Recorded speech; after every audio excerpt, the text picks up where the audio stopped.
notification to watch. Me too. It seems like only yesterday. No, and by yesterday, I mean 20 days ago, we were saying our goodbyes to Halloween Horror Nights 26.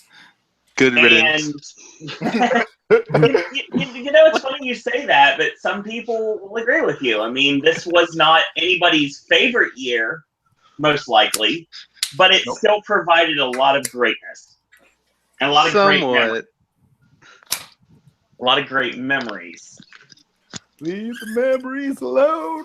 So without any further ado, I want to welcome everyone to the final 2016 Halloween Horror Nights Popcast here on the Popcast Network. Woo! Yeah.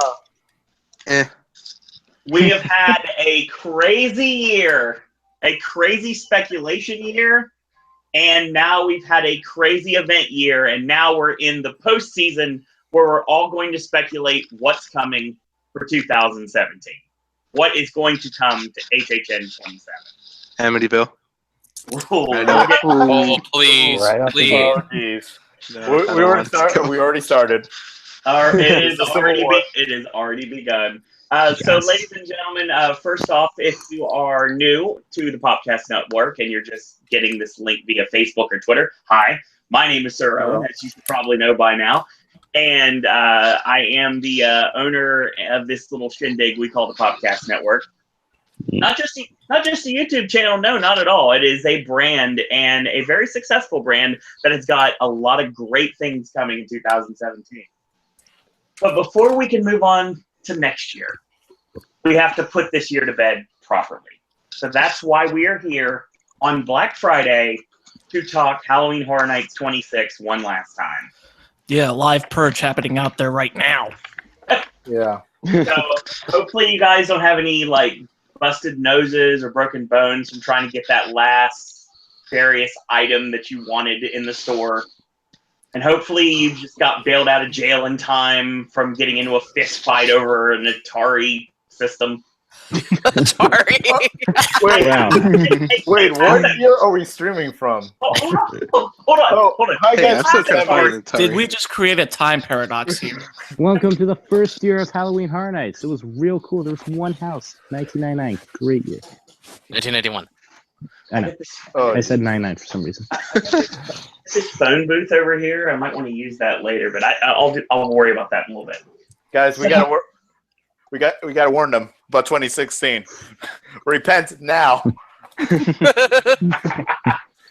So, real quick, before we get started with everything, I do want to say that there's some new blood here on the Popcast Network. Cool. As you noticed, there's a lot of newcomers that you probably have never seen before. Well, we just lost one. We lost a lot. Holy smokes. We lost more than one. Wait, guys. They saw that live button. Oh, geez, they ran. We're having some technical issues, but it'll be okay. We're down like usual. Not to 8. Nothing could go according to plan on the Pop Network podcasts. No, it definitely can't. It's just how it is. So tonight we're going to... I'm back. There we go. We're going to introduce everyone to the new blood here on the Popcast Network. This is your new elite for 2017 and moving forward from tonight. And we're going to introduce them one by one. And if you didn't recall, we did something the last time we brought someone in, and that was a little Q&A. There's 25 rapid-fire questions about Halloween Horror Nights, and we're going to ask everyone these questions, and they're hopefully going to spur some necessarily some controversy, but some conversation amongst us and amongst everybody in live chat. And we're going to have some fun tonight, that's for sure. So, having some fun tonight. We are going to start off with Wit. Oh. Delightful. Wit, you've been attending Popcast chat for quite a while now. I always see your name pop up. You've asked numerous questions to the Q&As in the past. I have a Q&A for you, sir. All right. Okay, what was your first year? What is our favorite? 24. First house? AVP. Favorite year? 25. Least favorite year? 24 because I only got to do 2 houses. Favorite icon. Favorite icon? Usher. Favorite house. Still can't decide between Body Collectors and Run. Great. Least favorite house. Yes. Walking Dead 25. Scariest. TCM this year. Best IP. Best IP.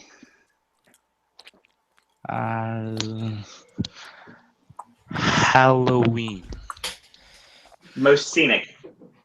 This sound. Or Guilty. Shady Brook. I don't know. Very interesting both ways. A guilty pleasure. Guilty pleasure. Run. Favorite scene from a house. Favorite scene from a house at all? Yep. In any house. There are a lot of scenes in a lot of houses. Narrow them down That's to a one. hard question. It's Yeah. going to be really hard for me, definitely. Yeah, me too. It's gonna be a 6-hour show.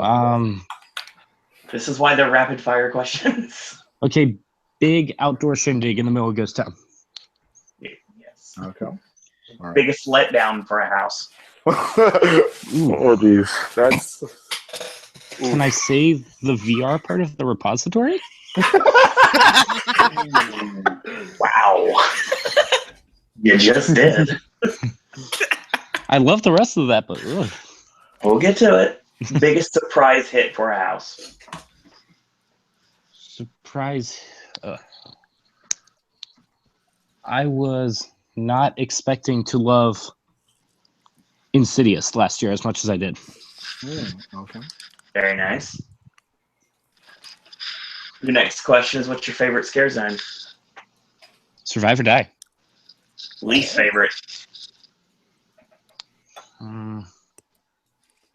What was a scare? Oh yeah.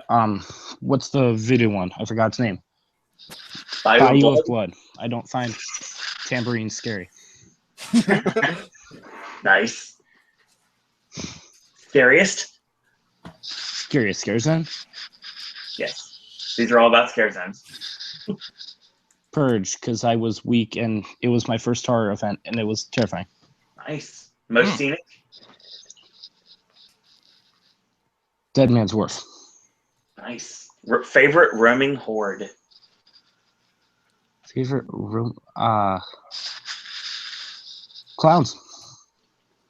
Favorite character in a house? Boo. Favorite scare actor in any house. The Marine that tells you to duck was pretty cool in AVP because I didn't know I would need to duck. It's pretty lame. Yeah, it is pretty lame. Had a good story I'm just about kidding. my dad from several podcasts ago where he went through AVP and he didn't want to do it, but he was forced to. It was really entertaining. Yeah. Favorite character from a scare zone? Legless Dude, because that's hardcore.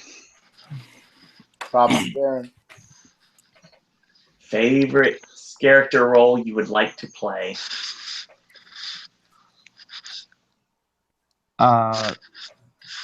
Anyone in a scare zone with a chainsaw. Favorite drink or snack? Ooh. Oh God. Well, I'm not old enough to legally drink, so It that would have to be cuts it out alcoholic a whole drink. lot. A churro. Okay. A churro. Yeah, I don't know. What's your legion? I was not around for this. Can I get my faction in Survivor Die instead? Ooh, I can't wait to hear this. Because I follow Mother. You're lame. Get out of here. Mama's boy. No, screw that. No, man. Dirty hounds. I thought you were cool. I'm not one of those dirty hounds. What? Oh. Hey. Get back here, mutt. Hey. At least it's the Dominion, guys. Come Yeah, on. no one likes Dominion. No one likes Hey, That's leave it. Dominion On alone. the Pokemon Go. All right, we can agree on that. Not even Dominion likes Dominion. Okay. And finally, what is your favorite Horror Nights memory of all time? Of all time. This feels like so long, even though it's only like 6 nights in total. The first time I saw Shady Brook with all the snow and the lightning and all that. Oh, very nice. Okay. Good rundown. Good rundown. Welcome, Whit. You're officially been inducted. Hell yeah. You have been christened by Sir Owen. Yes. This brings us, well, obviously, we will gloss over Mark because we are just glad to have Mark back. Yay! Welcome. I'm back and drunk out of my mind. Oh, this is going to be a fun night. Miller, it is your show, sir. Hi, guys. What's up? Okay, this is rapid fire. We're gonna use that term, rapid fire. It's fast I money. failed at that. Except so you don't hard. get any money. We're gonna be here all night if you don't rapid fire. Okay, ready? Be faster than me. Gosh, That's okay. the goal. Okay, ready. First year. 23. First house. Cabin in the Woods. Favorite year. 25. Least favorite. 23. Favorite icon. Jack. Favorite house. Monsters of Mayhem. Least favorite house. Walking Dead at 25. Scariest house. How you say it? La Llorona La Llorona. at 23. Dang. Igualmente cabrón. Oh wow. So your scariest house? I thought it was La Llorona. Dang it. I just wanted you to say it again, honestly. I'm sorry. Wait, Don't torture him. The poor That- lad. No. Best IP house. 23 is American Werewolf in London. Most scenic. Let's do Ghost Town. Guilty pleasure. Lunatic's Playground. Favorite scene. Just going in the front of Monsters of Mayhem was just epic. Biggest letdown. Krampus. Surprise hit.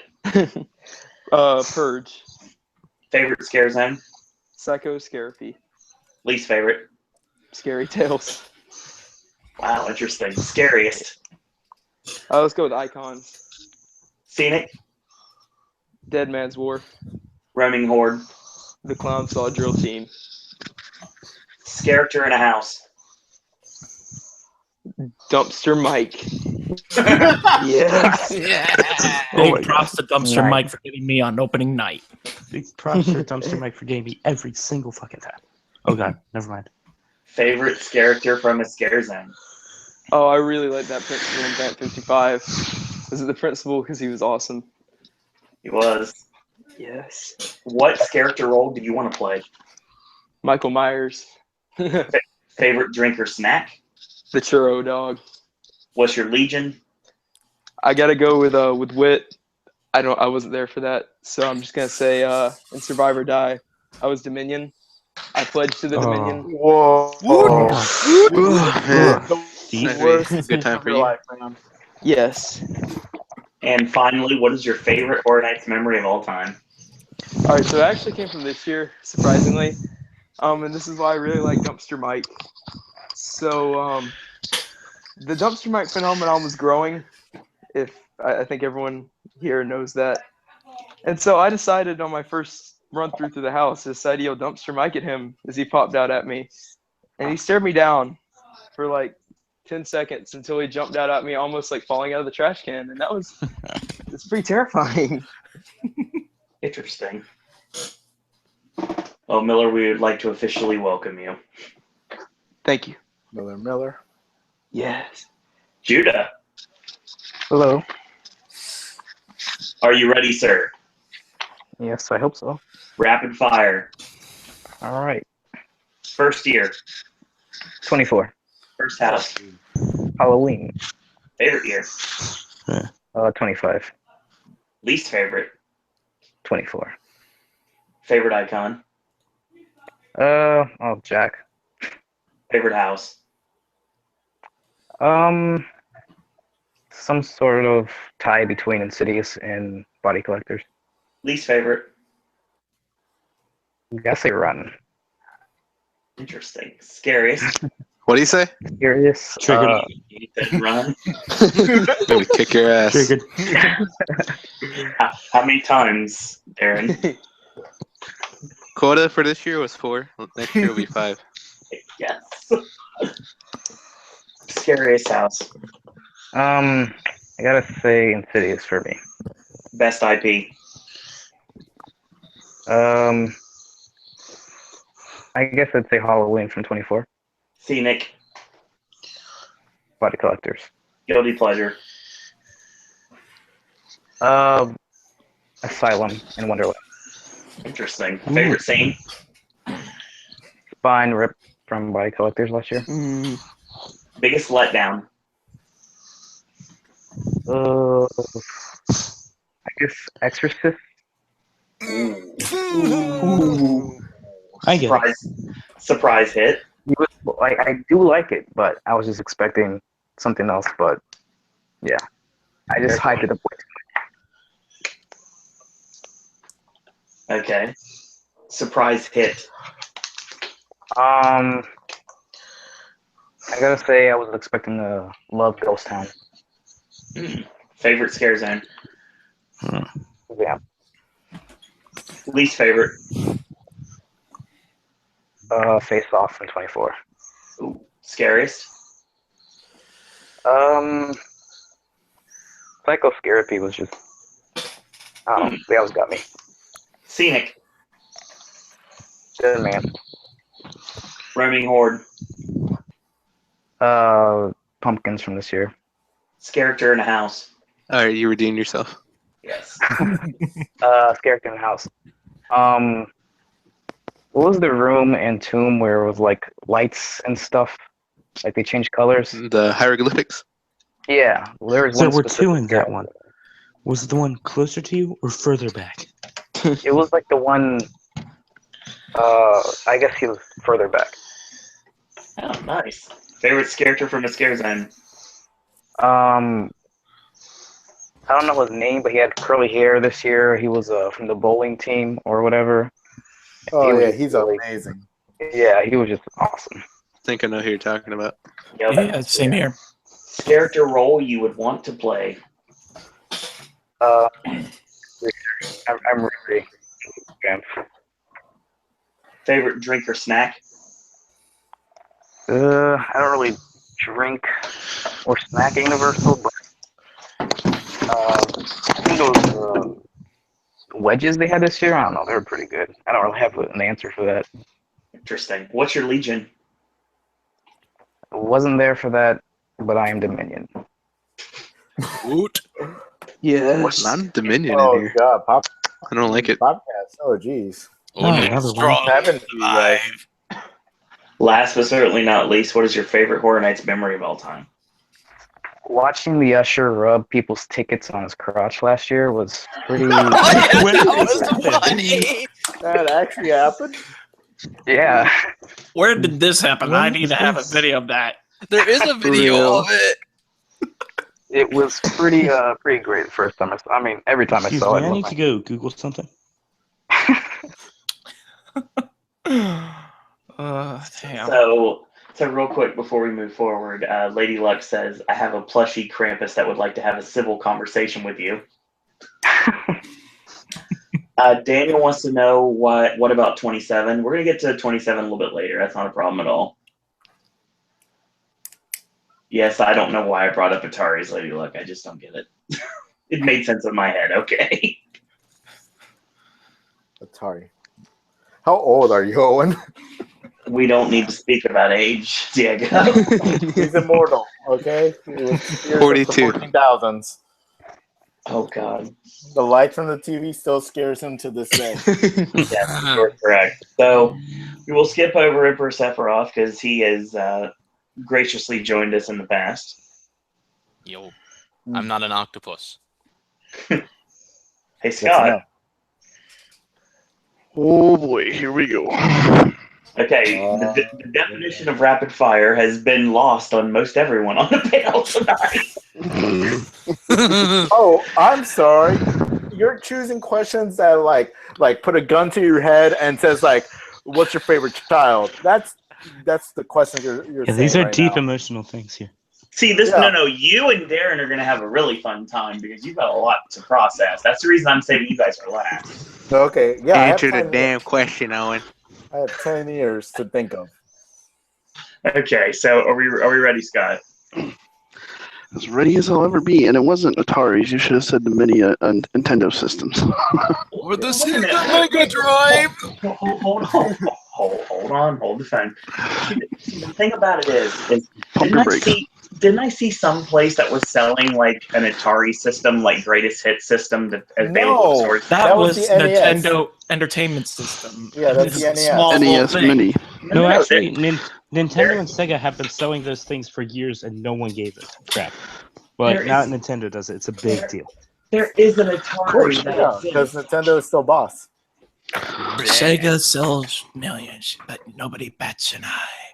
But when Nintendo releases their NES, everybody just loses their minds. Did I ever tell you And how Saturn I blew failed. on that cartridge? Welcome back, Diego Alba. Welcome to your fourth podcast. Thank you for joining us. Scott, you ready? As ready as I'll ever be. First year, 25. first house, Ooh. Monsters of Mayhem. favorite house, Monsters of Mayhem. Woohoo! Yes. What was it? Meh. favorite year, 25. favorite year. You do not have a lot to pick, do you? No, I don't. That was Yet a hard to be choice. to be determined. Freshling. That's actually a good Leave me idea. alone. Well, who's your favorite icon? Jack. Least favorite house. Walking Dead from 25 because I didn't even go in it. You didn't even You saved go. yourself. You saved Well, yourself. No, everybody told me don't go in. Okay, good. Yeah, you saved yourself a lot of trouble. Yes. And yeah, I What's your paid how scare? much? Don't. You paid a lot of money. The to be house here. wasn't that bad. Yes, it was. Yeah, it was It pretty was bad. I mean- boring. Nothing could Walkers be in a hot worse than tub. Tomb. I'm just kidding. Oh, Totally do true. not talk trash about Tomb, yo. I mean, Tomb wasn't for me. Scariest house.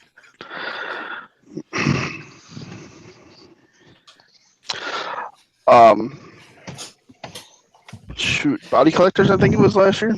Oh, nice. Best IP. That's what. Oh, IP. Intellectual property. AHS. Scenic. Ghost Town. Guilty pleasure. Lunatics Playground. Yes. Favorite scene from the house. Dumpster Mike. Yes. But Yes. it's a tie. It's Dumpster Mike and it's the outdoor scene at Ghost Town. I got you. Biggest letdown for a house. I'm actually going to go along with somebody else that said it. Exorcist. Yeah. I can. Surprise hit. I only have 2 years, so give me a break. Surprise hit, Tomb for Travis. Yes. Favorite scare zone. Boom. Favorite scare zone? It's a tie between Vamp 55 and Shady Brook. Least favorite. Oh, the blood. Was it the Bayou last year? Bio of blood. Yeah. Blood. That was terrible. Let's walk up to you with 24, some wasn't it? percussion instruments and try to make you be scared. And her Scariest. voice just was terrible. The Bayou Scariest, Blow was 24. Yeah. scariest was oh crap. This year's the Lair of the Banshees.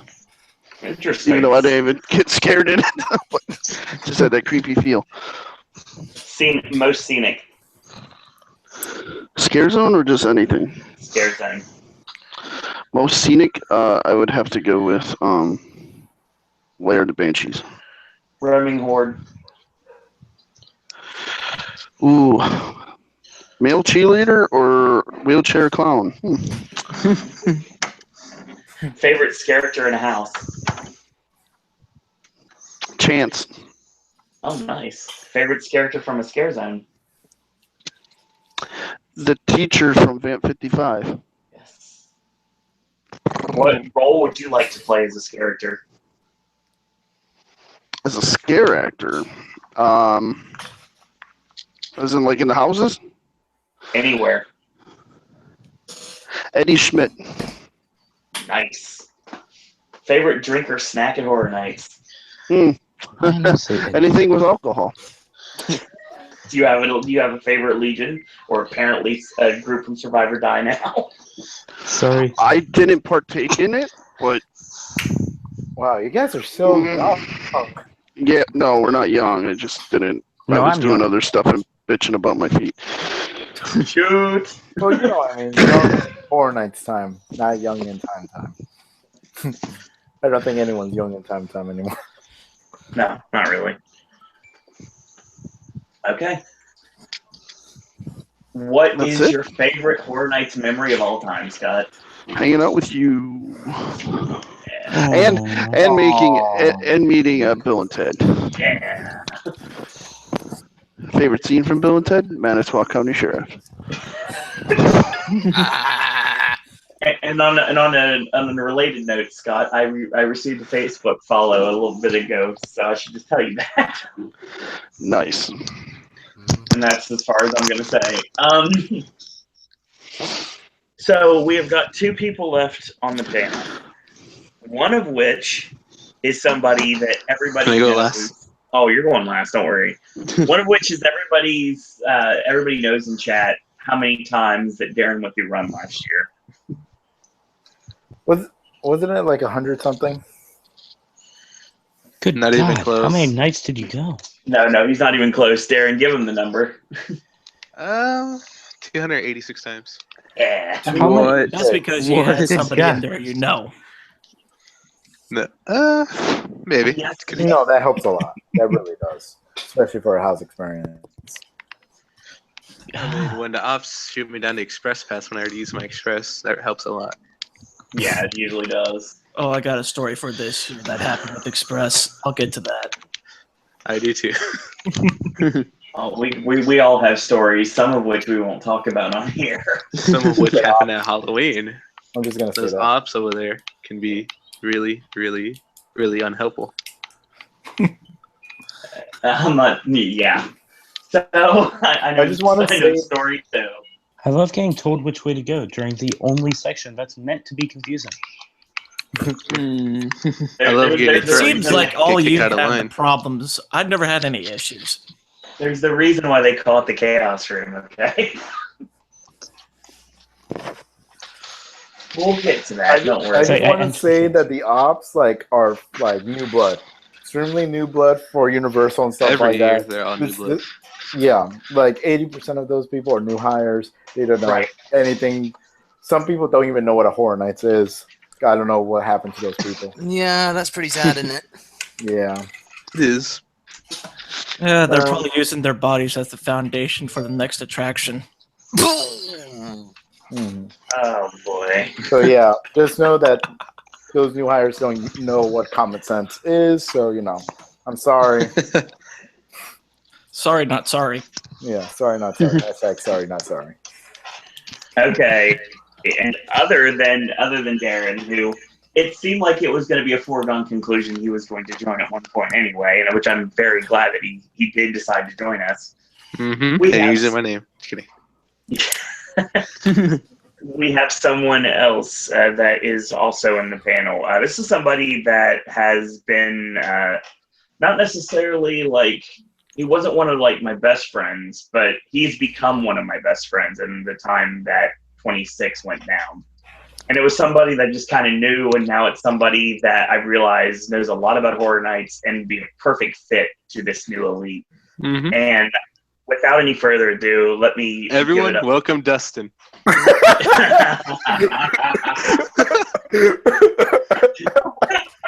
That's hilarious. I'm totally kidding. It's Diego. Yeah.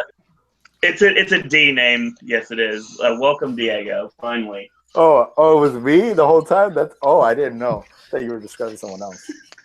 No, this is the time for you to get yourself over, sir. Oh, geez. I don't know. I believe, Diego, you have the longevity award on the network right now when it comes to going to the event for as many years. I may be incorrect on that, but I'm pretty sure you do. Yeah. Who's the second? Who's like the second longest in the panel right now? Do you know? Well, if you're talking about like actually following the event, I've been doing it since 2002. What in attendance? In attendance. Yeah. Anyone who's high in attendance. Because if follow the event, I would still say 2000. So I saw since Jack appeared on my screen, I'm like, what is this? And then I was like researching it since like 2000 to 2006. Okay.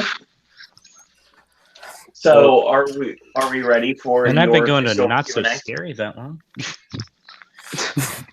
Okay, you could be me and not so scary. I could you could get that title. Well, I went every year until 25. I've been going to not so scary since 2006 too. So I've been going since 2000. Scary. But that's for another time. Oh, we're gonna have a universal child. Too? Cool. Diego, are you ready? Rapid fire. Okay, guys. I've been doing the event for 10 years. So, you guys think, 3-4 years of event. I have to think 10 years. And go that's fast like Sonic. So, like fast, I have no idea. No, I'm going to go fast like Bowser fast. Okay? Okay. You heard all the questions. I'm going to give them to you one by one. What's your first year? First year. That is 2007, Carnival Carnage. Been going since then. First house. First house ever would be Dead Silence because it was immediately there. I saw the movie, and it scared the crap out of me. Good God. Favorite year? 2008. Bloody Mary all the way. Woot. Least favorite? Least favorite year. The one with all the celebrities that year. The 7 houses. Oh, my God. What was it? 12? Yeah, 2012. I hear the cringe. I'm sorry. That makes it worse. Favorite icon?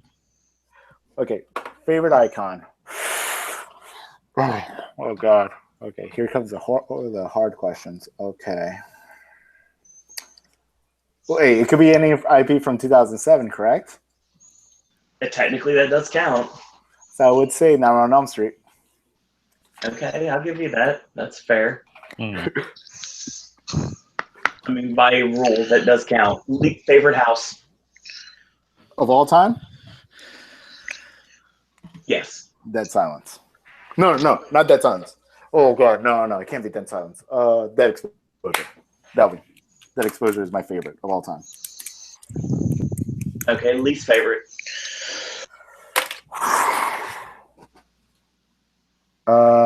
It would be Echoes of Shady Brook, 2010. Scariest house.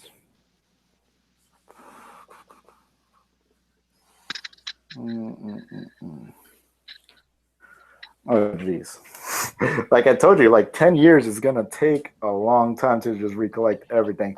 It has to be one of the early houses because that's when everyone was jumping for everything.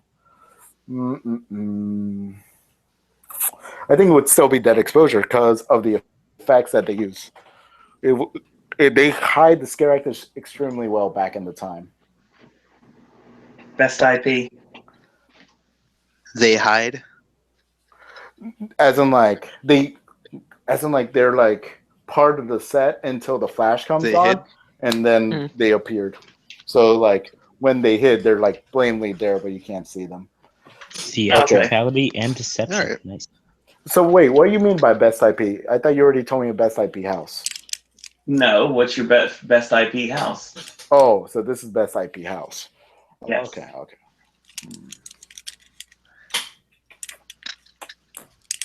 Cabin in the Woods.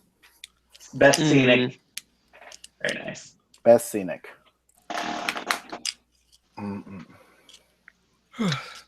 Winter's Night. Guilty pleasure.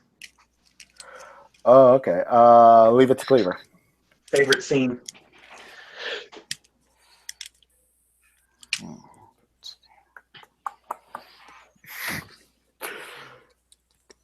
These are all my babies, so I'm like if I'm saying one, I'm like, ooh, I'm not mentioning this one.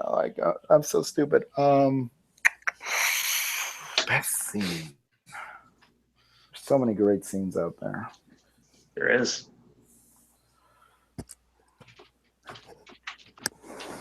Okay, I know it's like, if you see it, it's like perfect. It's the Nightingales they rip apart like a half a soldier right in front of you.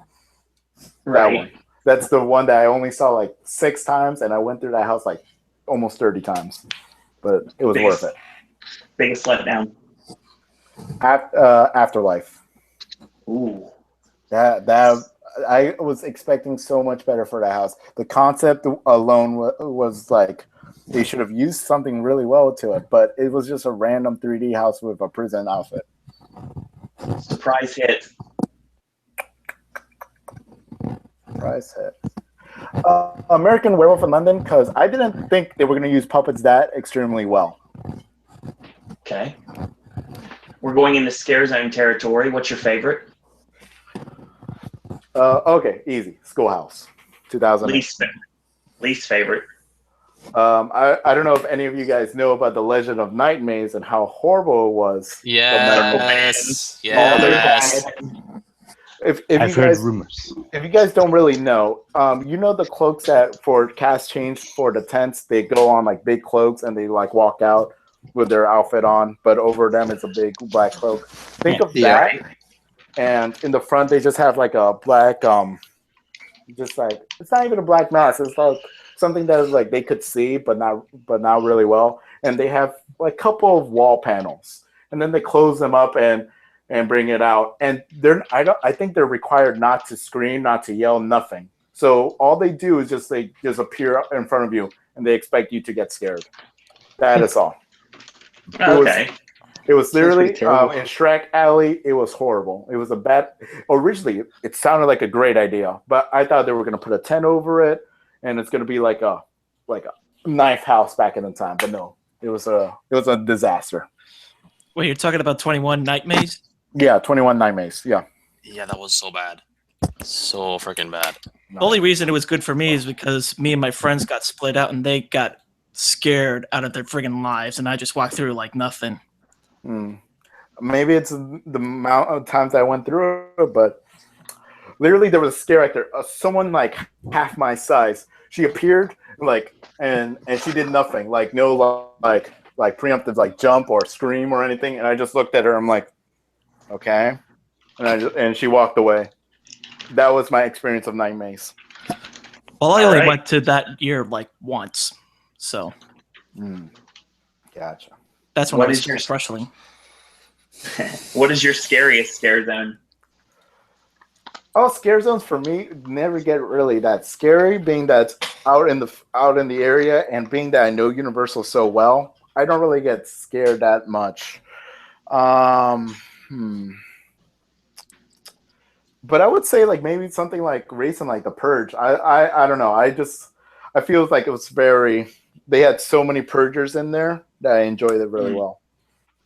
All right. So, and the final question on actual scare zones, what is your most scenic scare zone? My most what? Scenic. Okay, scenic. Probably still be Schoolhouse. It was right there. It was like, had everything. I listen to the music till this day. That's how good it is. Oh, nice. Favorite roaming horde? The traditionals from when we had Horror on Earth for the first year. Favorite character in a house? I know so many people who work as scare actors in a lot of houses, so I feel like if I choose one, like everyone's gonna go, oh, I can't believe you didn't even mention me. So, oh god. You know what? I'm just gonna go with my favorite spine girl from last year. Okay, favorite character from a Scare Zone.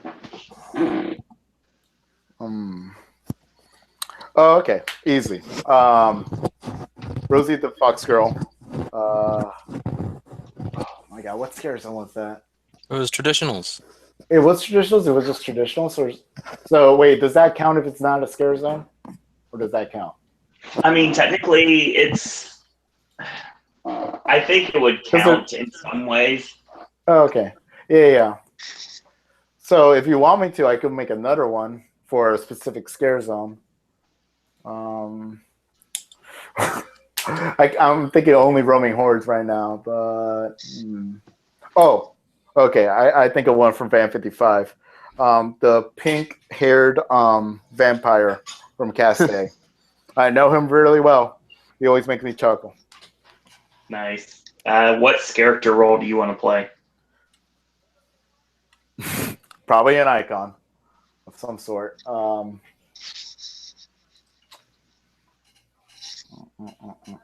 original icon or a new icon? I would like to do an original, but if I have to choose a pre-existing one, probably be around Jack or director. Favorite drink or snack? Now that I hit 21, or a little past that, favorite drink? Dr. Jimmy's? Yeah, it'll probably be Dr. Jimmy's drinks. It would be like his 25 years of Monsters of Mayhem, one day dedicated for that house, which was a great house too. But you know, everyone knows that house. That's why I'm choosing ones that like most people haven't said right now. And for those of the people that don't know Diego very well, what is your Legion? Oh, of course, Morphin. Yeah. Bacanoids! Wait, there's a Bacanoid here? Oh, okay. All right. Now we have a Civil War coming. And Diego, of all the years you've been going to the event, what's your favorite memory? Oh, okay. It's going to be probably like, I would say something bittersweet, like probably my first year when I walked into Nightmare on Elm Street. I know a couple of the movies. I saw some of the movies. And then the story goes that they're introducing this drug, the sleep drug, to the masses. So you go into this medical tent, and then you get gassed by this this medicine. And then right when you make a sharp turn, you get to see the house. You get to see the house like all broken down, via like from the dream. You get to see so right there, I was I stayed there for a couple of minutes and just gawked at it. I'm like, my God. So yeah, very nice. Mm-hmm. I know. Okay, go ahead, Owen. We'd like to officially welcome you. Okay. So wait, are we gonna do one of those freaks, or are we gonna go one of us? Gobble, gobble, gobble. One of us. You've been canonized. But yeah, I'm sorry it wasn't a fast like shooting question and answer. It's just 10 years, and I didn't want to like. Heck, I still feel bad. I missed out like a couple of great houses. You know, 25 years of Monsters Mayhem, one of the best houses, top 3 easily. I would love to say that Club Vampire still sucks. Krampus is one of the worst IPs ever made. Thank you. It's just like they didn't even watch their own movie. I'm like you know, you could have had human actors, you could have Krampus, you could have made this extremely scary or extremely goofy, and you like chose right in the middle. Didn't want to choose sides. Well, the creator of it said, you know, went over to Hollywood and made sure it was meticulous. While in Orlando, he was like, do whatever the hell you want. I don't care. As long as one of the houses got over, that's all that mattered. Yeah. It felt like it was a last-minute replacement. I don't know. It felt that way. Except, no, because Purge was better. Yeah. So, welcome Timbo, and welcome Blossom Guts. Name is awesome. not gonna lie. Thank you for joining us tonight. Made a really awesome picture on Tumblr of the Vamp 55 characters.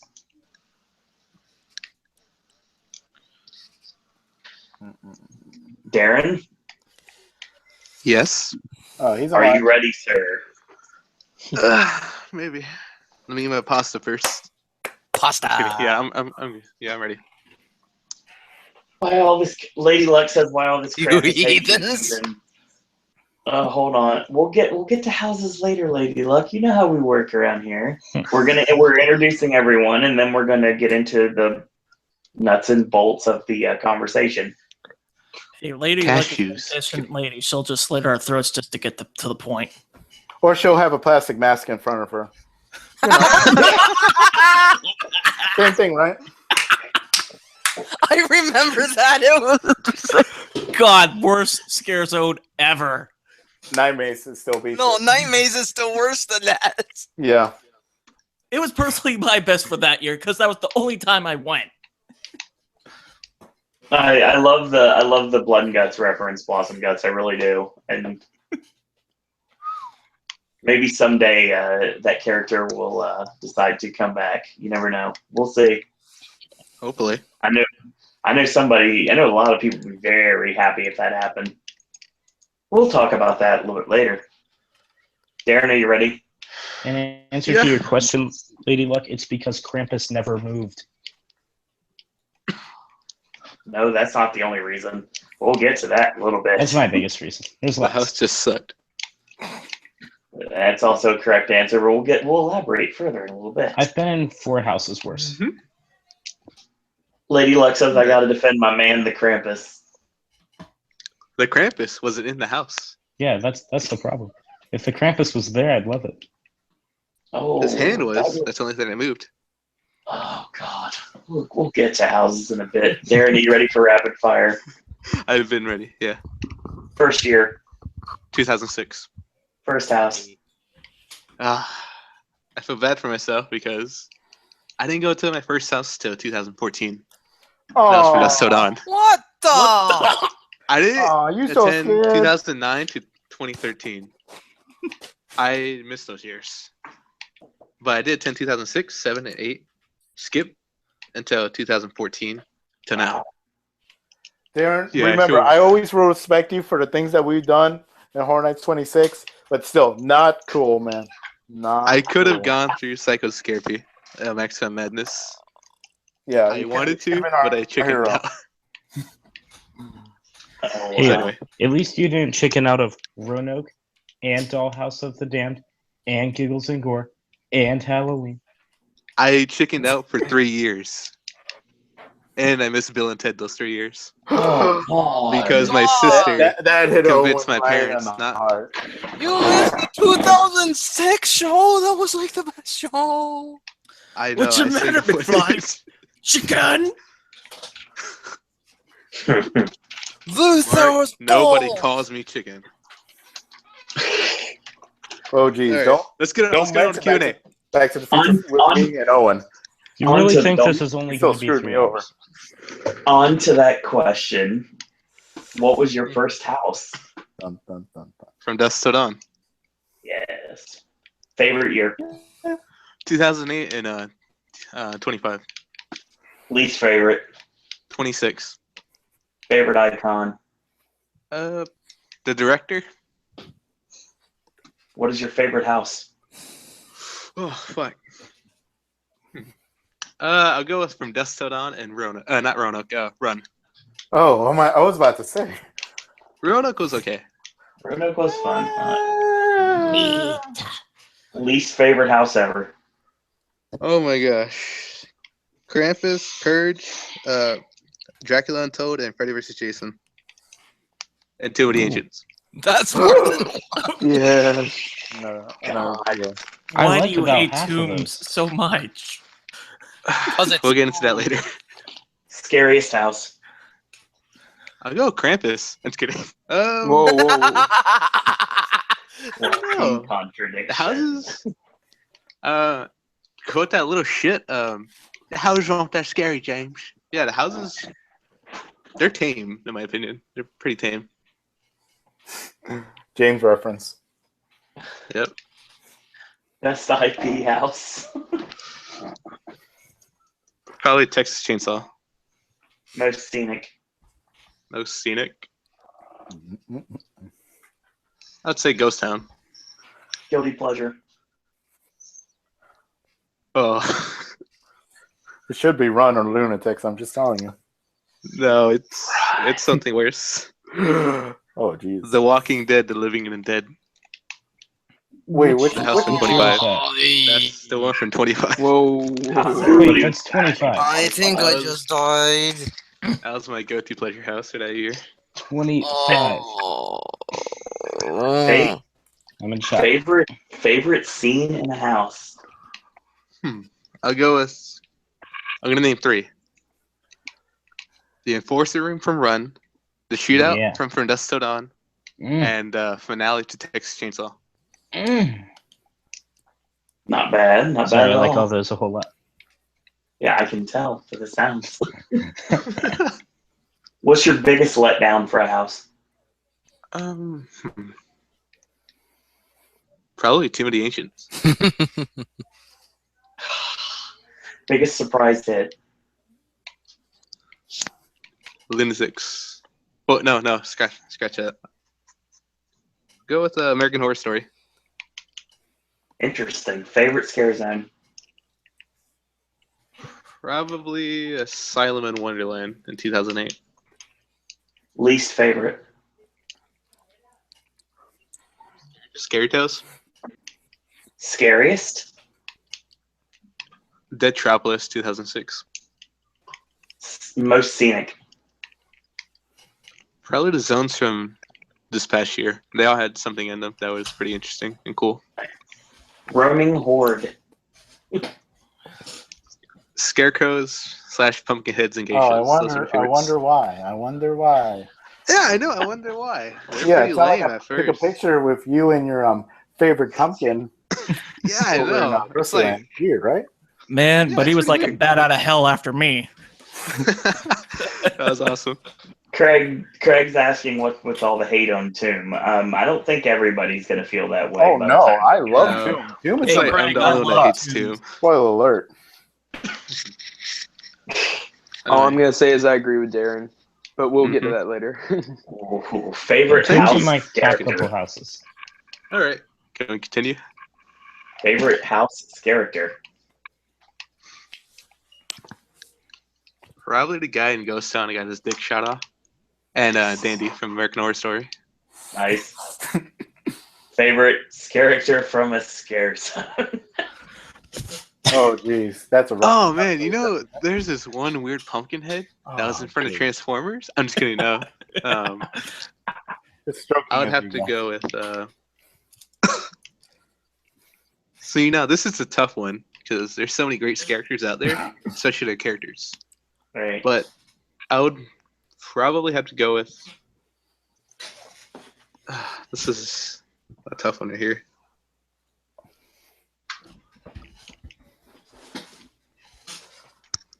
I don't know.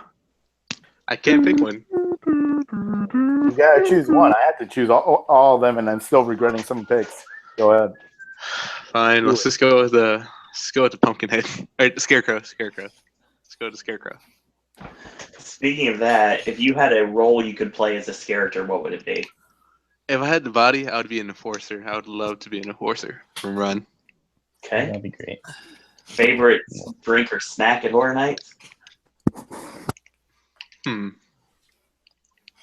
Well, when the food was actually there, Oh, I would go with that those would hurt cheese me. fries. Those are damn good.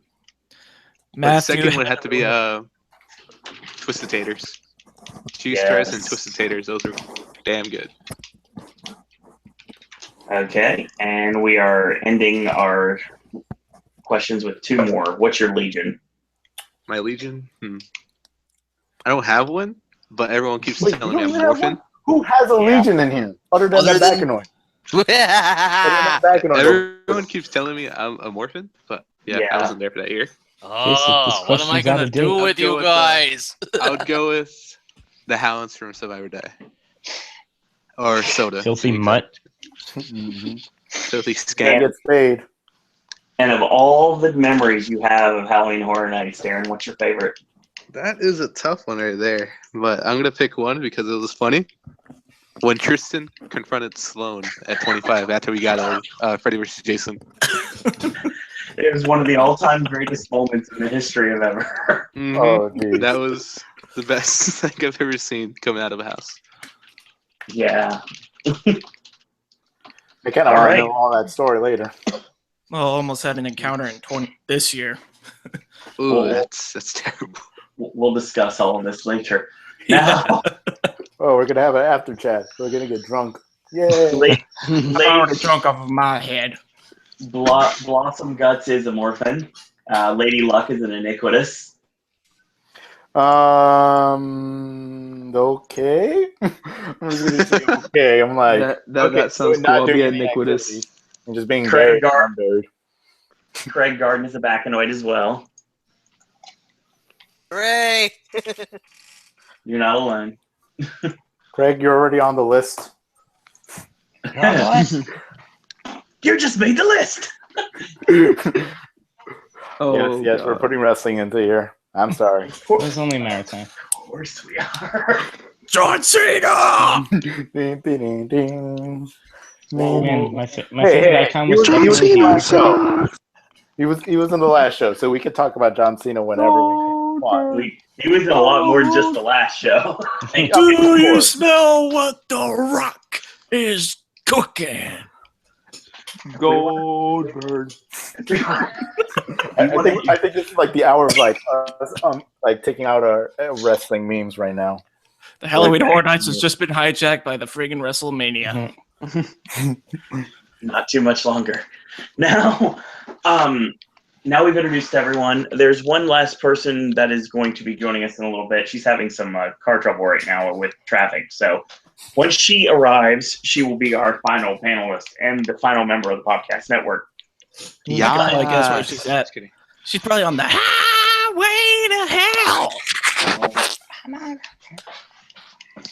So let's get into this, shall we? Let's get down to business. Okay, we may be going longer than 3 hours. Here's the thing. That went out the window pretty quickly. Okay, so real quick, I believe I'm correct when I say this, that Josh, you are the only person on the panel who did not go this year. Yes, unfortunately. What? Wait, what? What? It's not acceptable. It's called being a grad student, so I can afford to go to Horror Nights later. Could have told me. I should have paid for your ticket. Well, what? Okay, can you pay for my ticket this next year, please? I'll pay for it this year. Guys, we're going into DeLorean and we're going to experience 26 again. Hop in. No, Get in the How about phone we booth. go all the way use to that the first? DeLorean to experience Get in the phone 90s. booth. Of course, we're going to go back to Fright Night and then, but first we got to go like chronologically backwards. 26. Okay. Well, we can't meet up with our past selves, or else we're gonna create a time paradox. Then can't you figure that stuff out? Marty. The rest of us were there, so Okay, now there we'll we just go. Go far Guys, enough. guys, I guys, won't even be alive. I have a simple solution. We go when the hurricane hits. Come on. Yes. When the hurricane didn't hit. Come on. Okay, there would be nothing there. Okay, let's talk about No that, shall actors, we? no characters, so that would be pointless. Let's Plus, we'd be talk- flying halfway across the city. Hey, you'd be able to take pictures in the houses, though. Wow. Let's talk about that, shall we? Now, we had 2 canceled nights this year because of Hurricane Matthew. Damn Boo. Damn you! That affected me. I got And- PTSD from it. It basically gave us a continuation all the way through November 4th and 5th. I think almost everybody, and I say almost everybody, at least people that I know, use the days off of Horror Nights to go to Hallow Scream. Nope. We're talking to the opponent now? Oh, geez. If I was there, I would have used it to go to Not So Scary. Not gonna lie. Oh, yeah, because we could fly easily from Florida to California in no bit. Yeah. Totally. Unless you're talking about the one here in Orlando, then the park would have been closed. Yep. That's also correct. You could always go to Six Flags. It's always an option. Let's throw this out there. If you're like on Middle East Coast, Busch Gardens, Williamsburg, not too shabby. No, not at all. See, here's the thing though. When they canceled the 2 nights, and I know there was a lot of touch and go if they were actually going to cancel or not, there was all this immediate speculation what was going to happen. Are they going to give us more dates? And the people like me and Darren, and I'm sure there's got to be someone else on this panel that bought the Ultimate Frequent Fear this year. I did. Okay, so the 3 of us bought the Ultimate Frequent Fear this year. And they were not going to be able to make it up to us because how could they add dates that don't exist? I know that they added extra dates for people that had like Frequent Fear and Frequent Fear Plus so they could use them later on. But then there was a lot of rumblings they were going to add 2 extra nights. And for those of us that were already in the area, it was fine. Just had to adjust a couple of things, but it was fine. But for people that flew all the way over from other countries and people that were just there for a closing weekend and then had to leave, they weren't going to be able to experience the final Bill and Ted or the final run through of the houses or see the final set of their favorite scare zone. So they kind of got gypped in some ways. But it also made it basically that Halloween was the unofficial closing night of Horror Nights this year, even though there still was 2 nights to go. Just for the lobotomites. Yeah, it's just there's a lot of people did their Halloween traditions, their closing night traditions on Halloween. Yeah. And then the people that were able to stay for the final 2 nights, they got to go. So I think everybody won in the long run, but it was kind of a cash grab to say the least. And I think it's probably an idea what we're going to see for 27, which I think that they're going to add those extra dates already. Because if you look at the calendar for next year, which I'm doing right now, Halloween is on a Tuesday. On a Tuesday. So technically speaking, what they could do is they could run all the way to November 4th and just announce that as the final night, as it is. But then you'd have closing week would literally be all the way from the 29th until the 4th. An entire week for closing week. That's every single night for Horror Nights. So they're either going to A, have to go to a different plan, or B, they're going to have to hire even more characters this year.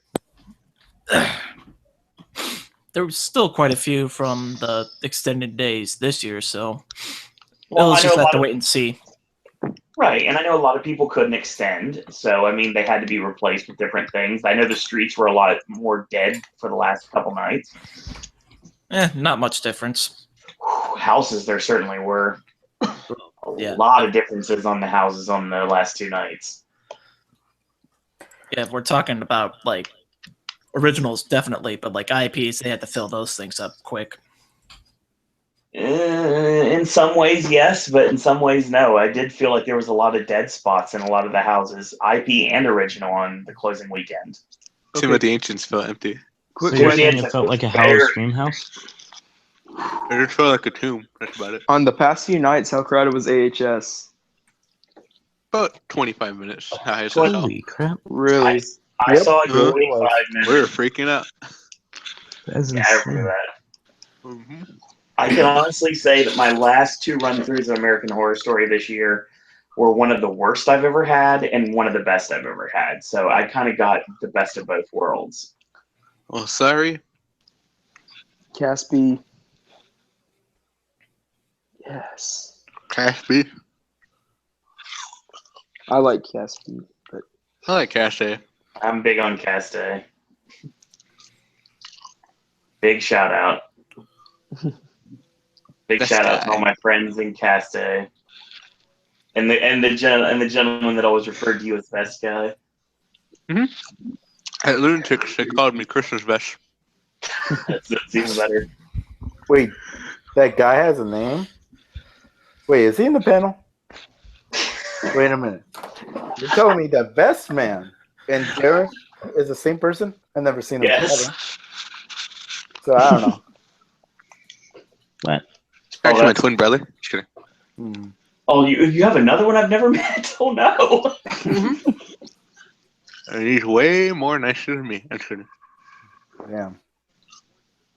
So, like I said, we had some extra nights that were added because of it, and I'm thinking, with the announcement of what they're doing with Mardi Gras this year, I think that we're building towards Horror Nights every single night for a run. And with the crazy announcement that Disney just released about Food and Wine this coming year. Yeah, that seemed long. Wait, what happened? What about Food and Wine's going from like August to November. Oh, August to December? Really? August 31st through November 13th is Food and Wine this year. Wow. I mean, I get it. It's easier to maintain than Horror Nights, but that's a long time. So, in essence, Disney is basically making it so there is almost always a special event going on at Epcot. Because they got that new thing coming up like in a month or two, right? Yeah, they just had like the Broadway Arts Festival, which is coming like starting in January. And then that pretty much rolls you right into Flower and Garden, and then there's only a little bit of time until we're at Food and Wine. Which is, like Epcot has always been the black sheep of the family. Right, of course. So that's why, I kind of understand why they need it. Heck, I like Magic Epcot. Kingdom is the worst of those parts. But the point Kingdom. the point I'm trying to make, we'll do it better this year. Don't worry. The point that I'm trying to make here is that could it be possible that Horror Nights is going to use that same template and potentially start earlier, or maybe even run even more dates than before? I hope so. I don't care because I can only go when I go anyways, unless they move it to like summer or winter. I hope it runs more. Oh, if it does and I'm this character, it's gonna kill me. Ooh. I mean, hypothetically speaking, they won't do this. I don't think they could do this. Well, they could do this if they really wanted to run with that aesthetic. With that? Let's say Horror Nights opens on September 1st and runs all the way through November 4th. Like Japan runs? Kind of like how Japan does things, exactly. Maybe about return times. God, before too long, that'd probably be what happens. Why end it on the 4th and why make it the 5th of November then? Why not December? Now you're just talking crazy. Oh no! Here's the reason why. Is because let's say if Horror Nights is if Halloween is on a Tuesday, then we're going to see it possibly end on a Saturday. I don't think it's going to move on to that Sunday. I think it would end on a Saturday. That would suck. It would be like 24 all over again. Yeah, it's pretty much what it's going to be. Because right now, it looks like if they keep the same template, then we open on the 15th. If they add an extra week, then we open on the 8th. Well, that means they would just have to push the auditions even sooner, like January, February. Yeah, so basically... And they'd have to announce shit earlier, too. Yeah, really. Indeed. And they would just be in the abstract concepts at this point. Well, I mean, with Mardi Gras running as many nights as it is this year, I think that's an idea what we may see from Horror Nights in the future. And potentially moving Rock the Universe over to IOA so they can fully utilize the studios for the event. Doubt it. Okay, so they're going to use that musical stage, stage for Rock the Universe, so that's probably going to be a no-go. There's ways to do it. I still said they should have kept Krampus open through Grinchmas because it's the only time you'll have a house that works for it. Yeah. Even if it's bad. Well, try to convince all those scare actors to come back to play that role again. What scare actors? Oh wait, there were scare actors? I thought it was that bad snowman just rocks his head up and down. Close it down in November. Like if you literally just get 6 elves, no one would know. So yeah, Hollywood, Lady Luck has a point. Basically, Hollywood has been doing it. They did the bonus time last year, and it worked really well. And then they basically just put those as the dates for this year. What's going to stop Orlando from doing the same thing this year? Honestly, I think it's a possibility. Honestly, I can't see the event going by August. I could see it take all over September and October. Yeah. Maybe all the way from right before Thanksgiving. I could see it to extend to that length. I can't see it extending afterwards. I think it's possible. Well, I think it's a possibility, Diego, and I'm sure you might agree with me on it. Would have to in this case. What? If it does extend, or if it started earlier, I would say that Rock the Universe would start in August. Yeah.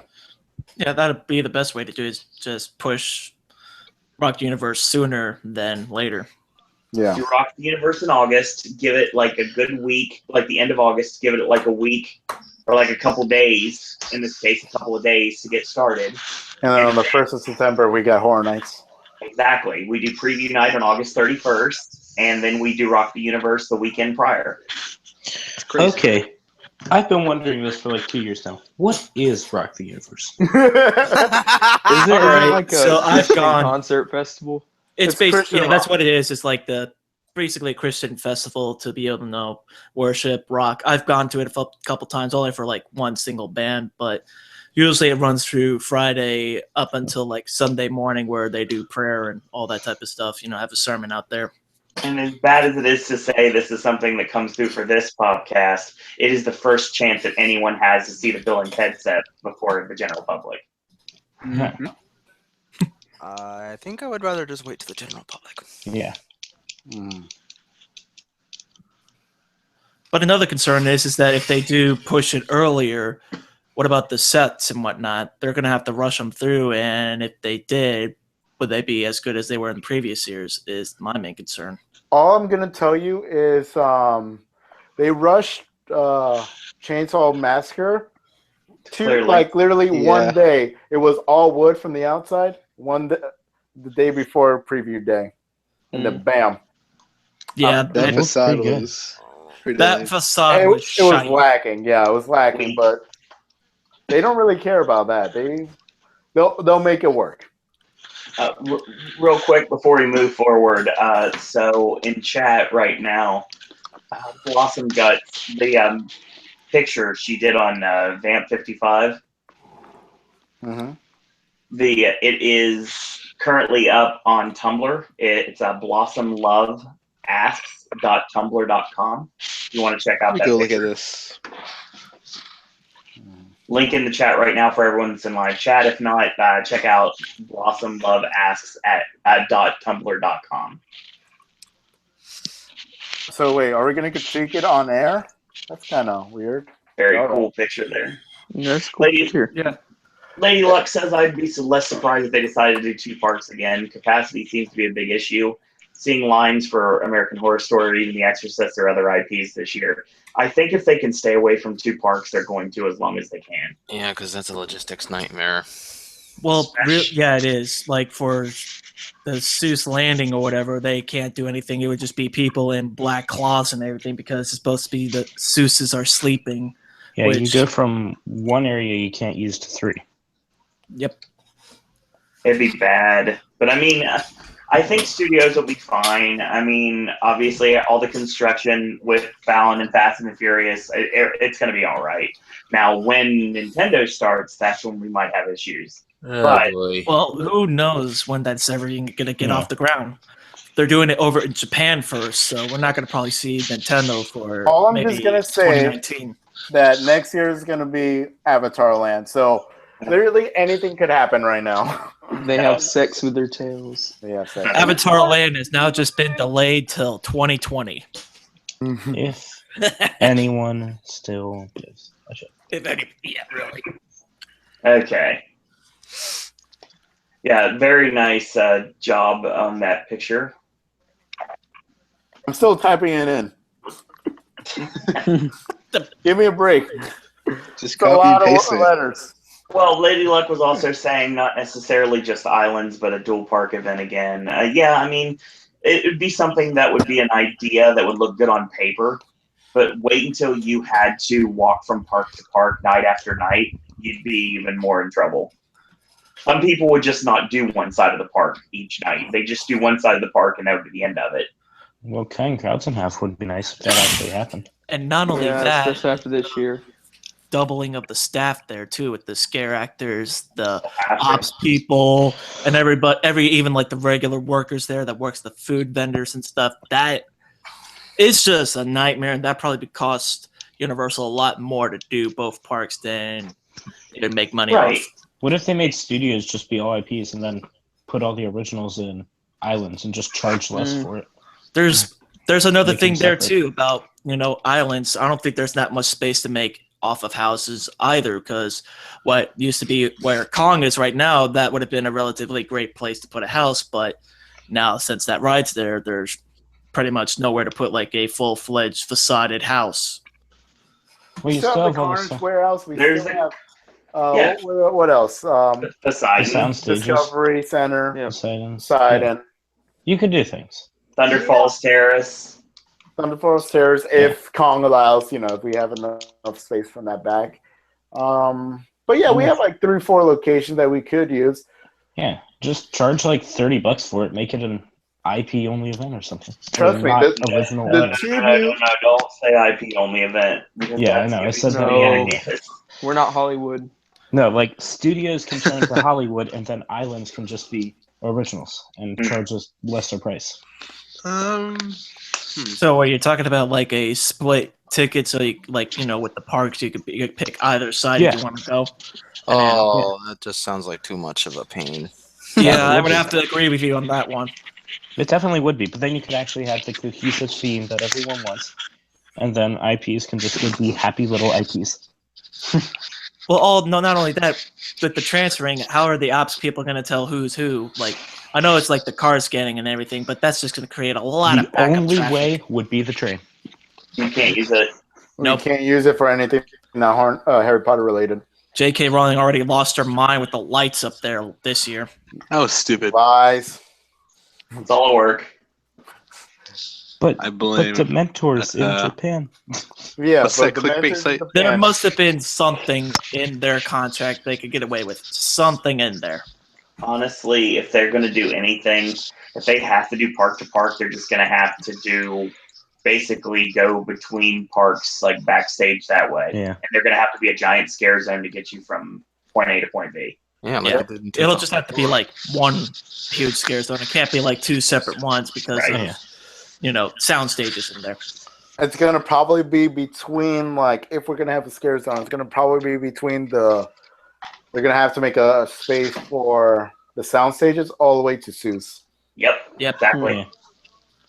So I don't know how they're going to do it without being that we're going to use a lot of sound stages for houses still, but there'll probably be a way. Yeah, of course. Especially if we're going to put houses over there, probably 2-3 locations right there. Yeah, well, we could make it fit. Yeah, but I would probably not see this until like HHN 2020 or whatever. That'd be cool if they did like an icon Civil War between the 2 parks. Yeah. Like one icon controls one part, the other controls the other. Jack versus Eddie Schmidt. If we get a 2-park event, it's not coming till 30, and then between now and then, it's going to be nothing but studios, as it should be. Yeah. Yeah. So, without any further ado, go ahead. Oh, me? Yes. Yeah, one thing that it's like off topic. One thing that I've always wished they would do is just record new last scenes for some of the rides. Like Gringotts and Transformers. Like, it's really ruined the effect when everything else is horror and fear and blood. And then over there, it's just Optimus Prime Triumph. Yay! It doesn't work for me. Oh, it's sort of like Japan. Wait, does Japan do that? Yeah, I don't think they do it anymore. They did it on Back to the Future, and I think Spider-Man. Sounds about right. I didn't know that was a thing, but yeah, we should. They did it on Jaws too. Jaws, I could see Jaws doing that. Yeah, like you don't need to do anything to Mummy because it's already a dark ending. He doesn't get his coffee. Hey, welcome back. Hope you enjoyed yourself. I'm not going to go through that whole spiel. We all know it. Yeah, we all know it. Still funny. All right. So with that being said, let's get into the actual meat of our discussion, and that is 1 hour later. the event itself. 1 hour later. 2 hours later. Okay, let's talk about the streets, shall we? Yeah. Okay. All right. So we've 5 scare zones this year. We have 4 roaming hordes. I guess you could say you technically have 5 roaming hordes, but one kind of works with the other, so that's fine. So we're gonna go with 4. We're gonna go with 4 roaming hordes and 5 scare zones. I just stopped counting. All right. So what we're gonna do is we're going to discuss. We're gonna discuss our lists here. Not necessarily in order. Okay. I think we're gonna change it up this time around. Okay. So we are starting individually with the roaming hordes, and the roaming hordes are going to count independently from the actual scare zones themselves. All right, hang on a second. What are the roaming hordes this year? All right, we got Bubba's, cheerleaders, geishas, and scarecrow/pumpkinheads. The 4 roaming hordes. The Bubbas would also be regular chainsaw drill team people, but they referred to them this year as Bubbas because everyone has a chainsaw, of course. Because they got teeth. So redneck chainsaw, cheerleader chainsaw, scarecrow chainsaw, and geisha chainsaw. Oh, just chainsaws. Mm-hmm. Okay, what we're going to do is we're going to do it a little differently. This actually will help a little bit on time, since that last little experiment took a little bit longer than we were anticipating. But we had to introduce everyone to their own unique ways. Rapid execution turned into a friggin' slow and agonizing torture. So we're going to announce the roaming horde, and then we're going to have everybody give their thoughts, if they have any thoughts on them, and then to say out of 4 where they rank. Okay. So if you want to find out our whole list on anything, you're going to have to bounce around or keep track on writing or something. Because that's the only way we really can do this. All right. So are we ready? Mm-hmm. Yeah. Do it now. Do it now. Get to the chopper. The Fortnite roaming horde number 1. Oh wait, we didn't start. Never mind. Okay, ready? Okay. So we're gonna start with the cheerleaders. Number 1. Number 1. Number 3. 3. 3. Wait a minute. This is not working. Okay. Too much at the same time. Okay, Everyone, 1, 2, 3. We're gonna give everybody's give your opinion on the horde, and then give your number. Oh, okay. Pass the mic. Good lord. Okay, Wit. All right. Costumes not that intricate. Makeup effects not the best, not the worst. Good scares. Their chainsaws were pretty. I'll give them a second place. Wait, they actually scared people? Oh wow! They didn't scare me, but wow, it was fun to watch sexism in action, people. ladies and gentlemen. This is what happens when we have all men. Well, it looks like somebody's gonna get kicked out of the Popcast real quick. Yeah, Social Justice Warriors has just flooded the chat. I'm working. Someone. Oh my god! I'm working on our final member, who is a lady, to come in a little bit, but she's still stuck in traffic. Yeah. Just Owen wearing a wig. Where's this Google Hangout for her? Yeah. Okay, we're gonna have to bring the Deuce Mobile to get her out of there. All right, continue. Mark. Alright, who's next? Mark. Oh, oh jeez. Criminy. That's how much I really noticed them. I barely even cared for the cheerleaders, but gotta have to give a shout out to one of the actors there. She did pretty decent when she was in that zone. So, but as far as the rank, yeah, but they weren't that great. My ranking for them would probably be like a 3 on my list. Miller. I feel like they were pretty cool. Weren't they mainly in the Springfield area? Because I mean, I got glances of them. Yeah. I mean, just thinking about it, they were just like that photo op kind of. I've saw a lot of people taking pictures, and one of them even came up behind me, but it didn't really scare me because I saw them already, and I just don't think they compare to last year's clown. I think that's where that element was missing because the clowns fit in that area, the cheerleaders did not. It's like nothing can fit in there unless it's clown related. Yep. Okay. So yeah, they're ranked third on my list. Judah. Third. Judah? Yeah, you have some audio issues or something. I don't know. You're like very low. Speak into the mic. This is better. Oh yeah, way better. Great. Continue. I was wondering why no one can hear me. Yeah, they were third on my list. Sorry. I mean, they weren't bad or anything, but they're just kind of there. So third on my list. Okay. Scott. Wait, Scott's still here? Yeah, I'm still here. I haven't heard you in a while. All right. Yeah, I'm Continue. hiding. I've been creeping around. I'm creeping, man. I give the cheerleaders well, I'm gonna give them the number one. I didn't really see many of the roaming hordes, so because I was sitting on benches the whole damn time. Stupid feet. That's a fair point. Sephiroth.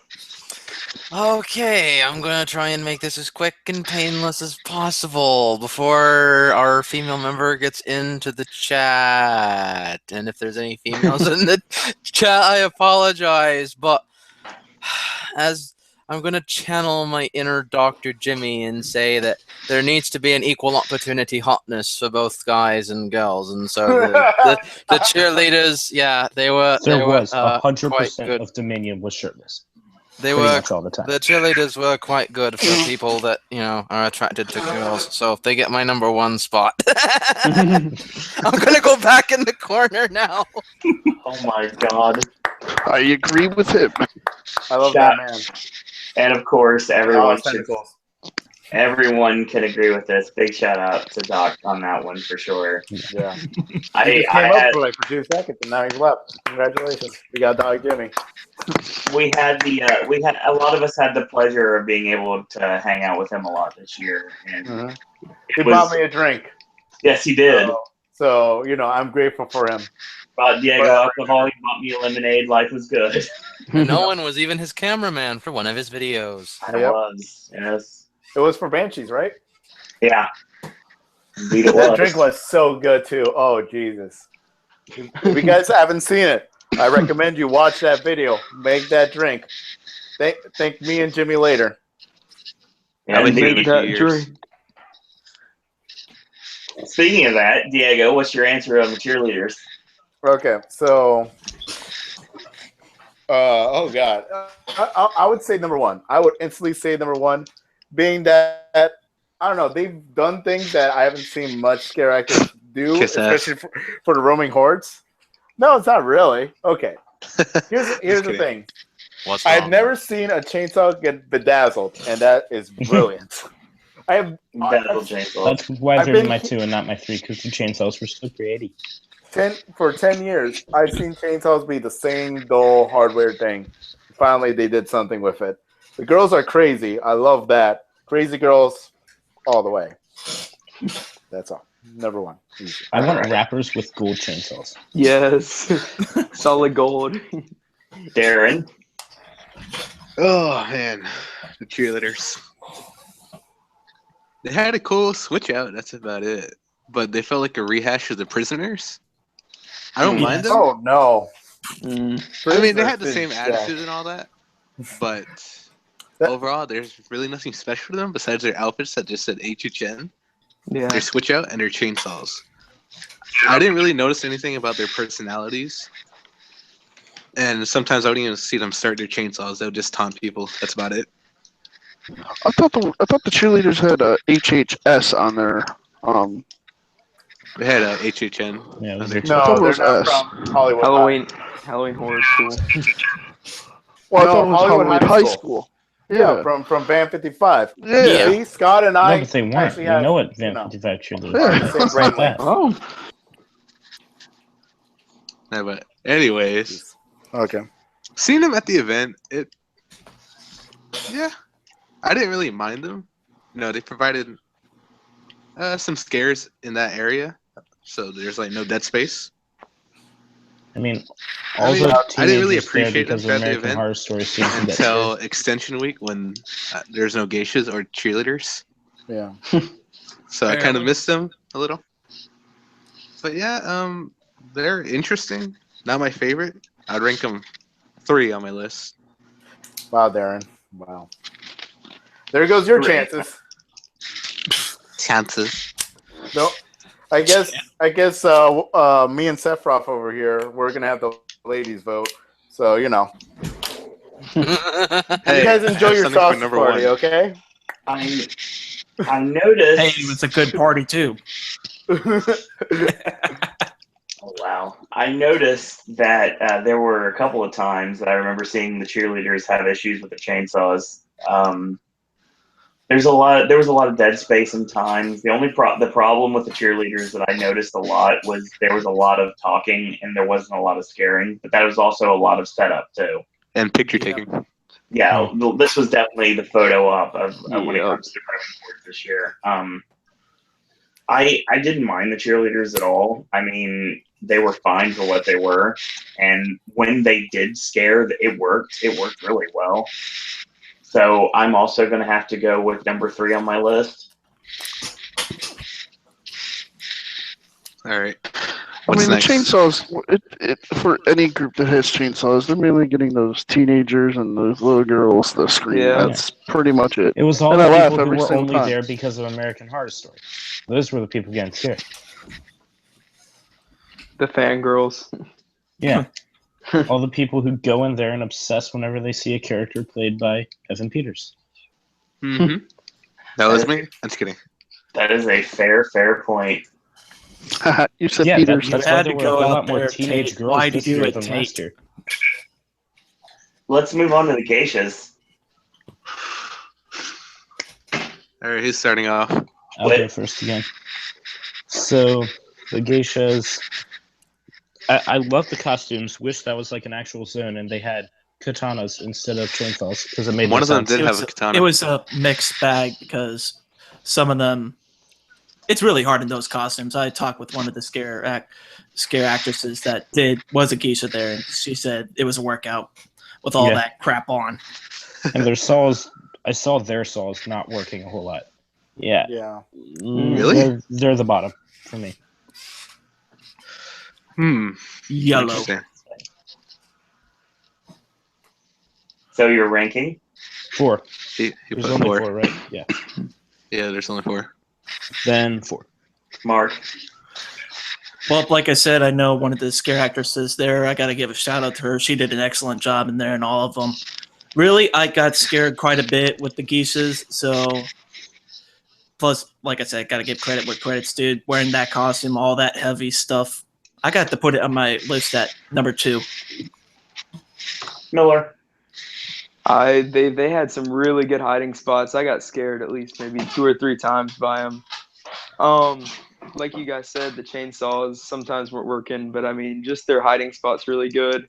The costume design was great. The makeup was great. Definitely got to put them probably number 2 as well. Judah. Yeah, number 2 as well. They were. I thought there was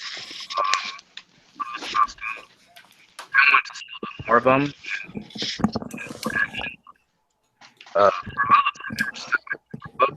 That just not a lot of people walk through there, and yeah, I thought they were kind of utilizing some parts, but they switched them out towards the end of the event where the pumpkins used to be.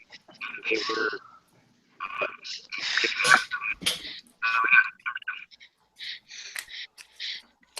Okay. What? Yeah. All I heard was like 4 words. I'm like, am I going deaf? I'm sorry. Yeah. To my eyes. I feel bad because I didn't hear anything you said. Yeah, that bad. Yeah, it's Yeah, I'm pretty sorry. It sounds sorry, terrible, dude. man. Yeah, like I don't know what happened to your mic. I think it's flying away from you. Go catch it, please. Is it better now? It Yeah, goes in right and now. out. Yeah, like right now, and then like slowly goes away. Well, I just said number 2 because they were pretty interesting to look at. Like the costumes are awesome. So yeah, to summarize, humbling. It's pretty fair. Yeah. Lady Luck says costumes were totally beautiful, but every time I saw them, I was like, all that and a chainsaw on top in Florida, heat must have been bananas. Yeah, like I said, I talked with one of the actresses there, and she said it was a workout. Actually, preview night, some of them were passing out just because, all that heavy costume and carrying that chainsaw. It was murder on them. Scott? I'm gonna go with 3. I liked them, but they never did anything for me. Emperor Sephiroth. Well, I do, like I said, have to give them credit. Like everyone said, have to give them credit for their costumes. And they reminded me a lot of the 100 Blooms Geisha Squad from Gintama. So just because of that, they get the number 3 spot. True. You gotta go. I really want to know what Darren's gonna say because it's a great callback to Run of last year. Every time I see them, I'm like, "Oh, look, it's Run." Just had like one little scene kind of like extracted.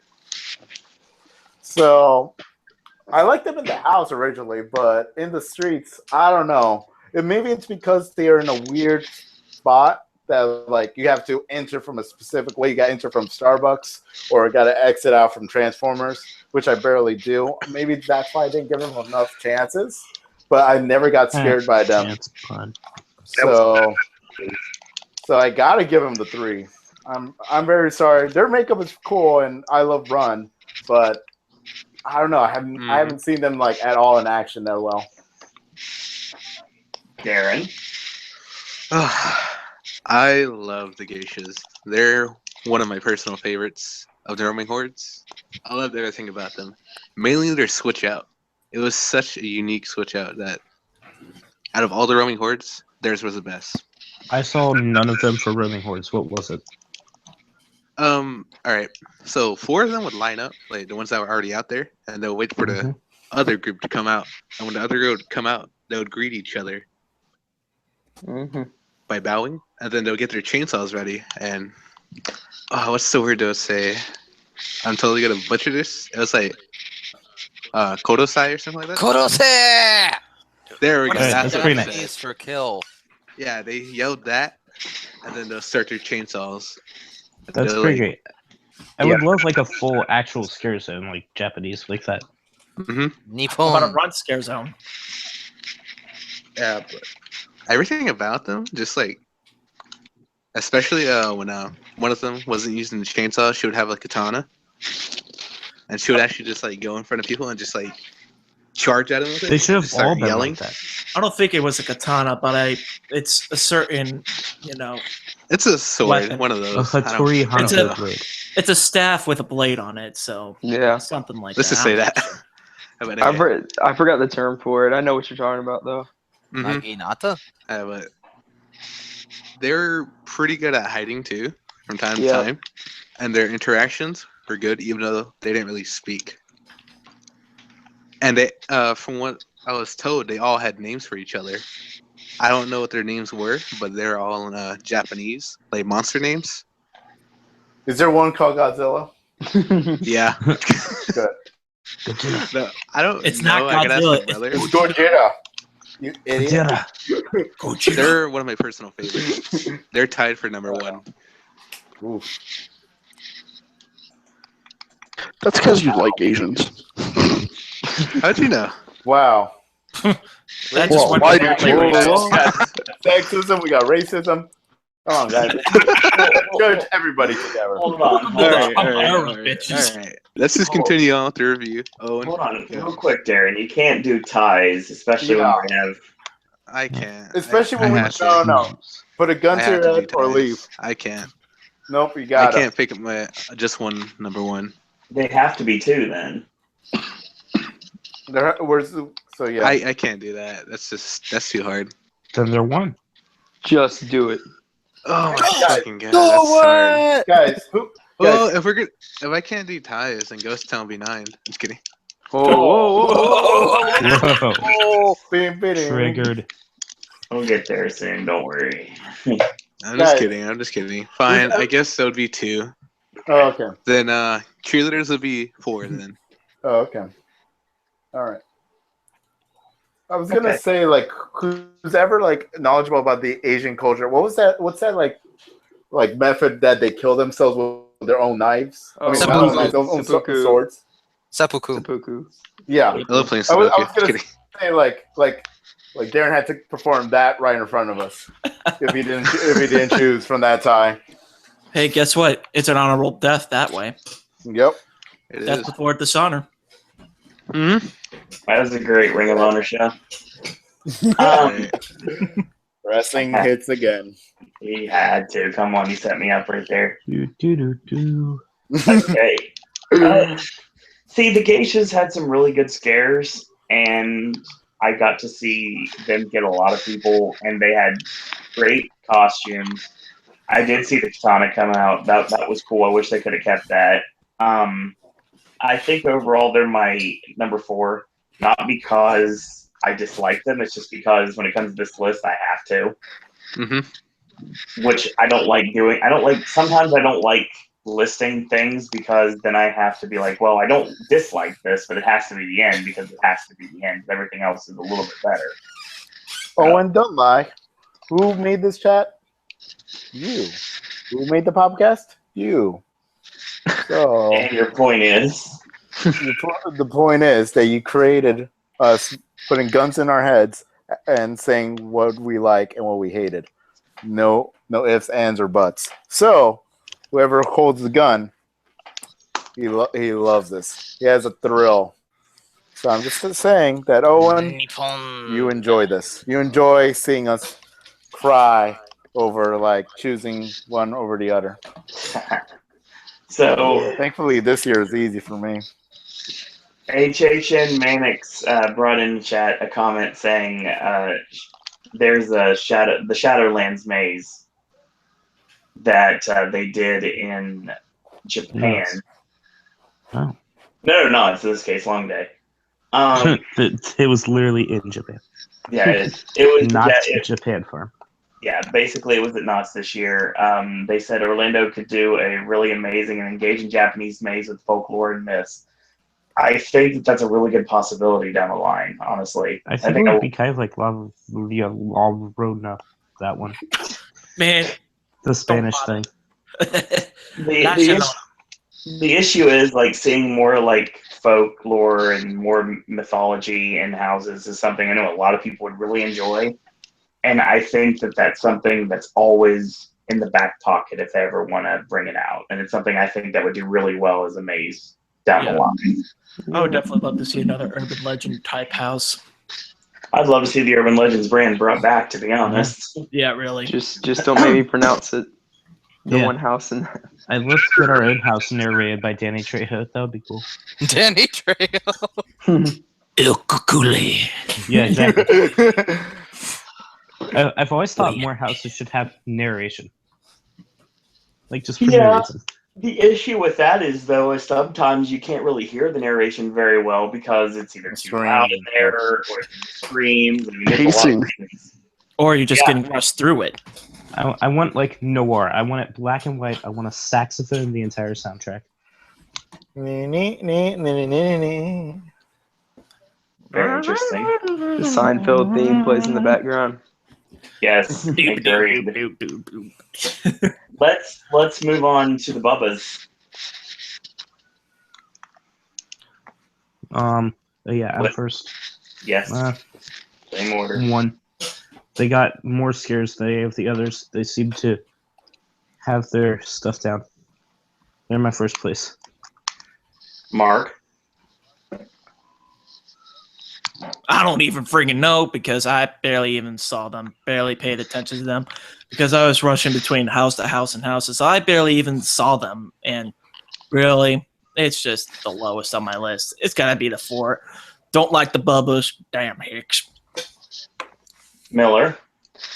I didn't see him as much either. I know some of my friends behind me got scared, but probably number 4 as well. Just didn't see him enough to really judge him. Judah. Yeah, same. Just didn't see them enough. And number 4. Not much to see there for me.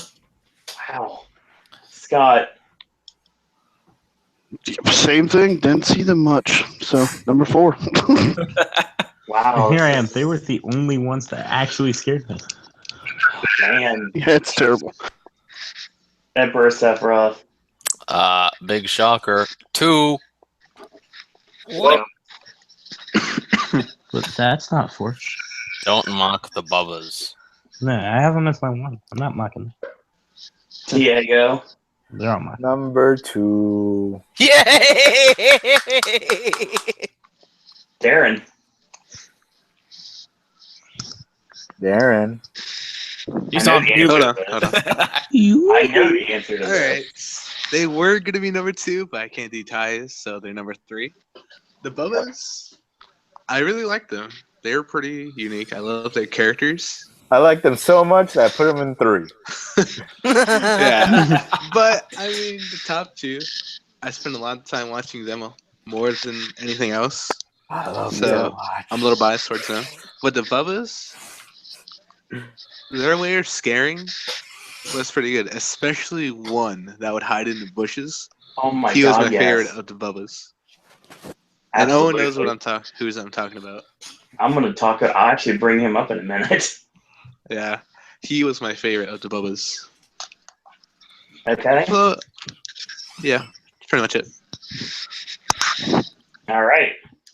So that would mean that I would give my my 2 cents. The Bubbas were my number 2.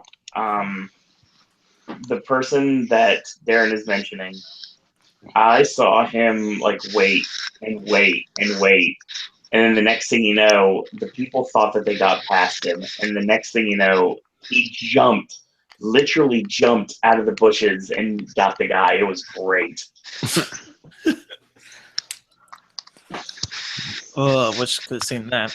They were always very entertaining, too. It's something that I really enjoyed watching their interaction with the guests, too.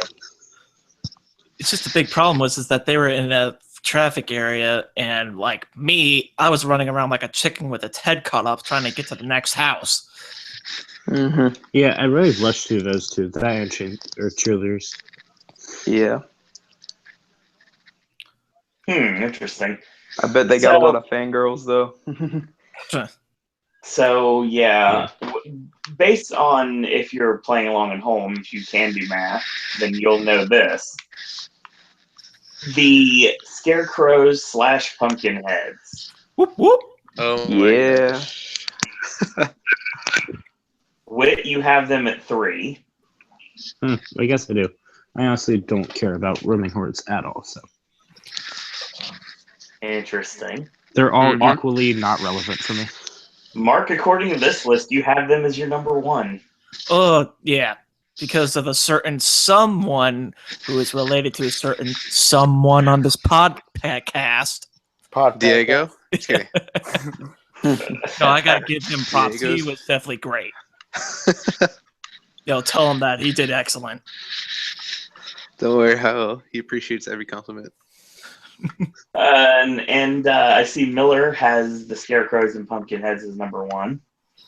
Yeah, I got a lot of really good scares in that group. Diego, I don't know like who's related to you that was in that group, but I'm sorry. I was kidding about that. I was about to say, That would be I'm bizarre. sorry. I didn't know it was related to a pumpkin, but all right.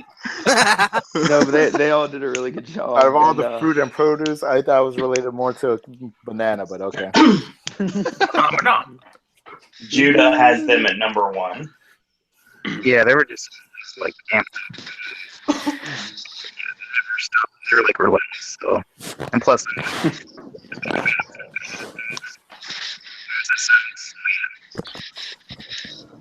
That was beautiful, Judah. That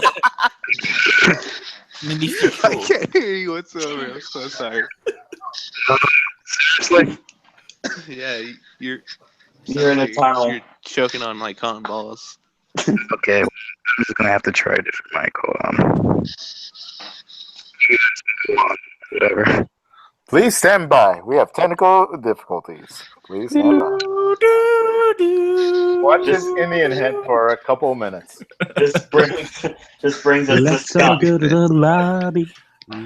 This brings us to Scott, who has them at number 2. Weird, but okay. That's what I have. Emperor Sephiroth has them at 4.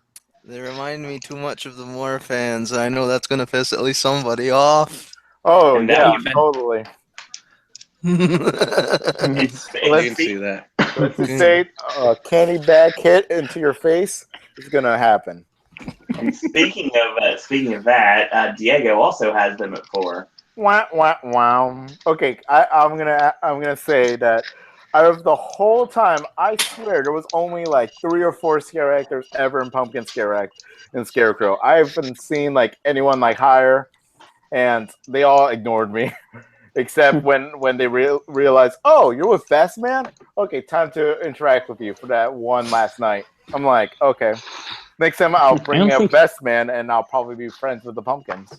Like no one scared me in any roaming horde, but I think the pumpkins were the only ones that actually never even looked at me. Yeah.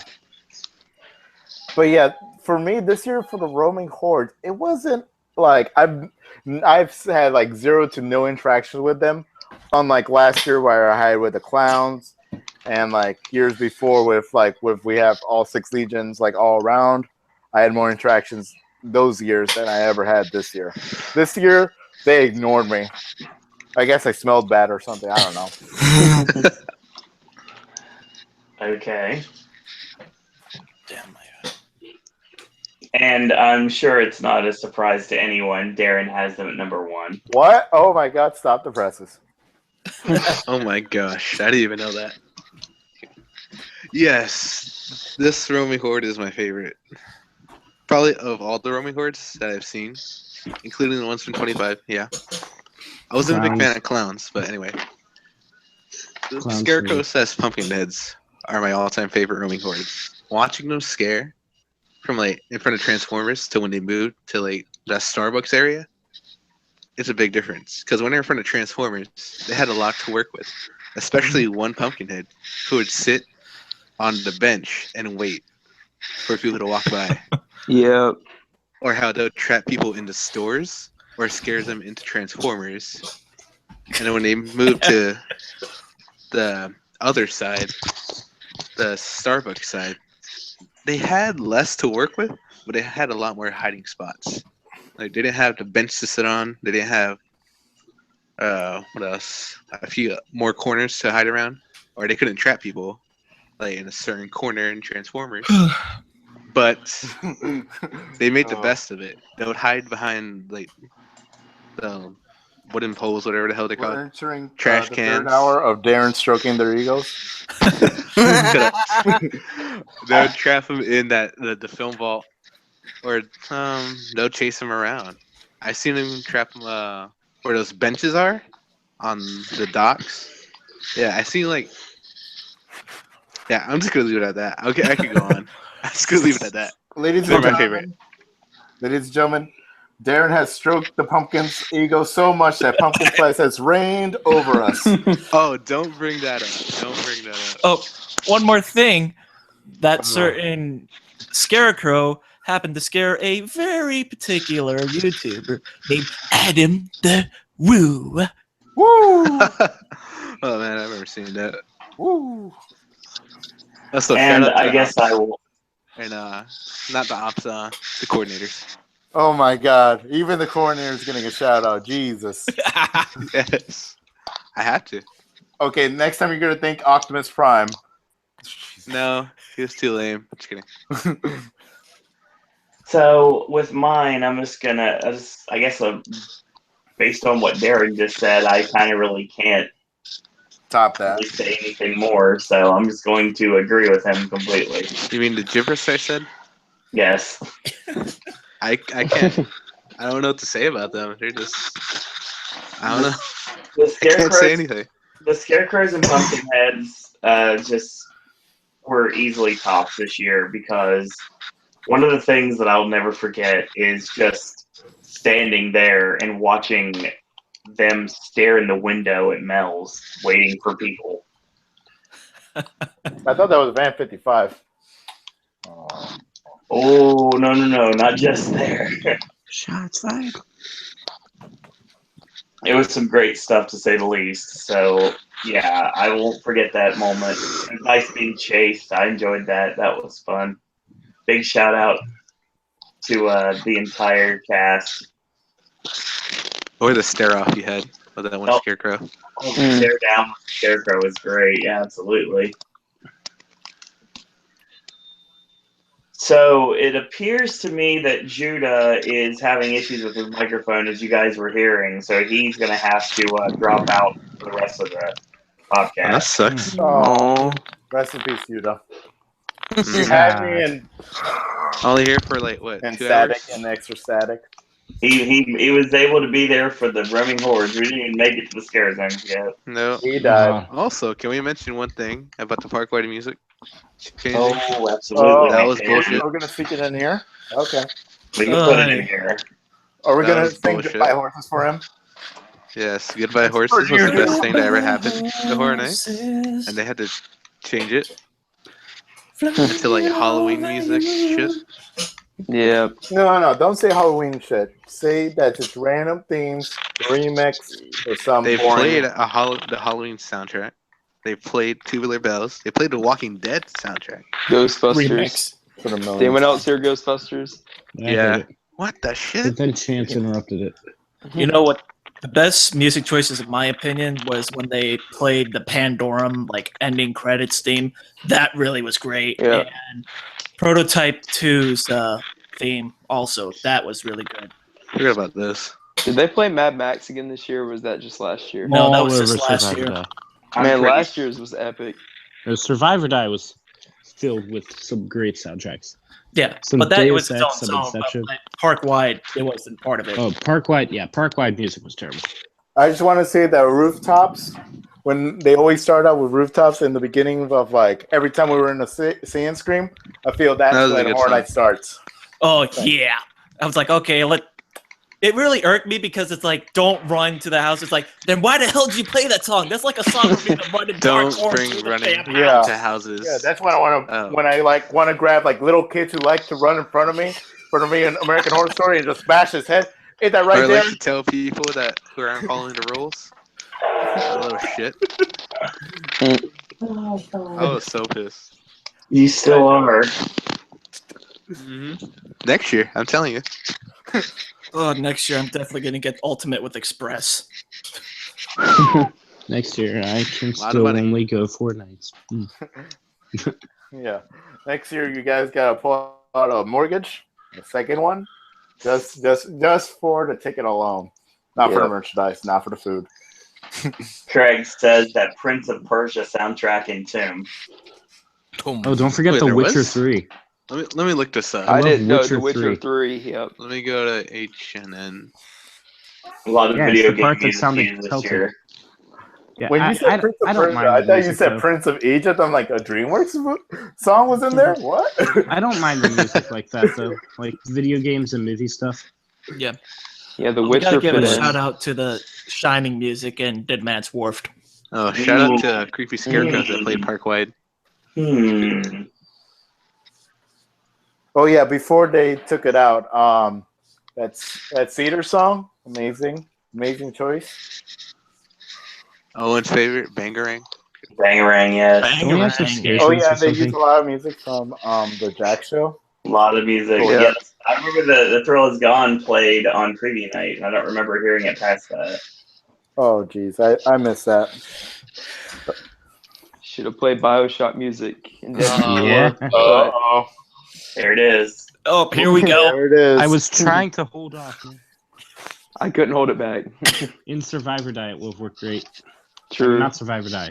Van 1955. Well, Dead Man's War. Band 1965. Just kidding. Yeah. I mean 55. Yeah, the park-wide music changed a whole lot from preview night to opening weekend and opening weekend throughout the rest of the run. Have you heard all the theories that they should just keep going with Vamp and then keep doing different decades like Vampire Pop Century? Yeah, I heard that. Vamp to the future. Can't wait. Yeah. Vamp 1985. We gotta go back, Marty. I want Marty, it'll be kind of fun. We just created a time paradox. There's vamps all over the place. That sounds like a Rick and Morty plot. You're telling me that we're dealing with vampires in Hill Valley? Nightmares is snowing. What's happening? Yeah, I just checked that to try to find the rolling hordes from 25. You say it's snowing? Yeah, it's snowing. Krampus was so well received, it'll be the first house to be repeated 2 years in a row. You're welcome. Oh my god. Oh, please, no. Projectile vomit everywhere.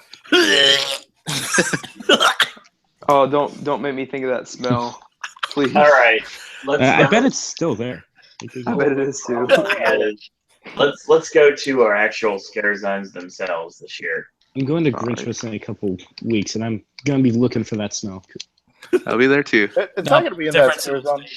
I mean, it's not going to be in that sound station. Don't worry about it. You're not going to smell it. They should just pump the air full of the smells from Krampus. One of the only good things I saw from that. Yeah, the gingerbread man scene. Yes. Now, that soundtrack is very nice. Yeah. Okay. Now we've got that out of the way. Yeah, the best collection of Easter eggs anywhere, though. Mm-hmm. They put more effort into Easter eggs than scares. True. Amen. That's no lie. All right, so what are we gonna start with? My favorite Easter egg of the year is in Krampus. We'll get to that later. Oh. God, yes. The gingerbread man?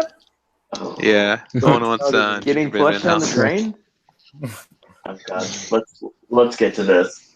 Yeah, I know. It was cool seeing. Oh, Minnie Mouse. Gotcha. Yeah, I know. Seeing the schoolhouse represented, that was cool. Wait, what? Schoolhouse was in Krampus. It was in one of the snow globes. Basically, any I don't know building that. that's ever been in Horror Nights was in a snow globe. Yeah. And we'll get to that when we talk about the houses. And we are moving on. Trying. And one that wasn't. Because otherwise we're going to run out of time cards. Yep. All right. I was looking for that. I can assure you the podcasts are not going to go 4 to 5 hours every single time, but this is a special one, so I can understand this one's going to go a while. Hey, can we move on now? Guys. By the end of this podcast, we're gonna probably I'm pretty sure we're all gonna say Merry Christmas together. Okay. Yep. It's already 11. Oh. Oh, nice. All right, No one has any plans tomorrow. Aiming for 3 hours. I was supposed Speed to go round. buy a new phone. That's about we it. we would have aimed for 3 hours. That didn't work out the right way. Speed round. Okay. It's not fair to the scare zones if we do it that way. So let's talk about Lair of the Banshees. No, you know what I'm we looking could at the do music really for fast? Krampus. It sucks. There, you don't have to. There we go. Yep. No, because Krampus isn't my worst. No, Yeah, Krampus isn't my worst either. we'll rip on that. We will Krampus take, is the barrier from the ones I kind of didn't like to the ones I did like. Yep. we will, That's we all will, for me. we will talk about that later. All right, let's just go later. Scare zones. I actually like scare zones. Why Scare am I zones. Let's keep do this distracting me? now. Lair of the Banshees, or Banshees Lair, depending on what day it was. Won't you keep starting? We're going in the exact order that I have here, so wait, you're first. All right. So it's my 5. I liked a whole lot about it, especially the soundtrack to Last of the Mohicans, one of my favorite soundtracks. Last of the to anything. Mohicans. Last of the Mohicans, great original score. Stilts, they were tall. Nightingale masks, they were there. Yeah, Spare Halloween props. yep, they were there. Yeah. It was a great collection of Halloween crap. Mm-hmm. Great scare Yeah, zone. everything I'd expect in a scare zone from one of the lesser parks run by Cedar Fair. Yeah, right. Oh wow. That's a King's Dominion scare zone right there. Okay. Mark.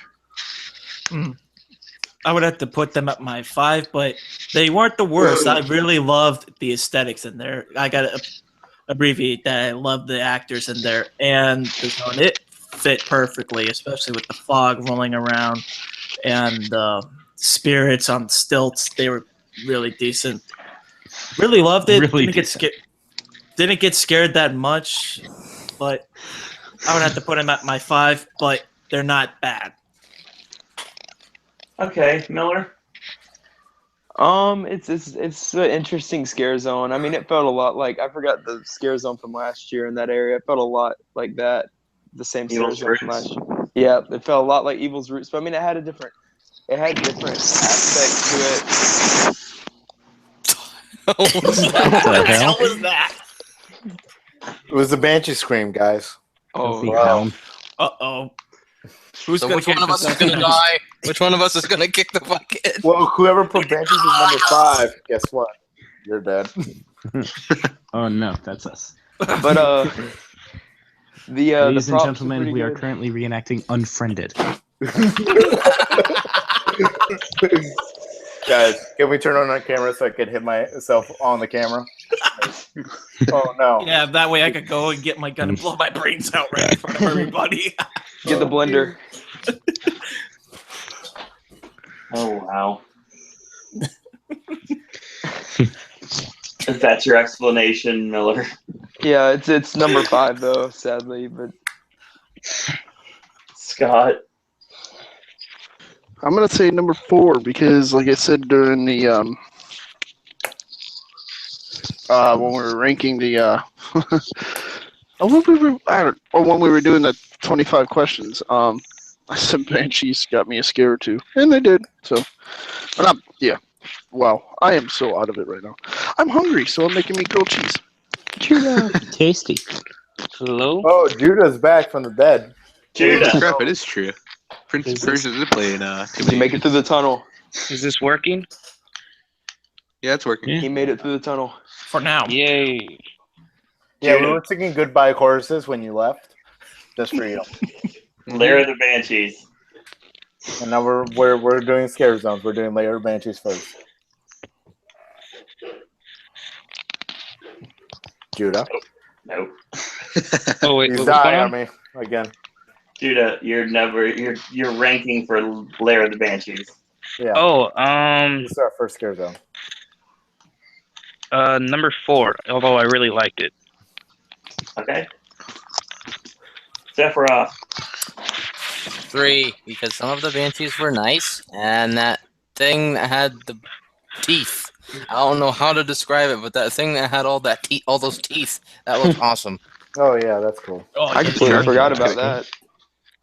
Wow, guys, professionals at work. And I didn't even go to the event. I'm just basing this stuff off of videos. Okay.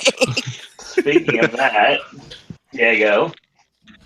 It's glorious thing. Well, the problem is I know 3 of the 2 Banshees and 1 male, whatever lion-faced person was there.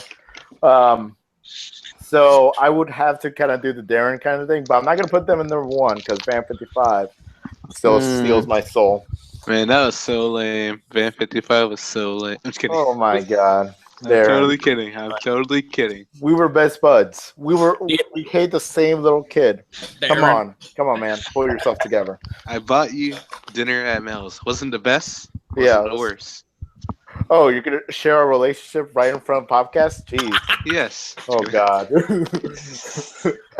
Oh, we're gonna gossip like little girls today, aren't we? Oh yeah, totally. Okay, Like, so I'm how is gossiping. Becky's hair? Okay, so yeah, I'll put it in number 2. Banshees is amazing. Darren. And the girls are great. That's all I'm gonna say. Lair of the Banshee. It was a good zone. Nothing too memorable. I did like the characters in there, like their makeup. And I like how this year they use a lot more prosthetics. in previous years. Yeah. One thing I did have a problem with this zone was it's gonna happen because it's always in the same area. Is the traffic and like the flow of it? There's so many people going through. It's like you hardly see the characters besides the one on stilts. Especially with that new show. Especially Yeah. AOV. We'll talk about that later. But this zone, I think, was an improvement from last year. Last year's zone, I didn't really like it. But this one, Layered Banshees, I would rank it probably 4 on my rankings. Okay. And we're going to continue that, and I'm going to probably... Oh, God, I hate doing this, but I have to. Yeah. Lair of the Banshees is my number 5. Jeez. I did. Owen, when you know a guy, and then he screws you over, and he's my McMahon. I Owen is guarantee on with me on this boat. I support your decision 100%. I guarantee you I know what his number 1 is, and if anyone wants to bet me money on that situation, I'll take it. He's my I 1, mean, 2. we all know Owen Hey, loves support my Chains in Patreon. Hell. I don't have a Patreon. So, wow. You don't have Yeah, a Patreon? Bill. What? No. We'll get to that later. Thing is, oh God, I don't hate this. See that? Owen says he's going to buy you one later. No. I just didn't spend enough time in it, honestly. That was my thing with this Who scare did? zone. Yeah, well, it's my issue with Central Park scare zone. Like, I never spent enough time in there. Because you really can't with all the traffic. Oh, yeah, I can, but I mean, it's just like whenever I'm going back there, I'm either A, leaving the front of the park, or B, trying to get back to Bill and Ted as soon as possible, or C, trying to get over to the house in the back of the park. And I don't have time to really spend there, and it's a shame because there's some really good things in Lair of the Banshees that I really liked, but I have to rank it last because I didn't get to spend enough time to fully appreciate it. Yeah. Which stinks. That's just how it is, I guess.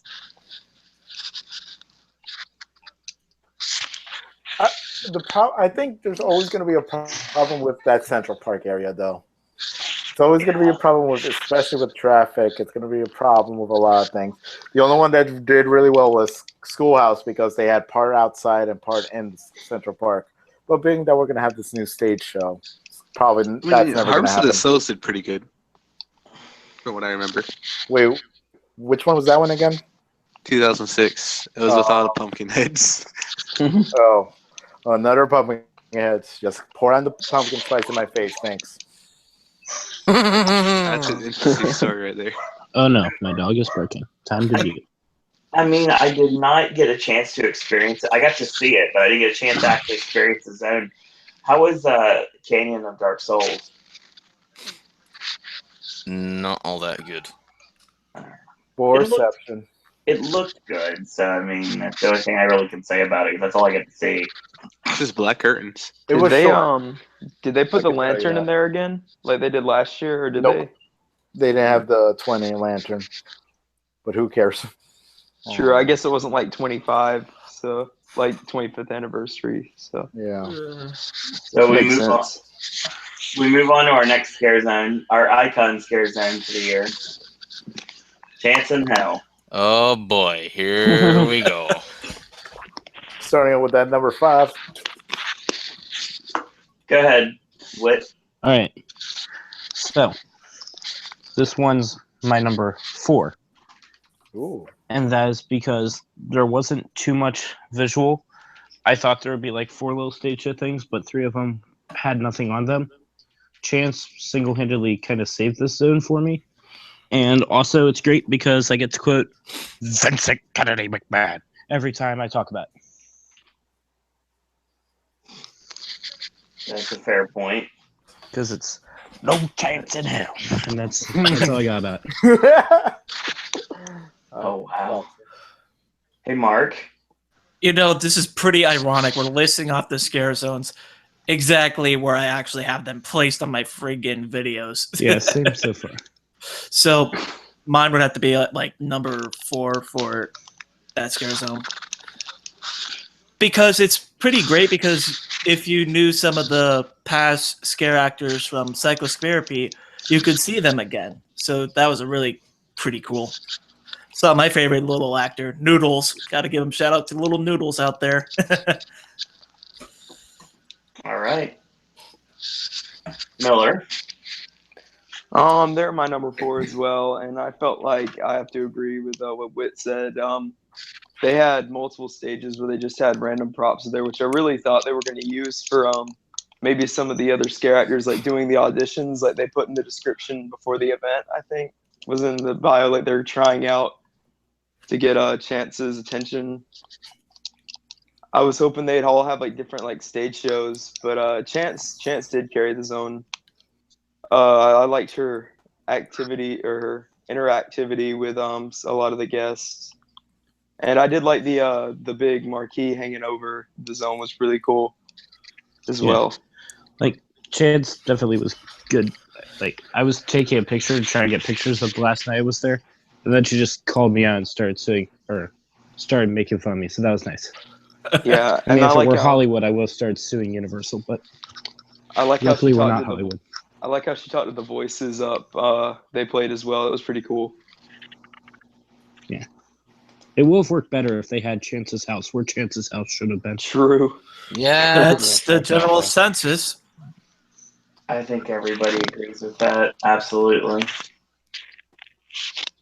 Judah, would you like to give your thoughts on Chance and Hal? Yes, I would. I'd put it number 5. I didn't dislike it, but I just didn't spend enough time in it too. So I just didn't really see anything that was like highlighted. Some of the scare actors were, playing the roles great, but other than that, I usually walk past it. All right. Ooh. Scott? All right, this is going to probably shock everyone, but I sound differently because, first of all, my headset died. So I'm using headphones. Great. You sound fine. All right. I love Chance, but I so wanted something different than what they presented. And I think most of us can feel if she was going to be the icon, they should have done way more. Right. So this zone is number 5 on my list. Okay. Most people will probably agree with that. So far, everybody has her really low. Sephiroth? 5. The only good thing about that scare zone was the photo ops with Chance, but that also meant that everybody, and I could tell even in the videos, everybody, when she was out there, crowded around that stage. Oh Yeah. my god.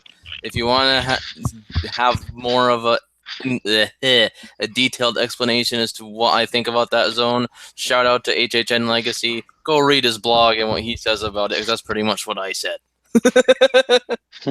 Chris is a really good friend of the network and personal friend of mine, and I think Diego has met Legacy before. I did? I don't remember half the things I do. Yeah. I met Legacy, but I didn't even know it was Legacy. Yeah. Well, maybe I think you're gonna have to do one of those things like Legacy is Chris. It's Legacy. I'm like, oh. So kind of like Darren is best man. Best man is Darren. I'm like, oh. So it'll probably be one of those things. While you're at it, what is your thoughts on Chance and Hal? Okay, so I love the icon of Chance so much. I saw her since 2007, of course. Saw her bloom into this amazing icon. And what did they do to her? They fucking threw her to the ground. They smashed her up, and then they go like, so, remember that Chance? Yeah, she's just going to be a mascot. She's going to be our Mickey Mouse. She's going to be some random person in like a big helmet. And they go, oh boy. Okay. Oh. So basically, you're saying that she met Donald Trump. Wow. I do not put politics into politics. Look, I have a ton of respect for Chance. I thought you were gonna like say smashed her up and threw that image on the T-shirt. Well, trust me, like I would buy anything from Chance, especially the Chance that I know and love. I do still have some of the merchandise, but this year they didn't use her to full capacity. Mm-mm. I would love to. I'm gonna say more about it in the house and stuff like that, but they should have put her on a pedestal. If we had a problem with the crowd, I would find a way to put a stage on top of the whole scare zone so people could see her without like, oh, so can I take a picture with Chance every 5 seconds and just that was a make problem. a huge traffic. And like that, like one little spot go towards the left or behind her stage, which I feel will be a disservice for her to just navigate from American Horror to Exorcist. Yeah. And the scare actors who played there, even though I know a couple of them, I can't even see them because of the millions of people there. They blended into the crowds. So for me, that scare zone is just a photo op of Chance. And she can't even do her bit. She can't really do anything because people will interrupt her. Says, I need a photo right now before I go back to American Horror Story for another 3-hour wait. Yeah. The only thing that would be worse is if they had like Elsa Mars performing. Mm-hmm. So yeah, for me, it's going to be a solid number 5. Even though I love the actress who plays Chance, all 2 or 3 of them. They were really funny, and especially the last couple of nights I saw her. But other than that, it's not really a scare zone for me. It's just a photo op. They should have just made it. They should have just put a price free in front and put it in the back where there was no crowd. You know where it would make sense with her house? Oh wow. Oh yeah, that was originally going to happen. Yeah. Yeah. Who screwed up there? Yeah. All purely Why did that speculation. happen? We will never know the truth. But yeah, I would say like put it in La Bamba or something. Put Chance somewhere and advertise. Hey, you want to take a picture with the icon? Come over here. Pay me $10. Okay, have fun. People would have done I that. know. I will do it. Oh, trust me, if it was the real Chance, I told you millions of times, Owen, that if I had an opportunity to take a picture with a real Chance, the real one that I fell in love with, and like have an interaction with her like a princess, but make it all horror themed, I would do it. I would wait in that line probably like almost once every week. Yep. That's the reason why Scare Through Dining worked so well, because it was the only real chance to get a photo op with her. Nice pun. But yeah, but she's not the real Chance. But I'm just gonna leave it to that. Yeah, I wish they could do like a photo op and like maybe some nights have Aaron as Chance there. That'd be cool. Even if you had to pay, it'd be pretty Name cool. drop. I'm trying my best not to name drop, but yeah, it happened. I was trying to be not there either. Yeah. Much respect to her. Much respect to all of them. Yeah, they were all great. Yes, yeah, I'm just saying that the location screwed them over. Darren, A Chance in Hell. Now, I'm just gonna say this: the streaks this year, I love all of them in some capacity. I don't think there's one that was lacking, but A Chance in Hell is my number 5. When I first seen A Chance in Hell opening night, I wasn't impressed. I thought it was just a typical zone in Protect Central or Plaza to Stars, whatever the hell that area is called. But over progression of the event, it grew on me a lot. Same with the actors. Like, they changed. They weren't just regular crazy people in that area. They developed characters. They developed like personalities that was different from each other. And the Chance, the only Chance I've seen in that area, and Owen, you probably know who I'm talking about. Right. She did a fantastic job playing Chance, but it's not the original Chance. Like,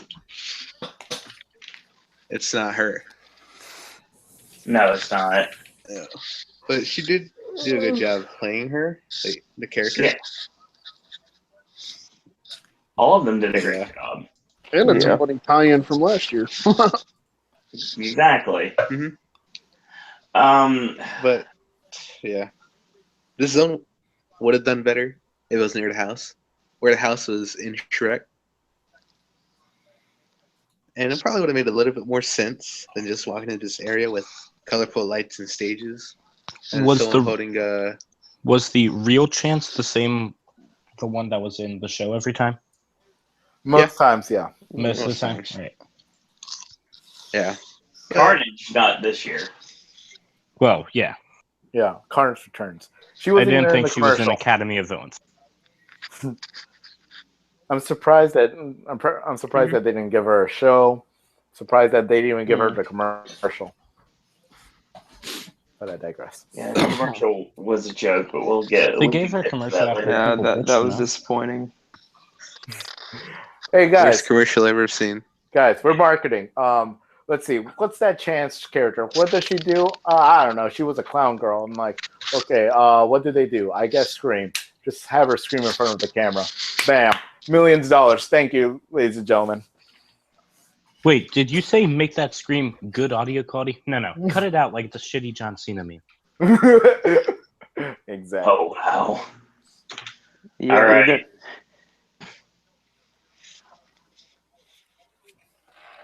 Yeah, I know what everybody's expecting me to say. Mm-hmm. Everyone knows that has been listening for the longest time that anything Chance related was my tops when we started this. I had a lot of hope that they would do the right thing, do right by the actress herself, and give her a real chance to shine. Wait, hold on. Owen, did Pun. you say Lunatic's Playground will be your number one? We'll get to Yes, I that think he later, did don't say worry. that. Yeah, I remember him saying that. Well, that's what I was saying, Darren. So anything Chance related would be my tops for the year. Well, that's when we started. And then as we progressed, through the event, I was at one point going to have this towards the bottom. Like the scare zones in the front of the park never really do well with me, honestly. Because usually, most times, I don't go through them. I'm usually going to the right and going down to Hollywood. Path of the Wicked was pretty cool. Yeah, I wish I could have seen it. That was what, 2008? Yeah. Yeah, 2008. Yeah, not many people I saw that other than me and Darren firsthand. Lucky. I wish. The flying characters are the best. Oh my god! I like the Stop ballroom one rubbing in it in. 24. Oh, I'm sorry. Oh, yeah, Is this the salt flying for your monkeys. wounds? Oh, jeez. Oh. Yeah, I haven't even had a chance to lick them. Come on. All right, continue on. So this isn't my number 5. Obviously, because we've already got to my number 5. So you asked this question: is it my number 1? The answer is no. Well, I lost. It's somewhere in the middle. It's my number 3. I will say that even though we created the greatest cluster in the world when Chance was on the stage insulting people, which is something we called on here a year ago, even though we didn't, it wasn't a giant platform, it was a stage, but it's still the same kind of concept. So it was basically Chucky's Insult Emporium with Chance, and which is what we said it was going to be. They wasted a lot of the stages with just setup, but I think it worked because the characters that were in this area, there weren't very many some nights, but they gave it everything they had. And they were constantly in your face. And there was a lot of really great interaction. I remember this character that would walk around with scissors and then laugh maniacally. I thought that was great. And then they would ask you random questions. And it would fit the aesthetic of somebody that's absolutely crazy. And I just loved how it felt. I just thought as a scare zone, it worked really well for me. A lot more than any of the scare zones in the previous years in the front of the park have. And I wish they could have done more with Chance. I wish they could have done better by Chance than what they did. But, I mean, they did what they could with what they had. Obviously, when you have companies fighting for what the actual end product is, there's going to have to be some pushback. And there's going to have to be some give and take. And I think what we got actually was better than I thought it was going to be after I found out that what we all wanted was never going to happen. After the commercial, we should have known right there what we wanted from the event was not going to happen when it pertained to Chance. So will we see more icons in the future? I think so, but who knows at this point? I mean, we didn't even get a vinyl. And the merch they used this year, like I said, the image reminded me of something from Pink Floyd's The Wall, and it didn't even look like Chance at all. So, I mean, kudos to them trying for marketing to shoot it down, but the glimpses we got of Chance actually did work for me, and that's the reason why it's not first, it's not last, it's just in the middle. Now let me ask you this. Not a good scare zone. Not a bad scare zone. The scare zone. So you're saying that you're saying Chance in Hell is the Roman Reigns of Halloween Horror Nights 26. Oh my god. Yeah. Don't ever say that again on my network. Hey, let me ask you guys this. The marketing didn't put over Chance. They didn't even want to put over Chance. I know. They wanted to put over American Horror Story, and guess what? American Horror Story is the John Cena of this year. Okay. Has the most twisted shirt. That's for sure. Yeah. Oh, okay. So let me ask you guys this. Now, when Mike kind of announced this house, he made it for the house and Scare Zone. He made it seem like a theater of the mind. Right. Now, they got lost. Well, let me ask you, could these other 3 stages that weren't really used, that just had props in them, could there have been 3 other chances that would all talk and interact with each other, like her mind is playing tricks on her? That would be amazing. I think that's what they could have went with, because, I mean, you had 2 versions. You had her, her sexy, hardcore, BDSM look. I'm sorry. And you had her straitjacket look. The Moulin Rouge look? It's okay. Yeah, but here's the issue, Scott, and you noticed right away that the marketing almost immediately got rid of the Asylum Chance. Oh yeah, that's a shame. Which was a big mistake, because the house Mike touted this as being in her mind. It was going to be, and it seemed like they had different ideas. And when marketing pushed back, it seemed like that they got their way, and that's what we got. Marketing is the insurance to trucking, as marketing is to the theme park, or to this event. It's frustrating, it really is. But I mean, I think that for what they had with Chance, they did what they could. We probably wouldn't even have gotten even a third of what we got if marketing had their complete way. Well, it's just like this. Marketing to the creative team is just like truck drivers to dispatchers. They always clash with each other. AFN. Yes. And planners too, and CEOs. Well, Asylum Chance would have been more interesting overall, Lady Luck, and I agree with that. But the thing is, there was a lot of speculation, a lot of hearsay talking about that somebody didn't like the way that Asylum Chance was being portrayed, and they were making people think the wrong thing. So then Asylum Chance started to disappear. And notice, if you look at the map this year, there's usually different versions of the map.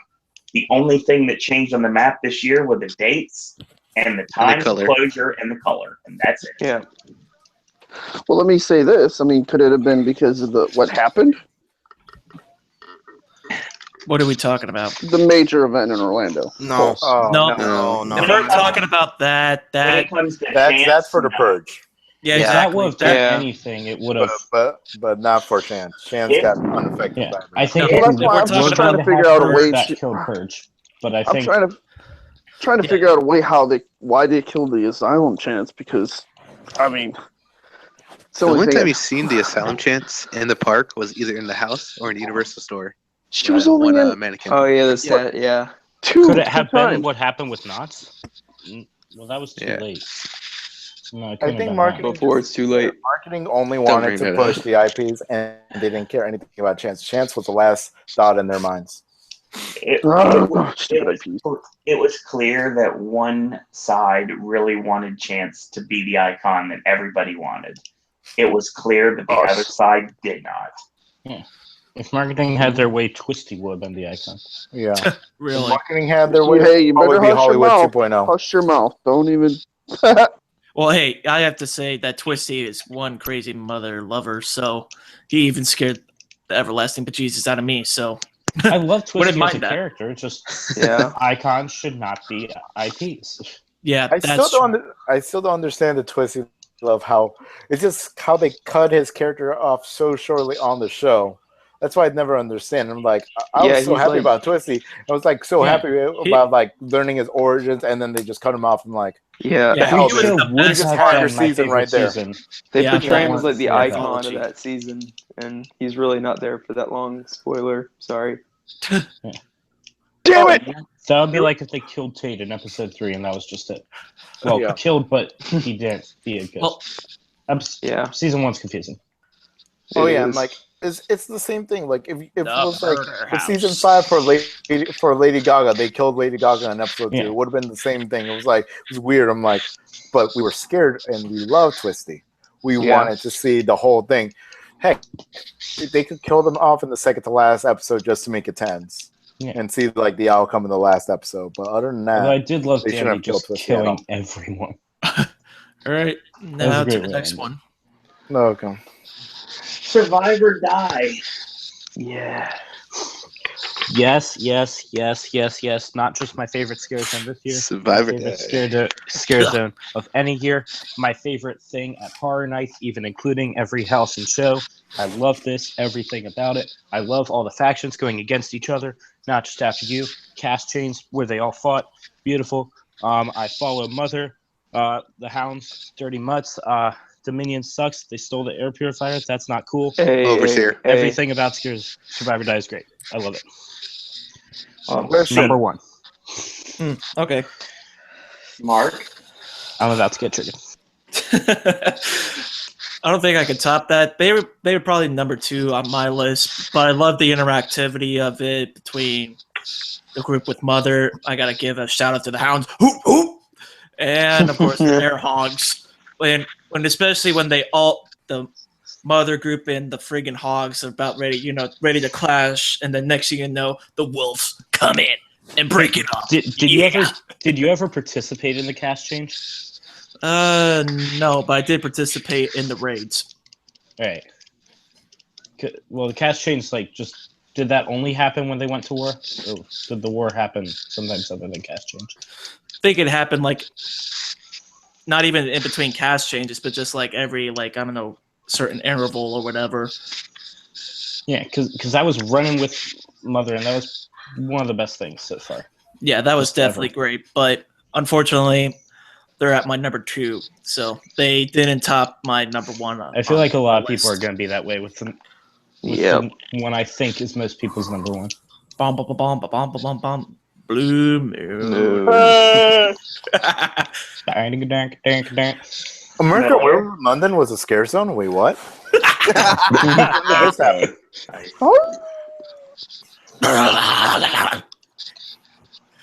Miller. It's my number 2 as well. I liked all the interactivity with the guests as well. Dominion, man, I love the Dominion. Their outfits are really cool, which is just sold me. I know it's a bad reason. Just amazing. Yeah, with the gas mask on that side, it's cool. The hounds look really cool. The hounds were cool. And I don't get mad at Mother. Just all their character designs being shameless Fury Road. Yep, knockoffs. exactly. That's never a problem. That might be the reason I really liked it, though. It reminded me a lot of that movie, and I really love that movie. So, yeah, exactly. Then it had a nice Fallout vibe and stuff. Just all my favorite things tend to be post-apocalyptic. Or Bioshock. Judah. Yeah, this is my number 2. I mean, it was just an all-around solid scare zone. Not much to pick at or complain about. It was just awesome. I love the fact that it was 3 different gangs. Yeah, I loved all the cast changes and interactions with each other. It was awesome. Number 2. I want to join more psychopathic cults and more scare zones. I'm going with the Hounds. Better watch out. My dad was a Hound, and I was Mother's boy, and we did not work well. Am I the only Dominion? Please don't tell me I'm the No, Dominion. I'm the Dominion. I'm the Dominion. Yeah. There's 2 Dominions in here. Still, I'm a vamp. Scott. Well, There's winners and losers here. I'm a loser. Oh, but Why don't you kill me? Nice back reference. Oh wow, nice back reference. awesome. In it with the back. I didn't spend a whole lot of time in this zone. The effects and the cool props and stuff. I wanted to spend more time, but didn't really. But I'll have to say, this is a number 3 for me. So you can pretty much chalk up which ones are going to be mine. Yeah, it's pretty obvious. Well, it's a little twist, but okay. What a twist.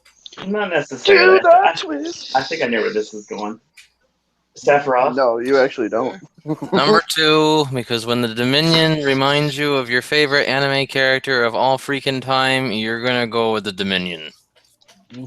What would that anime character be? Check my pinned tweet on my Twitter page. Okay. Diego? Oh, it's my turn? Yes. Oh. Okay. Well, I'm sorry. I forgot. I keep forgetting, the role of how we do this. But okay. Okay, I'm going to put them. Okay, I'm going to say the negative things first. Okay. I've been doing Horror Nights for a long time, like I keep saying. This is basically the Acid Rain scare zone back in the time. I keep forgetting its name. Acid Assault. Acid Assault, yeah. That was a badass zone back then. But yeah, it's Acid Assault with Purge. Mix it with some Mad Max, because you could obviously see the screening on the buildings. The same exact ones from Acid Assault. And they sucked. Yeah, it sucks that they just repeated that. I'm like, really? It would have been good if the show over at Hollywood Studios, the Star Wars show, hadn't just come out. Because that Star Wars show really made the buildings look kind of bad. No, the big problem was it was too backlit because of the store right next to there. Yeah. Although I love the fans blowing, like the giant fans blowing when the buildings collapse. That was a nice touch. Oh, I didn't even notice that. That's a great. But other than that, and also being it's Pokemon Go, the scare zone, I love it. Yeah. But other than that, I'm a proud follower of Mother. Funny enough, I know the actress who does Mother and Castay. She was also the nurse in Psycho Scarapy of last year, if you know what I'm talking about. She's amazing. I'm doing the mother hand gesture to you. Oh yeah, me too. I already done. My hand is already on my heart. But yeah, great scare zone. Solid number 3. The Dominion is so boring to me. Like every time I just pass through them, I'm like nothing. Literally nothing. At least the hounds, like they rev up their chainsaws. They scare me a bit. But the Dominion, they could have just ended the scare zone there. Other than that, that's it. Number 3. Amazing job. About to become triggered. Aaron.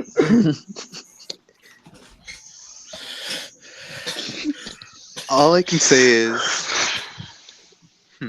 Overseer hides, Mother lies, Hounds survive. The Hounds are the best in Survive or Die. I'm giving you the gesture over the airwaves. I mean, Darren. I'm doing a too sweet sign right now. Yep. The Hounds had so much from the Polaris until when they added the motorcycle. Oh yeah, definitely. Wait, those were just badass. I think 4th week or 5th week of the event. It was getting near the end of the event, both in here and the next scare zone. Yeah. Over in Hollywood. They got a motorcycle too. The overall zone, from when I first went into it, later. I thought Dominion was awesome. Then I seen Mother, and I'm like, no, Mother is awesome. Then the Hounds came into Mother place. Is awesome. And I'm like, never mind. Those filthy mutts don't even have a leader. Fuck Artifice. Hounds are the best. Yeah. Follow Mother. I mean, Mother they will had guide their own you. Twitter and they had their own Instagram. So yeah, I mean, you want to reach your followers? Yeah, do it there. Especially for when don't upload character profiles or the Hounds. After pledging the Dominion, I didn't feel like it was right to go into to Mother's area. Yeah. Only thing Because no Artifice one had for wants them was you a there. giant fan. I felt like that line in Skyrim, you shouldn't be here. Yeah. Yeah, I'm sorry. New York belongs to Mother. Well, New York belongs to the Hounds. Hounds. Yeah. Filthy I mutts. think you mean the Dominion. Okay. All right. Okay. The cowardly little child who runs Quick to its question. mother. Don't worry, guys. Of lies. The Hounds take Sing Alley, as Mother takes the remaining, and Dominion could scurry back to like Fast and Furious or whatever, and they could. At least we can both back agree to the Dominion's gym. crap. Darren, so that being said, what is your number order for Survivor Die? I would place it number 3. Okay, Dominion had the blind guy. I mean, not Dominion. Artifice. Yeah. Had the blind dude. That was awesome. Okay. That's some cool stuff. I'll go now. Hounds had the players and the motorcycle. Beat that with the Enforcer helmet and chainsaws. Artifice also had chainsaws. Yeah. We had but an I didn't know actual how to use leader it. who did something other than looking like someone who just wasn't ripped enough to get into TNA auditions. Oh. Hounds don't need a leader. Snap. Unlike you little prissy little kids Apply who ice to the can't burn area. follow any rules. Darren. Just wave the white vest. Just wave the white vest, man. That's actually what I'm It's wearing over. now, white vest. Damn, you see, you're already pleading. You're already saying it's over. We won. Mother lies. She'll reveal her It's true over, plans Mother. to you. We have the high Hounds ground. or die. Mother didn't lie. I killed the Dominion. I got a turkey leg after that. I'm just saying that's actually worth it. Yeah. Turkey legs suck. Yes. Alright, anyway, go on, Owen. Okay, Survivor Die for me. Okay, on preview night, I thought Survivor Die was going to be my number 2, and it was, because I love the aesthetic of Mad Max meets Acid Assault, but it was quiet. It was really quiet. It was understated. It was extremely loud. No, hold on. Preview night, it was not at all. Oh, okay. When we got to opening night, the loudness had returned, and I was like, I like it. If it's just another New York scare zone. Post-apocalyptic New York scare zone, like you do. I like the stable warfare. I thought that worked really well. A lot of good interactivity. I ended up getting pledged into Mother because that's what they did to me. Good. No. It's not my fault. It's just what happened. They were there at the time, and a big shout out. I'm glad you saw the truth. Big shout out to someone that is a good personal friend of Mother, and it was great to hang out with you, sir. Hopefully, we'll get to do it again whenever you're able to return to the event. I know after his time as a character, he's not going to be able to return for the next couple of years because of school. So hopefully, he'll be able to return, and we'll be able to both be characters that year. That'd be pretty cool. Was it the guy that was all twitchy with crazy hair? It was someone that was very close to Mother. We'll just put it that way. Okay. So yeah, again, just like with other New York scare zones, I don't spend nearly enough time in these scare zones at all. I mean, I think I spent more time in Ben and Jerry's than I did in Survivor Die this year. I sat there for shame on you, Owen. You didn't have a Sunday. Damn, shame, Sir Owen. You even sold out to Ben and Jerry's. Oh, Ben and Jerry's are amazing.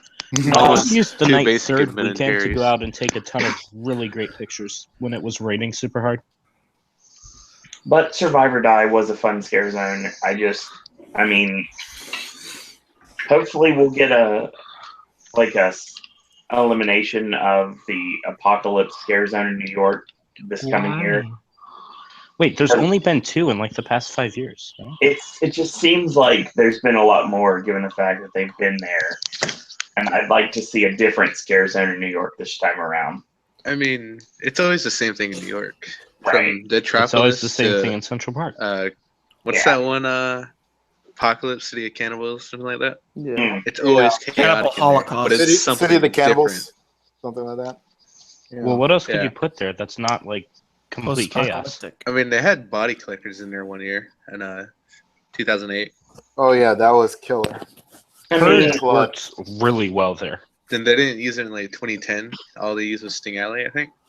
I just want to see something different. That's all. It's kind of hard to think about it. Yeah. Like, what could you do different? You got to find a major, big location for a scare zone. Okay, this is what should have happened this year. We had a chance. We play Frank Sinatra in the background and make her strut throughout New York. Bam. Money, please. Money, please. Yeah, that was Oh my coming. god, you beat me to it by like a second. Tickets, please. Thank you, Daddy. Oh, God. So we move on to wow. This should be interesting to see where this goes. So we're looking at a lot of people's 1 and 2 right here, and Nope. we're gonna. Not every- Roman not Guards are everybody. number 1, but I'm gonna put them somewhere else Roman and just Guards put are my scare number zones, 6. like official scare zones. So yeah, A lot of people go with these as their 1 and 2 this year when it comes to scare zones. As a matter of fact, this scare zone actually got Zone of the Year, props to them. They and deserve it. that is Dead Man's Wharf. That is, Dead Man's Wharf is my 2. If Dead Man's Wharf were bigger and not as congested, it still wouldn't be in Survive or Die for me, but would have been even more great. I really loved all the use of fog. That was the best use of fog all year. The way the fog worked and the lightning flashes and all of them hiding really well just within the dense fog. I loved the ship. The ship was beautiful. And all the character designs in there were amazing. Like the diver and the helmet and stuff and all of that. That's definitely my number 2. I really like it. All right, Mark.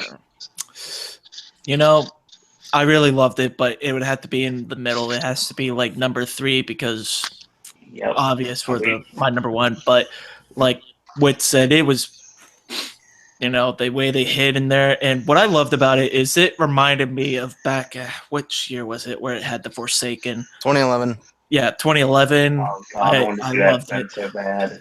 That was, I definitely loved the aesthetics. High on my in time there. travel list. It was like there. So, but I really wish I could put it up any higher on my list. And of course, the Shining music playing in the background just added that extra element. Oh, yes. Because I was I wonder why. Because I was with one of my friends, I don't know if I and buy it. she told me, I was like, "Why are they playing the Shining music in here?" I'm like, I don't know, but it finally clicked on me. It's like that; it just fits perfectly. If it actually happens, my House of the Year will probably be an IP.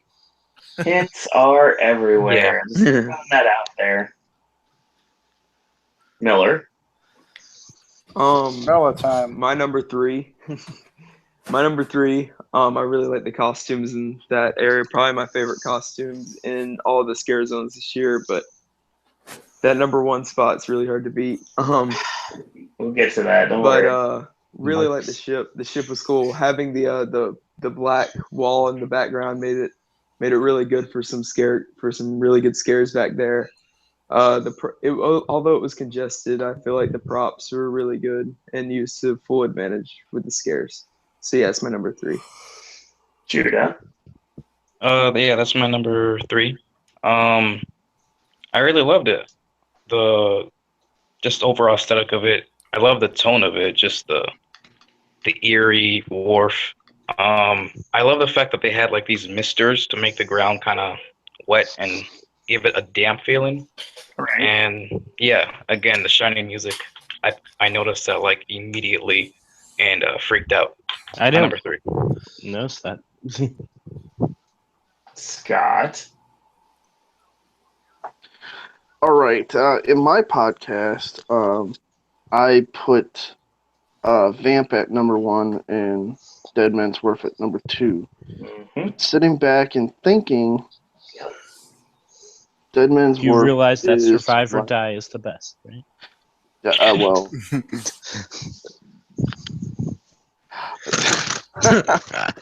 Shady Brook last year was awesome for me. But no, Dead Man Wharf is number 1 for me now. Yeah, it was so cool just walking through it and just even the actor that just went up to the boat and was trying to get the the barnacles off was kind of fun to watch. Even though it's pretty much tied, believe it or not, and I can't have a tie, obviously. But yeah, that's how I'm gonna roll. That's funny, Scott, because you were thinking that I wasn't thinking you were going to do that, but that's exactly what I thought you'd do. I gave enough hints. I mean, yep. I'll go back to mute. Big shocker. This is actually my number 4.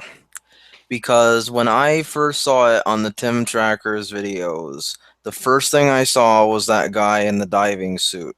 And I could not, for the life of me, think of anything else other than that thing. I think they called it the Cyclops from the SpongeBob SquarePants movie. Yeah. And then we're talking about Shark again.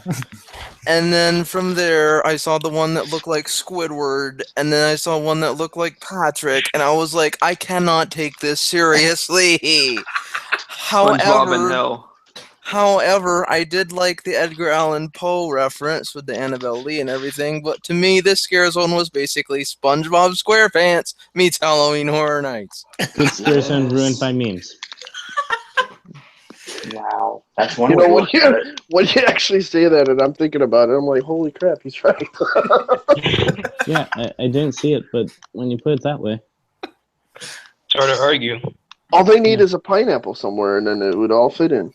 SpongeBob SquarePants. Who lives in a pineapple? Who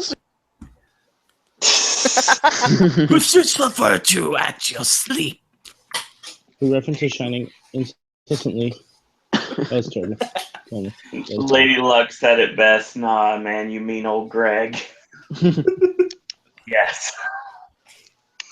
1,000,000 times yes. Don't bring that up. Diego. Okay, so like in the beginning, I enjoyed it so very well. I love that you could see the lighting like almost anywhere in the park. If you lightning flash. Yeah. Yeah, across from it, you can damn see it, nearly blinding. Yeah, that was an amazing effect. But the problem is, it's so short. It's the shortest Scare Zone probably ever. I'm still trying to think like if there's any other shorter Scare Zones. Double feature, double die-in, I think. I feel that's bigger. Maybe because of the screen, maybe because they have like certain props that's not like because of disaster. Being that they closed disaster, that's probably the reason why it's even shorter than it is. Yeah, that's probably it. Yeah, but I enjoyed the concept. I thought it was going to be an amazing, but it's just too short for me. It's this is mostly the biggest reason. If that was, let's say, we put it in any other location, that would probably hit number 1 or 2 easily. But it just has to be number 4. Just by like, I could just look up for like 2 seconds, go back. I'm like, wait, I passed the Scare Zone already? God dang it! I gotta take a U-turn. So. Yeah, sadly, it has to be on number 4. But you shouldn't judge it by length at all. Oh, now I understand. No, Darian. You tell us how you rate that. Not going there. Okay. We're not talking about scuba trousers anymore? Okay. It's fine. No. Darren, go ahead. Talk about your best trouser. Go ahead. Great. Oh, man. Dead Man's War. Pretty much everyone said what I was going to say. Yep, this zone, it surprised me a lot. I thought I wasn't going to love this zone because of the location. But what they worked with, the actors, they made the best of it. Now, I'm always a sucker for stories when it comes to houses or scare zones. That's why 25 is terrible. Yes, I wasn't a big fan of 25 years. Still a great house. Just I didn't have no story. But anyway, back to Dead Man's War. Dead Man's War. Hey, we agree on something else again. I love how the actors in there, even though they didn't speak whatsoever, they just made noises. But what they Like did, that? that too. They added something to the zone that if you were just going to walk through it, and there's no actors, it just feel like just a zone. And on that note, good night, everybody, because I have to drive 2 hours to watch Fantastic Beasts tomorrow. Dang. Not quite worth it. Oh, damn. That was a Spoiler good alert. movie. Wow. I mean, no movie is worth a 2-hour drive unless it's like, I don't know, I'd say Christopher Nolan or Tarantino. Well, Or I a have to go horror to the movie mall. is not going to be in your area. That's another reason to drive 2 hours for a movie because we've done it before. Yeah. Yeah, it's called Going to the Mall, and I'd rather not shop for clothes, so gonna watch Fantastic Beasts instead. That's a good call. Spoiler alert, no two wood wands touch each other. So if you were looking for that, search another movie. Spoiler alert, it will definitely be an attraction in the next 5 years. Oh yeah, I know. Yeah. Probably in the third park. Oy. Ooh.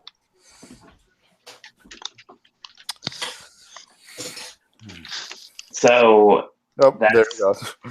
I don't know. There's nothing else I can say about Dead Man's War. Everyone else already pretty said everything. then I'm gonna go last then.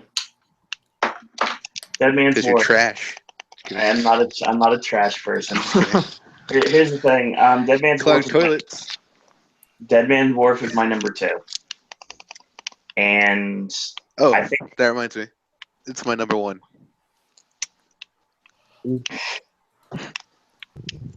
Dead Man's Wharf is your number 1. Yeah, you know the reason for Vamp. Oh yeah, I do know the reason for, which means that, okay, we'll get to that in a minute. Let me rewrite that. Okay. So I'm going to try to put everybody's list in here. Dead Man's Wharf for me is number 2. I love the costuming. I love the feel of it. I love being able to immerse myself in a different world when I was walking over there. It didn't feel like it was just another scare zone. It felt like something that really was more than that. I love the concept of it. I love the execution of it. I love the soundtrack of it. Like I said, hints are everywhere. It was one of those things, like has already been mentioned numerous times, that just seeing that lightning flash from across the park was just amazing every single time. And that scare zone to me wasn't the best, no matter what the voting says, but it was one of the best, and I have to say it's my number 2. Oh, that reminds me. When I was waiting in the Springfield holding area, just watching it, like from across the lagoon. Right. It was something else. Like You can see the flash in broad daylight. Yeah. Oh, yes. It was pretty cool. And hearing the music, it just, I don't know. I can't describe that feeling it gave off, but it was something else. Maybe it was like the feeling's probably like atmospheric is how I would put it. Yeah, it definitely is. That's the best way. I don't know. That's how I always feel. Like when I'm like across the park and I'm looking at New York while I'm standing out in front of Men in Black, and I see like the pyro go off, or I'm standing in Dead Man's Wharf or Lair to Banshee, and I see Vamp going on. I see something else, and Dead Man going on, and it just makes you think, what am I missing? Because everything is happening all at once, and it feels like you're missing something that someone else is experiencing, but they're probably not going to tell. Exactly. That's deep, man. That's deep. It also makes sense because it's like people that think certain houses are better than others just because they've had different run-throughs than other people do. Mm-hmm. Yep. Yeah. Tomb. Yep, Tomb. For people who make bad IPs. We'll get to that, don't worry. Okay. And of course, last but certainly not least, Vamp 55. Also, anyone notice that it's midnight? Well, a little past midnight. And I just want to say that Owen put number 1 Dead Man's Wharf. So everyone knows he likes them short. Continue with Van 55. Just saying.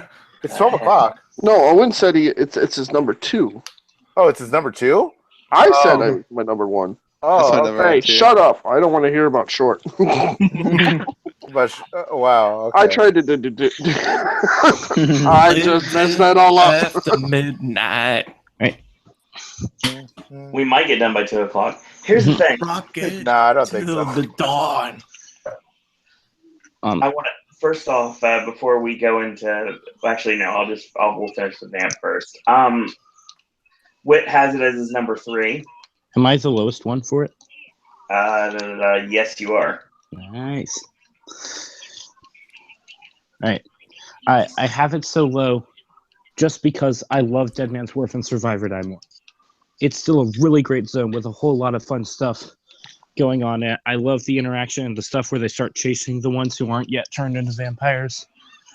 I love the interaction just with the ice cream cart truck guy and the just saying nice shades to him and then them being like, thanks, dude, and all that. Mm. And especially, huge shout out. I love the use of small percussion instruments like tambourine. Those aren't scary. I hate it. Terrible. Don't do it. Bayou of Blood. However, if you go for a full marching snare, gets my approval. I love it. So that's what I have to say about that one. Yeah, the principal was great, and the hall monitor. You would say that, Slacker.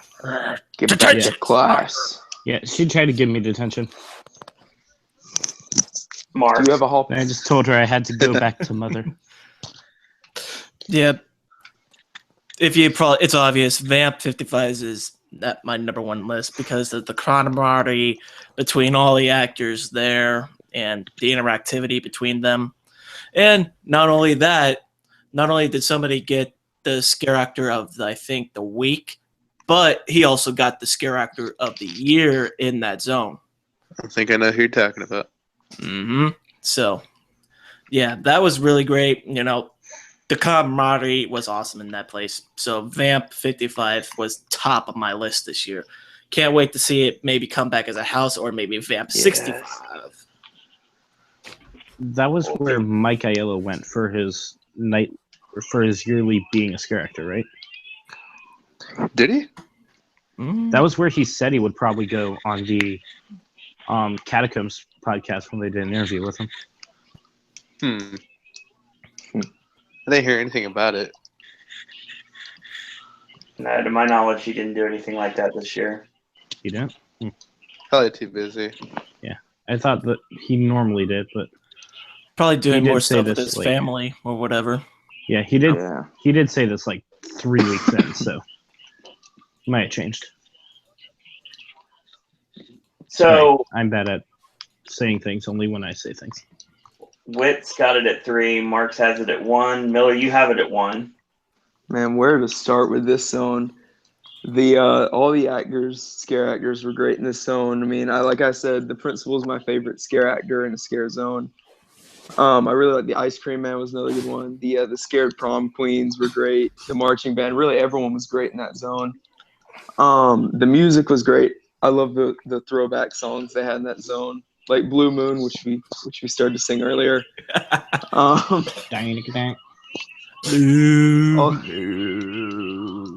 I really like the parade float, the ritual, I guess you could call it, with the turning. I got to see that a few nights. It's really cool. Yeah. Just overall, really good zone. I'd love to see more zones like it. That's why it's my number 1. It's been a while since we've had an actual zone that was just not about photo ops or any of that such stuffs. Even though that was a big photo op area. Especially. Well, we didn't have any stupid platforms covering up the place, which was great. That is true. There's just 1,000 people with cameras. Well, until the bike came out, and everyone had to get a picture with the bike and the guy. Well, I saw mainly girls doing that anyway. So yeah, we'll get to that. Don't worry. Groupies, I tell you. Since I couldn't get a picture with Tate. Judah. Yeah, this is the concerning thing was how many of them were in love with his character from season 5. I know. That was great.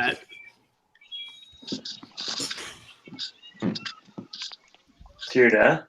Oh, yeah. This was definitely my number one pick. From the moment I heard that they were doing a 1955 year zone, like 50s, and add vampires in there, I was sold.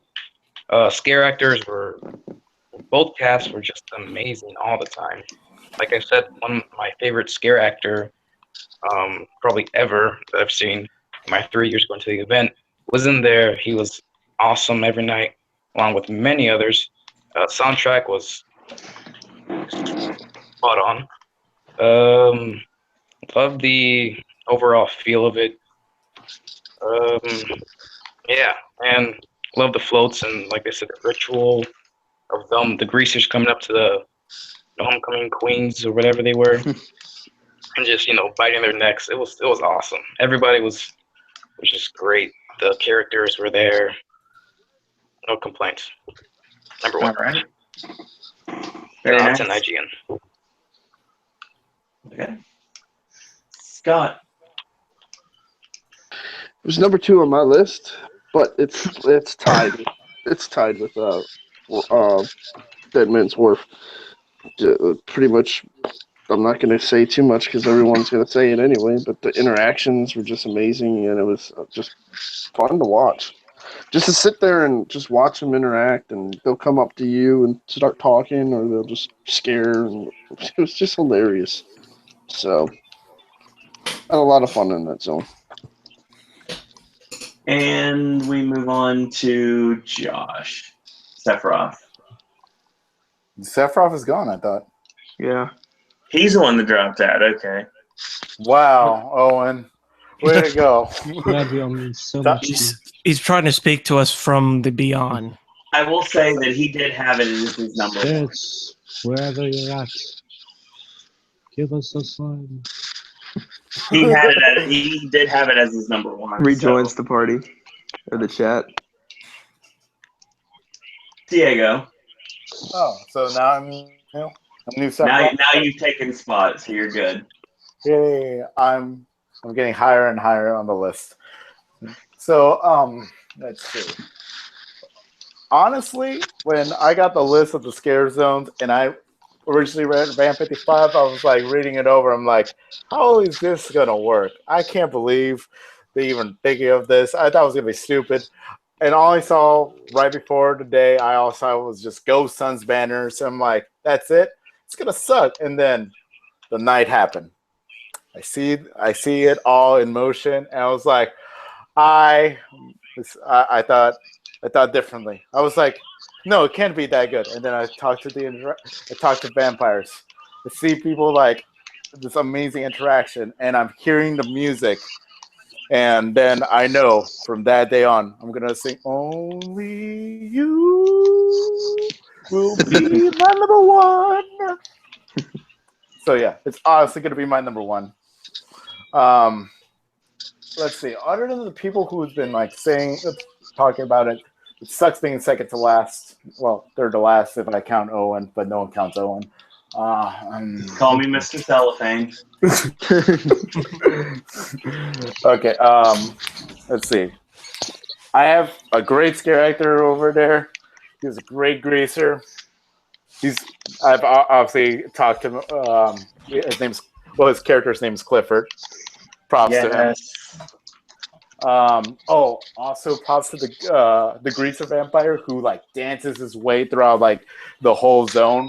Like literally, he was in his own music video, and like we were like all there to participate. And he scares amazingly. Whoever that man is, I don't know. I'm pretty sure he wasn't the guy who had scare at the end of the year, but he's a contender for next year. High contender. Let's see what else I could say. The music is amazing. I'm listening to it like instantly now. That's why I could easily sing Only You. I could sing Only You throughout the whole, but I'm pretty sure Owen's just gonna cut me off and says he's a drunk now. Bye-bye. But yeah, me and Owen was talking about that. It's gonna be an amazing house that we could put a lot of movie references. We could make it part of. We could make even references to Animal House, Ferris Bueller, Yes. Back to the Future, being that they're related to the 55, to a parade, to a school. We could easily make this the next Psycho Scarabee. It was I can't also wait. set in Cali too. Let's not mention that. Yeah. So I can't wait to see this. Oh, also them lurking around Mel's. Love that little touch. I don't understand why they introduced bikes to the whole thing. It kind of, for me, kind of ruined it a bit. It's great seeing it for like as a prop, but I don't really care for it as it's moving because they just moved it from point A to point B and that's it. That's probably the only criticism I have for it. But other than that, amazing zone. I wanted to see it in the house next year. Interesting you bring that up, actually. Hmm. Before we go there, let's There's go room for one more. to Darren. Oh boy. Event 55. This is your number 2, according to the list I have. It's my number 2. It was my number 1. But something ruined it. Yep. And we'll get to that later. But anyway, Van 55. Out of my years of going through scare zones, this is probably my number 3 in my top 10 favorite scare zones of all time. Wow. It impressed me a lot. I didn't know what to think of it when I first heard about Van 55. I wasn't like, oh, this is stupid, or I wasn't like, oh, this is going to be the best thing ever. I was just like, I didn't know what to think. Until opening night came, and I first walked through that zone, and the first song I hear probably becomes one of my favorite songs, was Good Night, Sweetheart. Yep. And when I hear that, and I look at the float, and how one of the greasers are attacking, like, the homecoming queen, I was mind blown. I'm like, I don't know what the hell to think. I couldn't process everything that was going on. There was so much interaction between the characters, like the characters in there, and how they were still getting scares. They weren't just like talking amongst themselves. They weren't doing like random stuff off to the side. They were in character, like talking to another character, like antagonizing like one of the nerds or the jocks, and then they'll go for a scare, and then they'll go back into doing what they were doing before. And you'll see that throughout the entire night and how it progressed. I do got to give props to Cast A because they're more theatrical, and I love that about that. And when I seen that opening weekend, like I said before, I'm a sucker for stories. When I seen all that interactivity between actors, it feels like they're telling a story, and it makes me want to know more about what happened before the whole chaos happened. Like everything happened, from the greasers rolling in to I don't know, them coming up with like the homecoming floats. Everything about this zone I loved. But the downside of it were the so-called photographers. They're the ones that ruined the zone for me. Because by the 4th weekend of the event, it feels like everything that I mentioned before was gone. Because the actors became more of photo ops, and they weren't going for scares anymore. They weren't doing what I originally loved about the zone. They were more posing for pictures and not doing what they originally intended to do. From what I hear, a show director had to tell them after every set to, be on point, go for scares. Don't just sit around and doing random stuff. So I had to sort of blame that on the so-called photographers who actually killed the zone for me.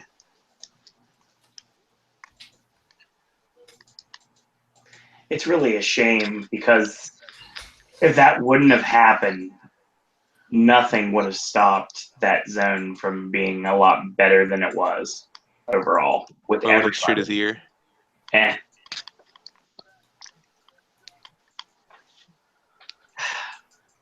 think the motorcycles was an issue. It fit in Survive or Die, but I think it never really gelled well in Vamp. Vamp didn't need a motorcycle whatsoever. No. Now, if you had like Danny Zuko, Cool Rider, like maybe like a Meatloaf type from like Rocky Horror, I mean, I get that. That makes sense. But it just didn't work. They did not need a motorcycle in that area. I mean, we had the bus, the 2 floats, right, and the guy pushing her on an ice cream cart. That feels like enough to create a cluster. Oh, and I can't believe you mentioned Meatloaf. He publicly said, "I will do anything for Van 55, but he won't do that." No, he won't do that.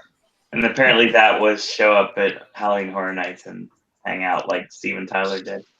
Yeah, he'll probably do that. Just as long as you stay away from his art supplies, you'll be fine. The thing is, and if you get that reference, you're like awesome because most people won't.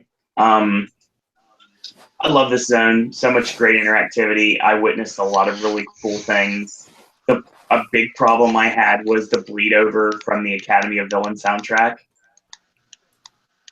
And the night that they thought it'd be a brilliant idea to put those really gaudy musical T-shirts in front of Vamp, that was a bad idea too. Somehow that should only be for City Walk. Only. Somehow that stand ended up. No, they like, need to be in the spot. back room of the Men in Black gift shop. And that. How about not at all? That'd be wonderful. That $100 shirts that work only a week. So many great bastards. I'll give a shout out to everybody in Vamp. Like, I think it was the scare zone of the year. I know a lot of people agree. I will say that it is the only scare zone this year that has any hope of being a house because everything else has been done before. So you really can't do that. Forsaken. Yep. Doomsday. Survivor Die. How many Apocalypse? Yeah, what Survivor Die has been? I mean, maybe Souls and Steam, but that seems like a bit of a stretch. I mean, that's more about yourself. We have to think about Apocalypse House. They had to make one. Doomsday could be considered, even though it was an IP. Right. Yeah. So yeah, Vamp 55, custom made for a house, and like I'm gonna say a little bit later, with the success of Motel Hell at Hallow Screams, and the fact that is the best house I've ever been to, this year at least. That and the Deathwater Bayou also already beat Orlando to a voodoo house.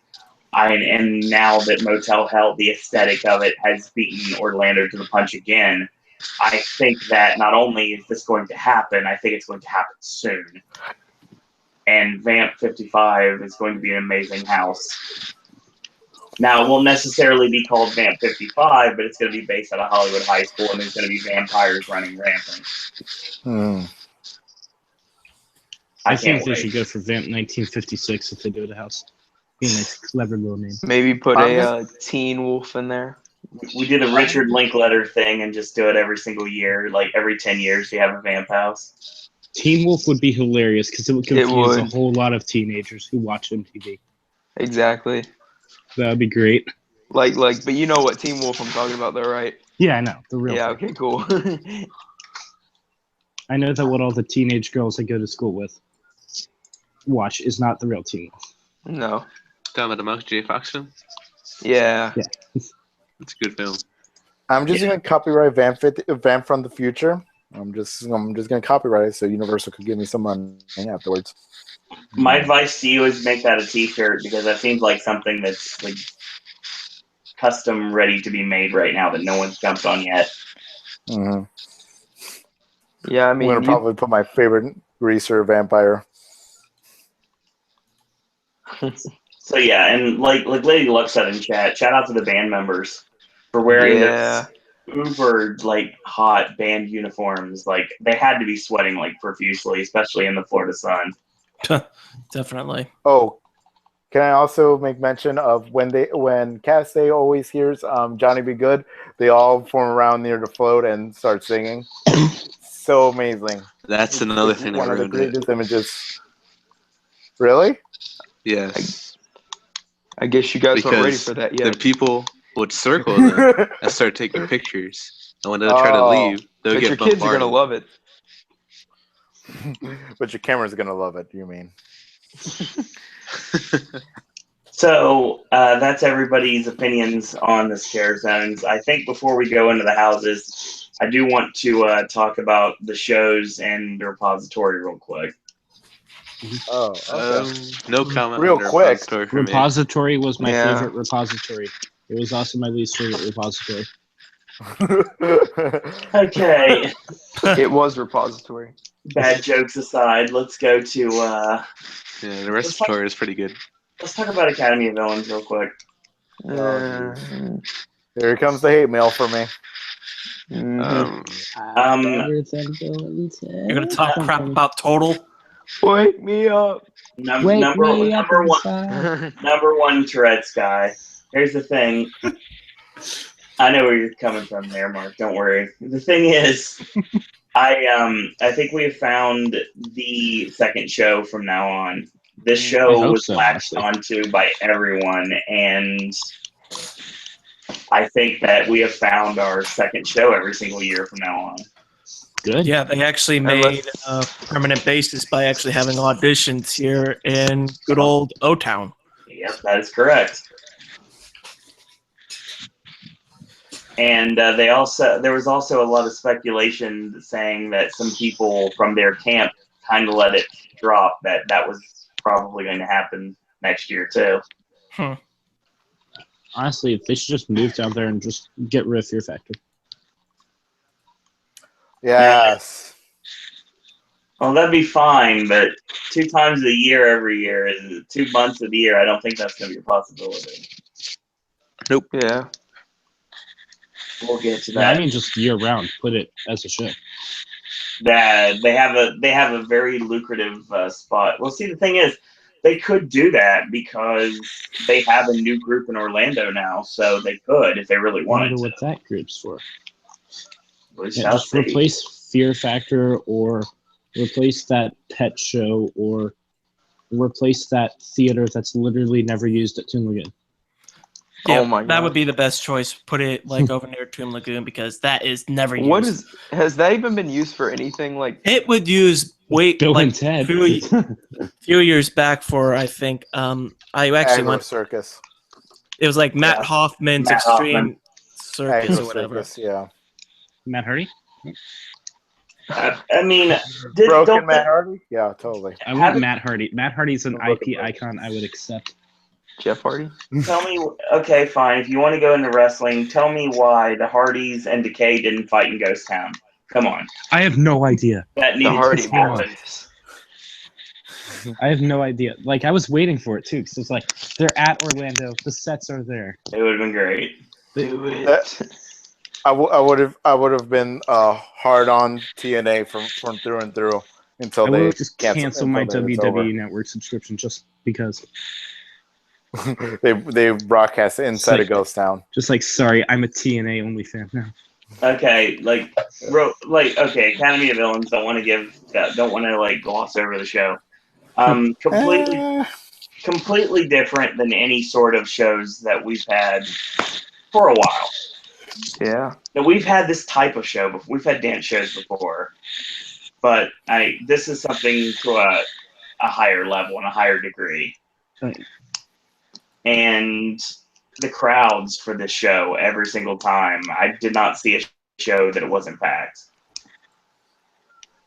Same issue that happens every year with Central Park Scare Zones. When that show was going on, it was almost impossible to get over to Lair of the Banshees, and vice versa. But to be fair, they kept the traffic constant flow, so that was a good thing. Yeah. I really would like to see that actually happen. It was a great way to really get a lot of people out of the houses, out of the zones for a while. It was a very enjoyable show. The Academy of Villains performers all are tops at their craft. They know what they're doing. But the problem that a lot of people had with it, and I think this is the problem that Darren had too, it was the same show every time. Yeah, I only seen it a few times. Like with one-nighters, as they call them. The the problem with it is it's kind of like the best comparison I could think of for Academy of Villains as a whole would be NASCAR. You're just waiting for something to happen to be different. Yeah. Right Hey, turn, and right NASCAR is turn. successful enough to base an Right entire theme turn. park land off of, so you know. Oh, they're making a left turn. Oh, look at that! They're making another left turn. Exactly. The thing is, Get him, I mean, Bubba. Worked for Pixar. yeah, Cars 3. I want that movie. I'm not gonna lie, that Cars 3 trailer looks It's awesome. intense. Cars 3 just went dark. God, It's like we're killing off Lightning McQueen. saw that trailer when I was watching Moana the other day, and I was like, okay, I didn't care about the franchise before. I don't care about it now. Dan Whitney is not going to entertain me. The thing is, and never will. The thing is, I will say right now that this show is just, it was really well done. But a lot of music, it reminded me a lot of, I don't want to say my childhood, but it brought me back to high school. I enjoyed that. The soundtrack, it really brought me back to when I thought Evanescence was like the greatest thing in the world. And the Daredevil. and then the, Oh, she still is. What are you talking about? no, God, no. That's okay. Just her, not her band, just her. Academy of Villains thinks Evanescence is the coolest thing. I almost, when I saw that the first time, I almost believed that song was cool. The Where's Your Head At song that's towards the end in Academy, I got that song stuck in my head I like night. the beginning, how they played Clint Eastwood by the Gorillas. That was pretty cool. Yeah, but it definitely killed it if you want to record the show. Yeah. It was literally blocked across the entire world from me, including the US, everywhere. I tried to upload the show with that song and it killed it. And that's why you don't necessarily do it. You do it for view. You don't do it for actual money. You do it for views. Because there's people that didn't get a chance to see the show, and if you're making money off a video, that's awesome. But if you can just show your viewers a show that they can't see otherwise, that's all that matters. I got hit with a copyright claim on Facebook Live. That's hilarious. I didn't know that was even a thing. What? You're using unauthorized music. That's it. Pretty you can't have much. your profile anymore. Right. There's a strike. Yeah. So I mean, does anyone have any individual comments about the show? Whit? Unicycle stuff was pretty insane.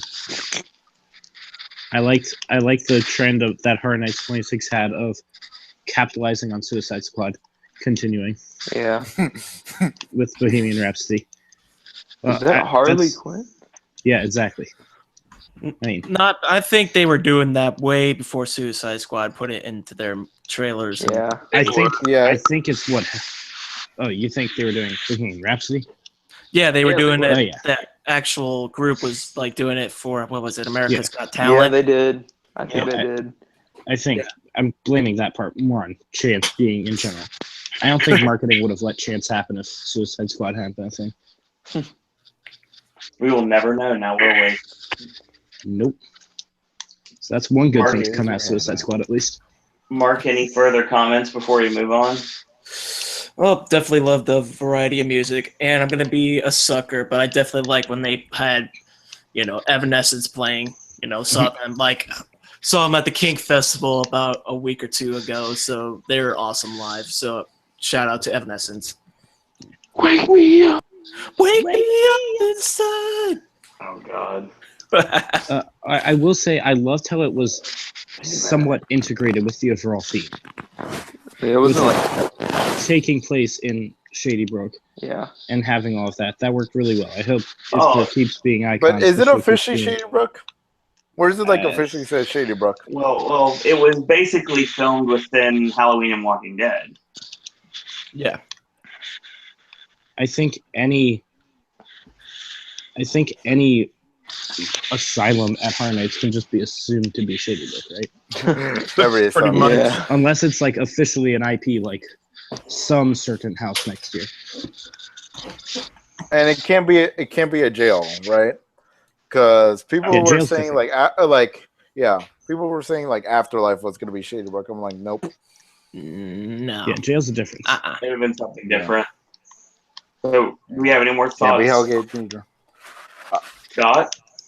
30-foot high flames. Oh my God, yes. Yeah. You can see them across the park. And you can probably feel it. Could have probably cooked Yeah. a turkey on that. Yeah, your Twister taters could have gotten an extra few seconds of burn. Diego. Well, I'm not really into dance groups or anything like that, so I was skeptical at first. But the shadow portion, that guy Yeah. who did like 3-4 different stunts in the middle of the show, those That were the doctor. highlights for me. But the problem is, if I do see them back, I'm scared that like they're just gonna repeat those 2 acts, and I'm just gonna get bored by it by next year. If they have other acts that's not dancing, I will watch it next year. Here's my problem with it. If there is a problem, it's the shadow thing. It's the same thing you saw on Dancing with the Stars practically. Yeah, that's what they did mainly. Which was crazy why they would do that. Well, if you go on YouTube, you can see it. Cool to me. Because it's the one that I see it on Facebook a lot and all that because everybody's like, "Oh my God, it's so cool!" And I'm like, I saw that in person too. Yeah, it wasn't bad, but it's an interesting special effect that ain't really a special effect. Yeah. Also, as it to be a permanent secondary show, I guess I understand why people hate Rocky Horror Picture Show, the tribute show a lot. I personally because just can't get into that at all. I can't either. Yeah, some people don't like the movie at all. Some people don't understand not why into it should be a drag. tribute. Or just not into drag. I at first I didn't understand it. It's one of those requirements that you have to watch the movie. So I understand that would never like fly by. Probably we'll have Rocky Horror at 30.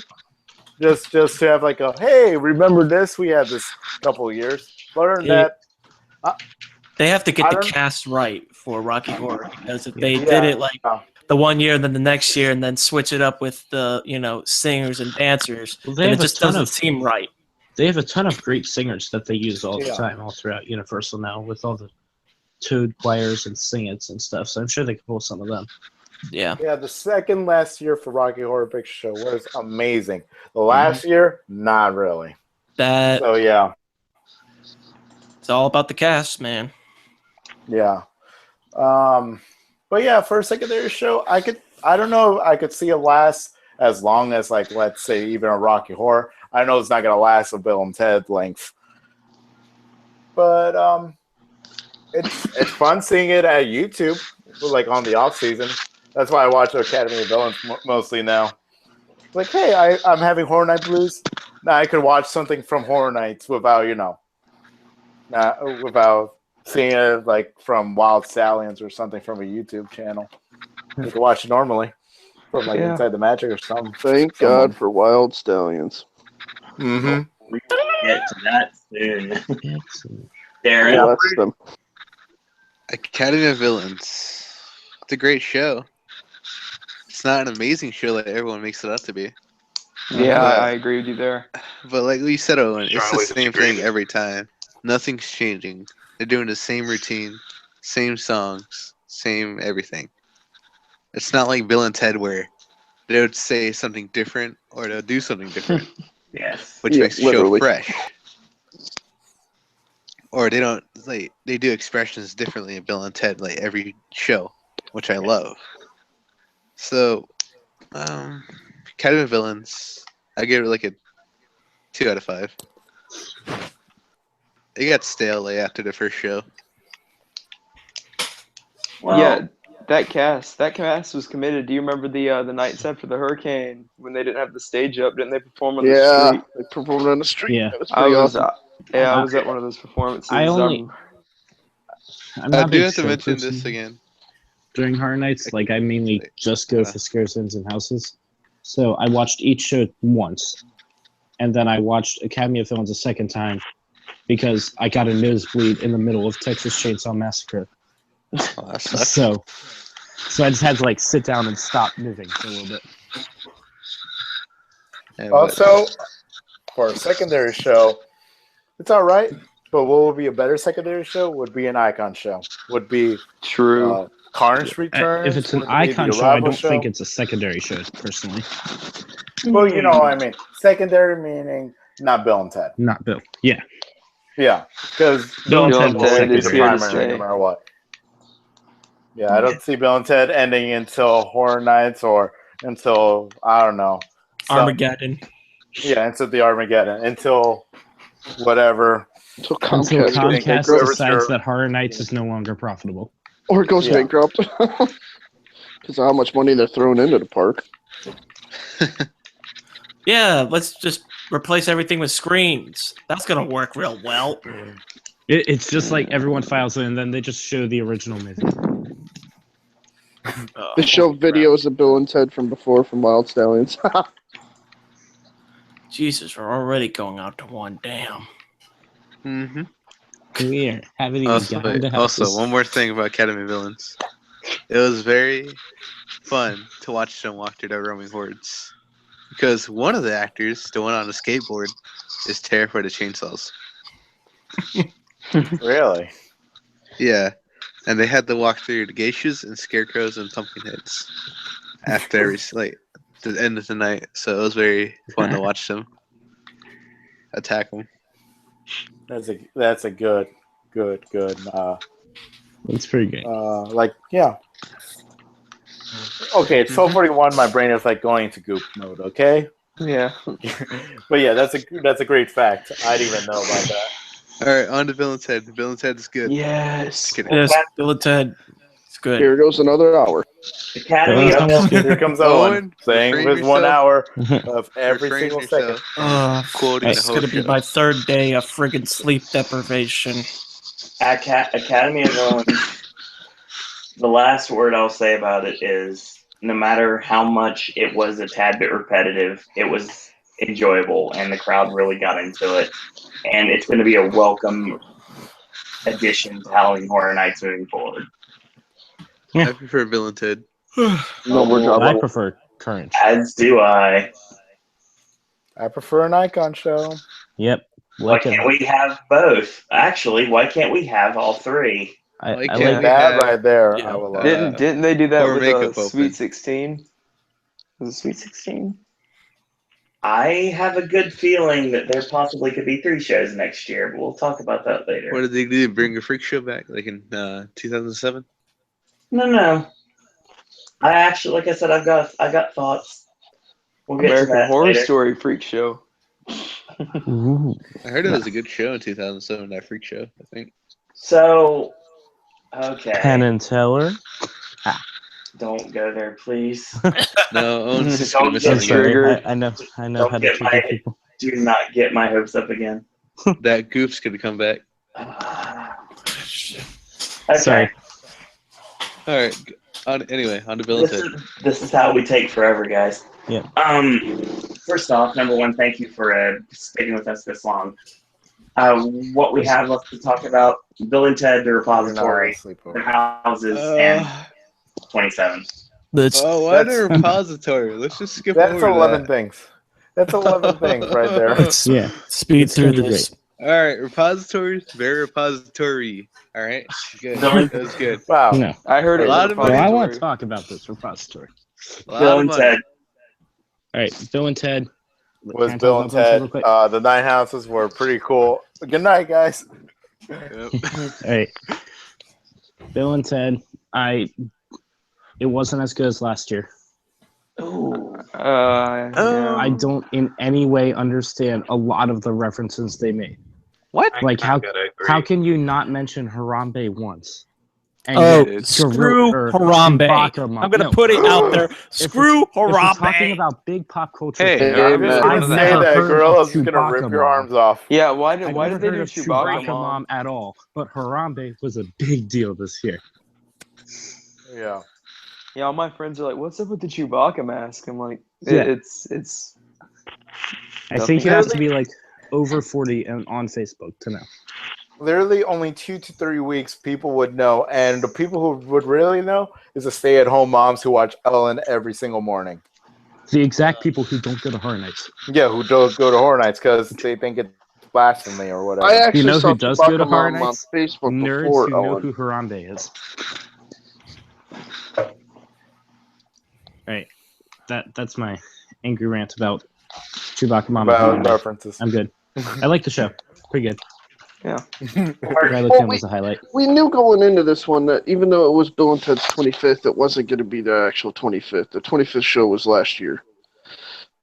Personally, I thought they were. Well, last year's show was better. Or it was pretty. Well, last year's great. show felt more of a 25-year. Yeah, that's what I'm saying. It felt more like an anniversary show. I agree with that. Yeah. And this one, I got all the pop. I mean, hell, I got most of of them. like 12 times in like 3 days. But I thought it was really good. And the best parts I thought was either the cereal bar, what happened over there, or Taylor Swift and Joker. And the phone booth. Every time. Well, you just spoke earpiece. No, it's my turn now.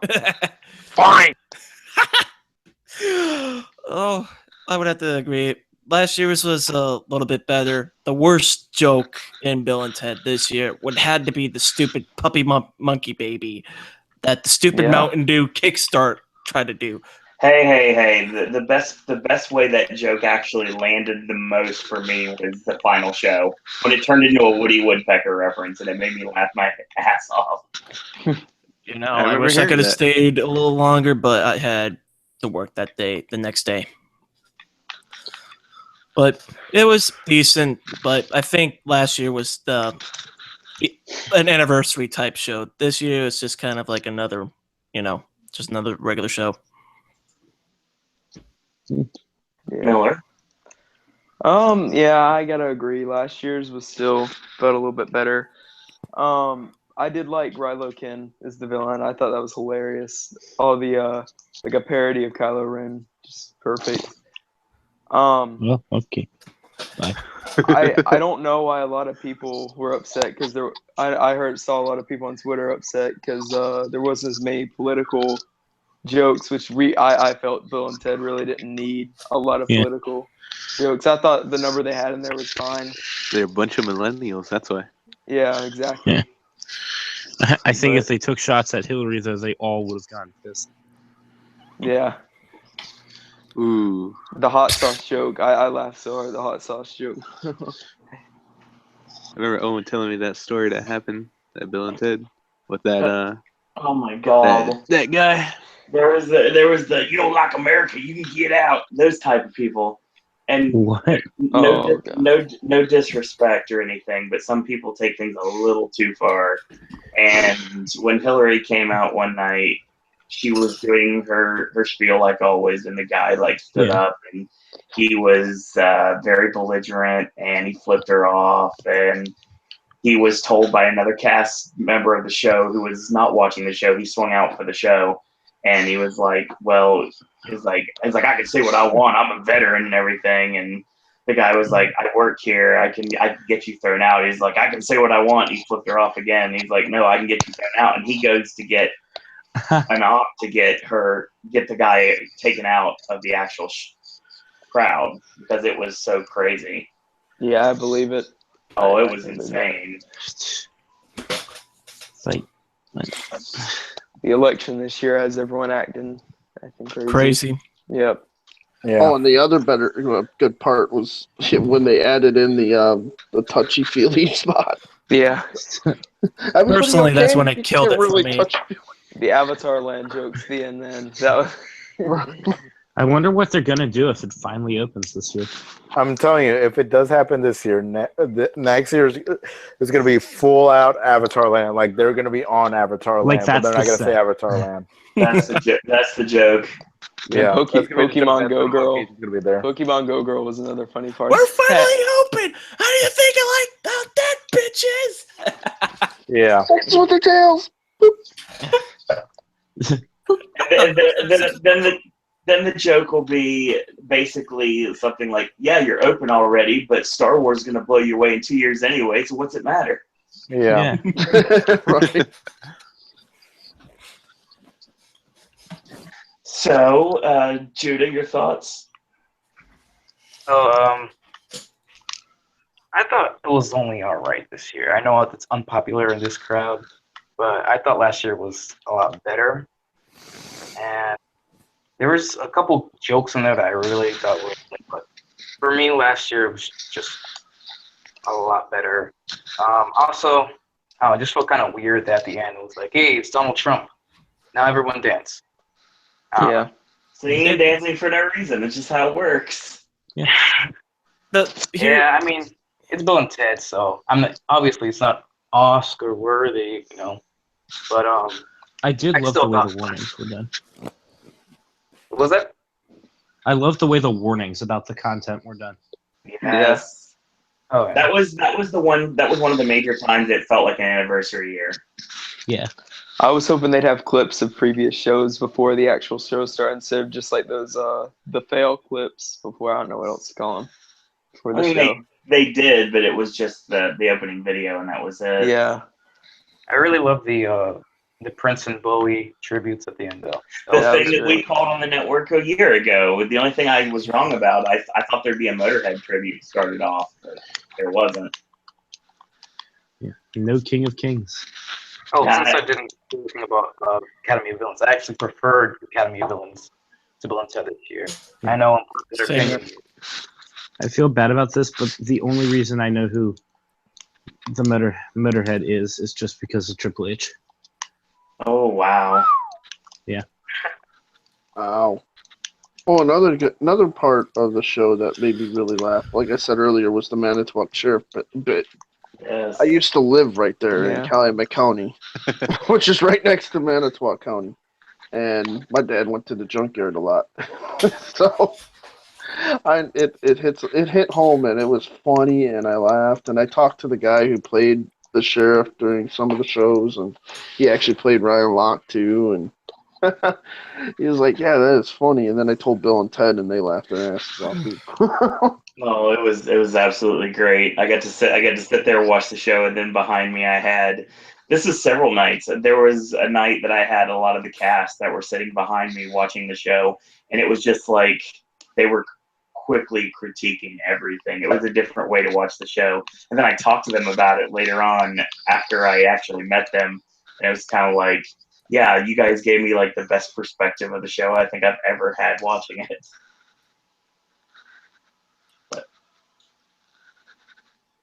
Diego? Yes? Let's give your thoughts on Bill and Ted. Oh, you already heard from me like almost every single night talking and dissecting this year's Bill and Ted. So, okay, I guess I'll gotta tell it to the world. Okay. I'm gonna instantly say I love the cast. Yes. I love almost everybody who's involved with Bill and Ted. Those people are amazing people. Yep. Yes. That will never not be true. The script is the biggest enemy this year. The script was the biggest enemy for all of them. There's like some scenes like, okay, I'll tell you the scene. You guys remember when the Deadpool list appeared right behind them for no reason? Yeah. The Muppets is 3. Number two is Ryan Reynolds. And number 1 is Bill and Ted. Yep. Right. Why was that there? After 1 is Bill and Ted, nothing happens to them. Out of nowhere, Poke Girl just goes into just goes in and just gets exploded. That's it. I'm like, why is the Deadpool list there only just to refer to Deadpool? What they really needed. Why isn't Kylo Ren there? No reason. I see where they were going. They were going for a Steve Harvey bit, but they couldn't. Yeah. It seemed like they didn't have a Steve Harvey. Yeah. It would have been hilarious to butcher something, because that would have been perfect. You mean But the joke you that we can't talked make about fun here a of year because ago? Deadpool makes fun of himself anyway. Like they did last year. But yeah, like most of the things, like the references, like I don't understand why they made these references and not the other references, like we were talking before with Harambe and Chewbacca Mom. I still don't understand that. Yeah. Chewbacca Mom was like a 2-week thing, and then like out of nowhere she disappeared. I'm like, okay. Oh, she disappeared? Good. Well, that's just with any internet fad. It's there for a little while and disappears. Mm-hmm. Not Harambe yet. Oh, screw Harambe. Okay. Sticks out. Oh boy. Oh Damn, no, Danny please, really no. No. And yet they still had a show, so. Oh yeah, and I still don't understand. Like, there was not really a conflict to the show at all. Reason why? Yeah. The time booth worked. They could have waited like, oh, Rilo Ken's a dick. See ya, and the show's over. They could, like at least the years prior, something happened to the time booth. They stole Kanye the was time a booth. much They had better to villain than fix. Rilo Ken. They had to fix They have to fix what's happening. Rilo Ken wasn't just gonna destroy like the Star Killer base like from the movie. He wasn't gonna kill anyone that they know. They could have just left. So literally, the script, the story itself, is the worst thing about this whole show. Yeah, I won't think of Kylo Ren the same anymore, though. Yeah. Let's see. Oh, Christ. I could talk to this about like for ages. New actor for Ted, he did right. He did all right. I enjoyed him. I know Darren won't, but that's just him. You already know my answer. Yeah. Darren has another answer.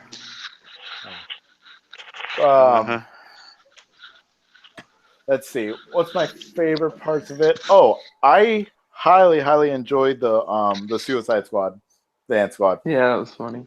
That right there was worth it. Then Nick Cannon though. I like it when they were trying to throw her off too by saying a bunch of crowd like "aw" and everything like that, and it threw her off every once in a while, and then it became part of the joke. And then she just screamed at us and like that. Yes, that's worth it. Exactly. Are we gonna talk about the final show or? Yeah, No. definitely. Yeah, please tell me. I never seen about it. Yeah, I wasn't there. There goes another 2 hours. One of the best things is when Sweet be damned. when they do the strange things are afoot Oh, and the stranger God. things pop out. Everybody pops not up. only 11, but the 3 kids appeared with her. And she was eating Eggo waffles too. Yeah, It she was was awesome. eating Eggo waffles. It's hilarious. Oh, that's what I would want at Horror Nights. That was a highlight of the last show, right? That's definitely a highlight of the last show. The Leroy Jenkins running around the entire duration of the stage was great too. Yeah, the whole set, and he would just keep going. Big shout out to him. I feel like they waited. I feel like Bill and Ted waited so long so they could find a reason to put Leroy Jenkins in the show. They waited until Warcraft the movie, like 8 years in the making for that joke. That's true. Mm. Oh, and I hated the songs this year. Like other than Timberlake, and other than the tributes to Bowie and Prince, those songs blow. Holy smokes! Yeah, I hate every song. Every Bill and Ted. I don't really care about Beyonce. No, your biggest problem was with the Bombs Away Dan Daniel remix, because you had to complain about it to me every single time the show hit. Okay, how is a meme turned into a song when it's originally just a meme? When it was just some guy just like quoting on some other guy. How could that be a song? Yeah. Literally, they were scraping the bottom for that one. Well, Yeah, look that at one- the chain. That one wasn't good. Look at Selfie by the Chainsmokers. They turned that into an awesome opener last year. It was a great part of the final. Yeah, but that was a song that people heard. Right. I didn't even know this song existed before or after Bill and Ted. I don't even think it is a song. I'm pretty sure just Jason Horn just sat there and like, And then just like grabbed like 3 people and like, I want you to sing right in front of me. Like they tortured him and he was doing Goodbye Horses right in front of them. He put this, anyways. But yeah, this year their dance things, it's the worst. Especially the Beyonce thing, they had to wait so long just to hit the hot sauce. We were like, sitting there after you know that the hot sauce was gonna happen. You just have to sit there and just wait until Beyonce specifically says hot sauce. Yeah. In order for the joke to work. Only problem about that. Oh, there was one song I really loved in 2014 of Bill and Ted. Which one? Because that was when they were at the fraternity. So they just searched like random drumline music, probably. And what they ended up using was a drumline riff that my dad played when he was in the Marching Virginians like 20 years ago at Virginia Tech. So that was kind of cool to know that like I've played along with that and I know how that works. And it was just there at Heart Nights. That was the only song I've ever liked in Bill and Ted's. Actually, I got one. It was last year. It has to be for Hollywood Undead. Day of the Dead. Day of the Dead, yes. That was cool. Amazing. Wasn't that the opening song last year? Yes, it was. Yeah, with the Griswolds. Yep, now I remember. That was a good opening. Yeah, Well, we knew that Star was gonna be the Direct Ted this year. Everyone knew that. But yeah, I'm telling you, next year is going to be probably Avatar Land. It has to be. If they want to stick it to Disney even more, it would be Avatar Land. Especially we have 4 years in a row with this show. Yeah. Yep. Gotta go out with a bang. Mm-hmm.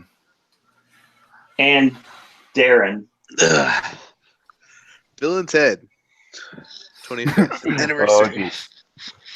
Here it comes. The new Ted. Oh no.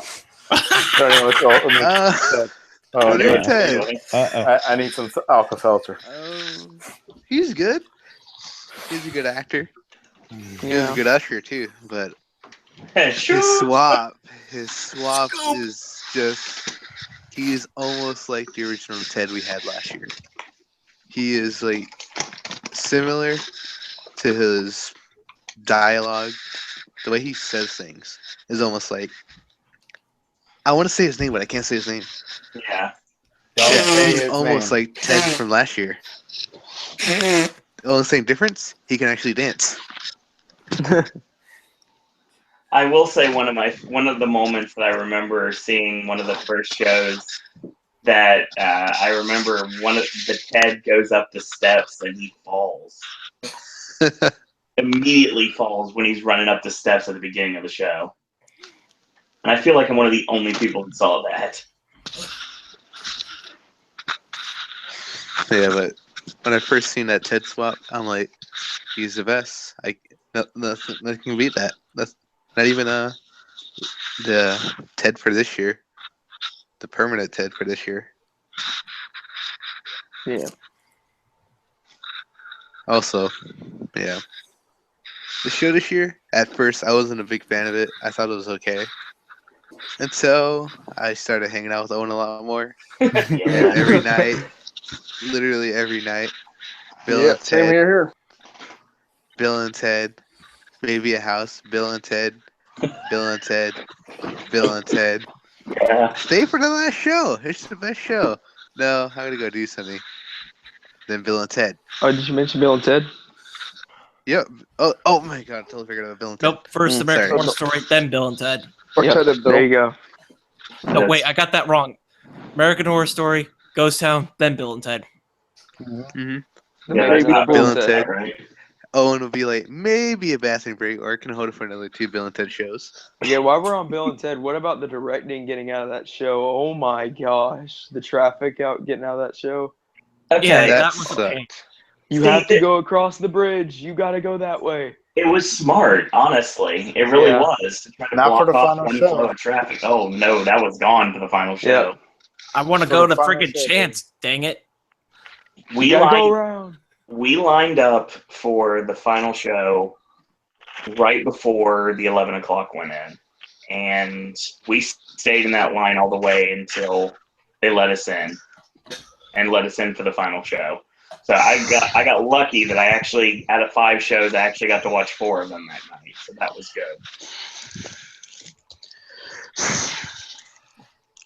I was happy because I almost could have watched all of them, but I would have had really crappy seats for the final show. I was in Lunatics, just going to the house many times. Right. I never realized it was that close to Bill and Ted. I was like, dang. It's a stone's throw away. Yeah. Darren has the best experience of it. Well, I don't know if you call it the best. Darren and Scott both do.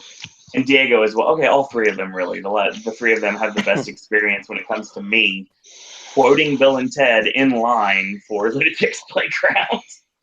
Heck, I started quoting the show like Oh, and I'm so surprised that you whatever. like kept yourself for like 3-4 hours and you haven't talked about it yet. You haven't talked about Bill and Ted. You haven't talked about Bill and Ted merchandise, the lack thereof. I haven't had a chance to talk about it. Oh my god, I was so angry. Where? Not even a shirt. Where was the I shirt? would have bought it. There should have been at least one shirt this year. Just Bill and Ted. For real. That's it. But what people were saying is something that I don't know if it's true or not, but they're saying that the merch, just like the Legendary Truth merch, no matter how much people wanted it, it just didn't sell. And the last time they had a Bill and Ted shirt was for 2010. And when they had that shirt, apparently it didn't sell very well, even though I see everybody and their mother wearing one. Why can't you slap it on the house shirt though, with like Academy of Villains and some of the scare zones? Hey, to their credit, they gave Academy an actual shirt. For like sold out 1 week. For like $36. Yeah. Oh my god, they were WWE prices. It was crazy. Wasn't it not actually like officially Horror Nights? It was just Academy of Villains and it wasn't House of Fear or anything? Yeah. Yeah, it was just their regular merchandise. No, it said House of Fear on the back of it because I remember walking behind people in American Horror Story wearing them. Oh, it's pretty cool. Yeah. To the houses. Okay, Bill and Ted. Wait. Are we really not going to say anything about Repository? I don't want to. Let me say one thing real quick. All right, Wait, so who's going to start? I didn't do I'm it. not done with Bill and Ted yet. Oh no, We're Bill and not? Ted, Oh all my the Bill and gosh. Ted. Oh, Reverse. please don't. Damn. Please all the don't. Bill and Ted, Please that's don't fine. put it Oh on wait, the show. I need Here sleep. comes This is the Bill the and Ted third hour. day I haven't got sleep. Please do all the Bill and Ted. That's completely fine. Here's the thing. I know the show like the back of my hand. Everyone knows it. I was fortunate enough to go to Bill and Ted 82 times this year. 82 times, damn you. And I really wish I could have went more, honestly. I went once. I developed a kinship with the show, with the people connected to the show, whether they were ops, whether they were just people standing around, the fans of the show. I've become closer to them. We became like a little family, to say the least. And I, true to my word, every single time that I had a friend that wanted to go see the show, I made sure they saw the show in a way they've never seen it before, or maybe never seen it before. Amen. The days when the Ted swap was there, those 2 days. Oh God, all I wanted to do was watch Bill and Ted. Like, I had to savor this moment. I was very fortunate enough to get on the Friends and Family list this year. And that basically meant that it's the first 3 rows of the middle section, and that's where you want to be. That's where all the cool stuff takes place. Booty shaking. Yeah, the interaction with the actors, and you're close enough to make like what you say or like your laughter enough to like throw them off sometimes. That's happened time to time. And even it's the best view of everything. And being front row for Bill and Ted was one of the best moments of this year, without a doubt. I was very happy my favorite dancer returned this year. That was really cool. I'm very glad that she was able to come back this year. That was nice. I was very happy that the cast, most of them returned in full. The people that weren't able to come back, I was happy that I was still able to see them in one way or another. Like being able to watch the show with Jason Perry was always entertaining. I enjoyed that. I watched the show with James Keaton. That was fun. It's just those Kubo pins. Those Kubo pins, exactly. Shout out, James. The thing is, I mean, to be able to watch that show with people that are in the show, and watch that show with friends, it was like a new experience every single time. And no matter how many times I've seen the show, no matter how many times I know the dance steps and how much I know the shout backs, and even it's funny when they did the final week, I still knew the shout backs when they changed the PSL to the gingerbread latte.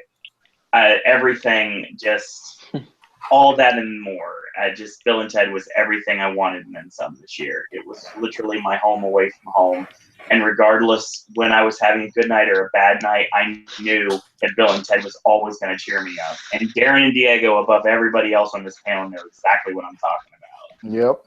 When things would go wrong, when things were not going the greatest, when things were a little bit rocky, I just go to Bill and Ted and life would be good. Wait, I know we're not supposed to mention names, but I have to say this. Oh, no. Shout out to the starting out with a clipboard, and you know who I'm talking about, Owen? Yeah. I'll definitely mention her name. Don't worry. When I get to the end of it, we'll definitely. Yeah. I'm going to name drop at the end of the podcast, but not until then. That's if we can get to the end. See, here's the thing. If we're going to, if I know 4 in the morning, still talking about Bill and Ted. Just kidding. Notice I'm trying to calm it down a little bit. From all the improv to everything, knowing every single word of the show, being able to quote it right now if I wanted to. I'm not going to do that. Don't worry. Take it from the top. Oh, trust me, I would. And being able to see the final show on Halloween with the entire full cast, and then being able to see the final show on the 5th with the cast, with some of the swings and everything. 2 completely different moments. 42-minute show on Halloween, almost an hour on the 5th. Great moments. All the John Cena references. The stuff with the spoons. That was one of the last shows. All the really awesome improv in the final shows. Bill chiming in for the Cards Against Humanity game just to bring up John Cena. Just so much great things. When they all 3 of them twirled. Oh my God, I know. And Bill doing parkour 10 times in the final show. Yeah. Oh, and you can't forget the time me and you were watching the show and Rilo Kim started shaking his ass in front of our faces. So getting like face humped by Ryan Lochte and Rilo Kim and oh my God, just chatting with Taylor Swift for a minute or two. That was nice. Just being able to get that interaction with the cast and having them know me, I thought that was really awesome.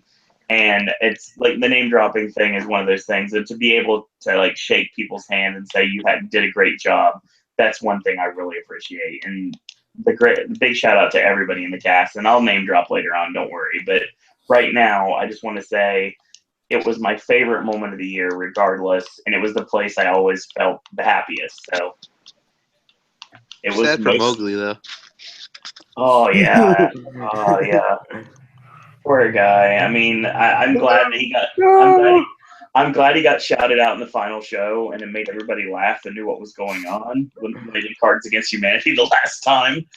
But I mean, yeah, it sucks that he had to get hurt. But I'm very happy for his swing because he really got to finally shine, even more so back in like his TED days this year. So I blame Shere Khan. That's all I'm saying. Wait, what? That's funny. But yes. A quick talk about the repository. I will say right now that Legendary Truth has always been something that's been big for me. As a fan of the event, I always wanted to learn and do everything. And when I found out about Legendary Truth stuff was kind of going to happen last year, I was like, okay, fine. I need to be here for closing week just to see if anything happens. And it did. That was awesome. And it was amazing, and we still can't talk about it. And it was first time I met Diego, thought he was an asshole. I still can't believe you said that. I mean, the first time we approached you, you're like, yeah, lady, you know it. You're doing that. But I was like, yeah. He said your name. I don't know what your name was at the time. But yeah, I had a different name. Yeah, totally. It was like 2 rivals. It was good. It was entertaining. This year, I knew that if I was going to be able to do anything legendary, I would hope that it would be coming down the way and it would get announced early. And then when they announced the repository, I found out it was Legendary Truth, and I was very happy. Did it twice? Yeah, I got to do it twice. We failed miserably the first time. My God, we just totally. It was one of the. We were one of the first groups in. and we failed because like they didn't really tell us anything. And when we did it the second time, we were like on point in every way possible. Mm-hmm. Sure. Well, I was in Owen's group. I was one of the 4 people. When Owen says he's on point, let's just say he was the last person who played with the puzzle keys. I'm just gonna say that. Well, it's because it wasn't in the right order, but you know that. The thing is, the interactivity repository, putting it over as just a VR experience was not doing it justice. Like, Good, because honestly, it's terrible. The VR was fine in some places. I love the stuff that was done with it, but Yeah, it was about as on par as Disney Quest. No, it's not. It's not Freddy versus, wow. Hold on, it's not Freddy versus. Fired. It's not Screw Freddy that versus. house. It's not Freddy versus Jason bad, so don't ever say that. But the thing is, I will state that the interactivity and like getting thrown from room to room and being cursed at by characters, I thought that was just an amazing experience. All right, all I have to say is it could have been more intense. I can agree with you, but for the fact that that's the first time we've had anything close to an extreme house, that's a good sign of what we have to look forward to in the future. I mean, my extreme house was run. That's all I can say. I can agree with you on that. in a lesser extent, but I can still say that yes, I can agree with you. Yeah, I completely loved everything until the VR. That was the coolest thing at the entire event. Except the VR, anything I can find at Best Buy with a demo for an Oculus looks better. I mean, it's something quick. They had to do it quick. Well, they should try to not do it quick next year. Especially when they want to charge it for $50. Yeah, next year they need to either make the VR look good, or they need to just not do VR and have it be a cool extreme house thing. I would prefer that because with the actors interacting and like grabbing you and just shoving you all over the place, that was awesome. Yeah, I agree with Wit. Smacking your face when a bat comes by. They market so wrong. They put VR as their centerpiece, even though this year we have personal VR machines that we could buy at any time. Right. So it's like saying, "Hey, go watch a 3D movie," even though 3D fad is already like come and done.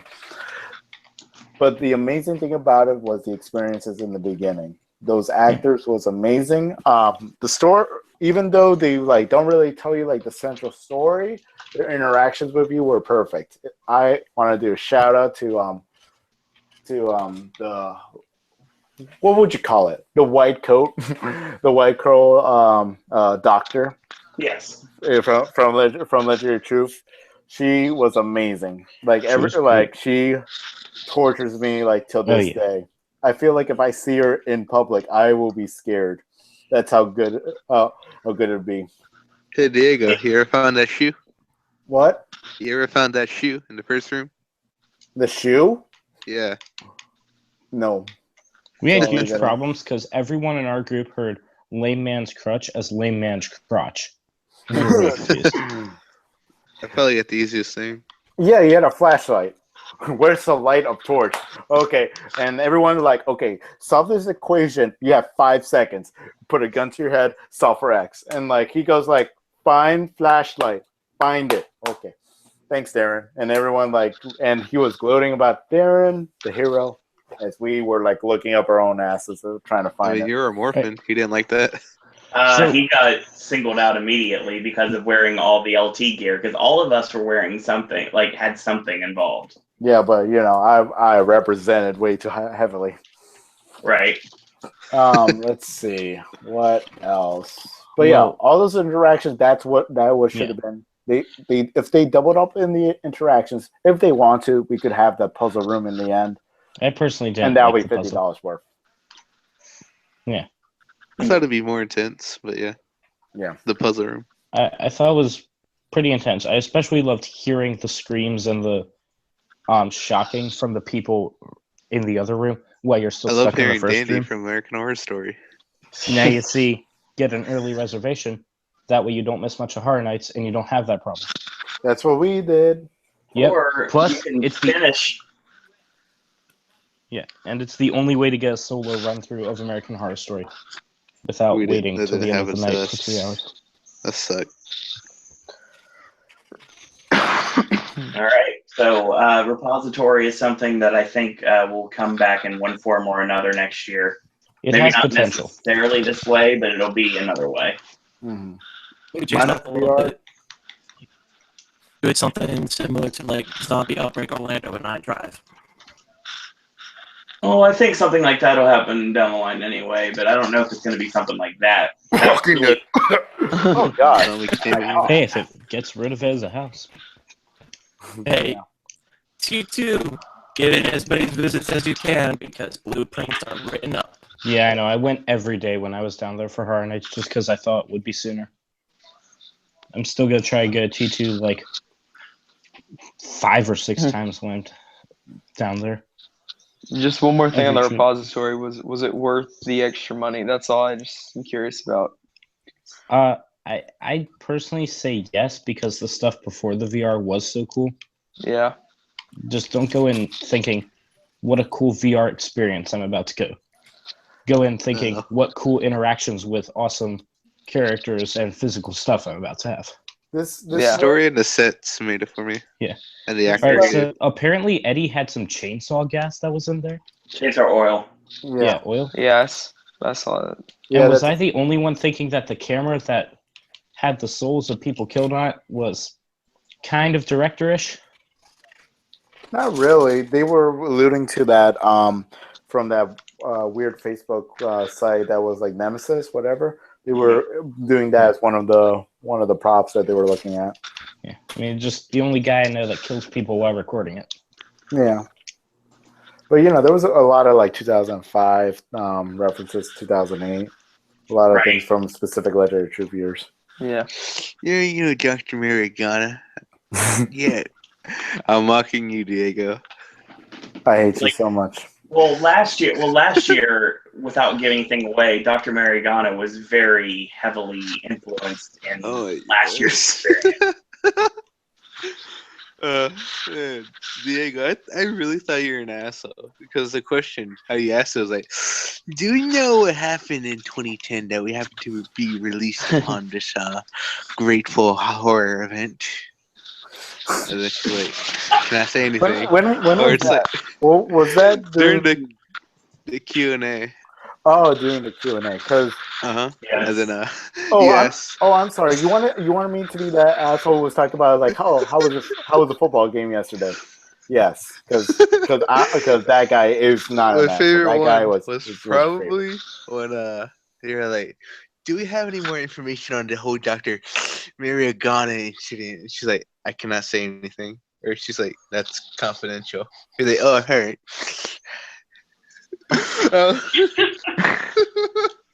That's how I heard you talk, and that's how I portrayed you for a whole year until I actually met you at Ornix 26. Wow. Wow. Wow. The next house that I know that you'll go like 50 times over, I'm gonna try my best for you to have a horrible experience in there. What are you gonna do? I'm gonna say it. All right, let's continue. Or let's continue. I do not sound like that, do I? No, you don't. You don't. All right, thanks. Do not sound like Melvin from Revenge of the Nerds. Jesus. Okay, so we finally have made it to. Actually, I've been thinking about this. Oh God, no! Oh jeez. Let's get back to Bill and Ted. Since we've gone. What time is it? Since we've gone so long talking about 26, would everyone like to rejoin us for a 27 speculation podcast sometime in the beginning of December? Yeah. Sure. Yeah.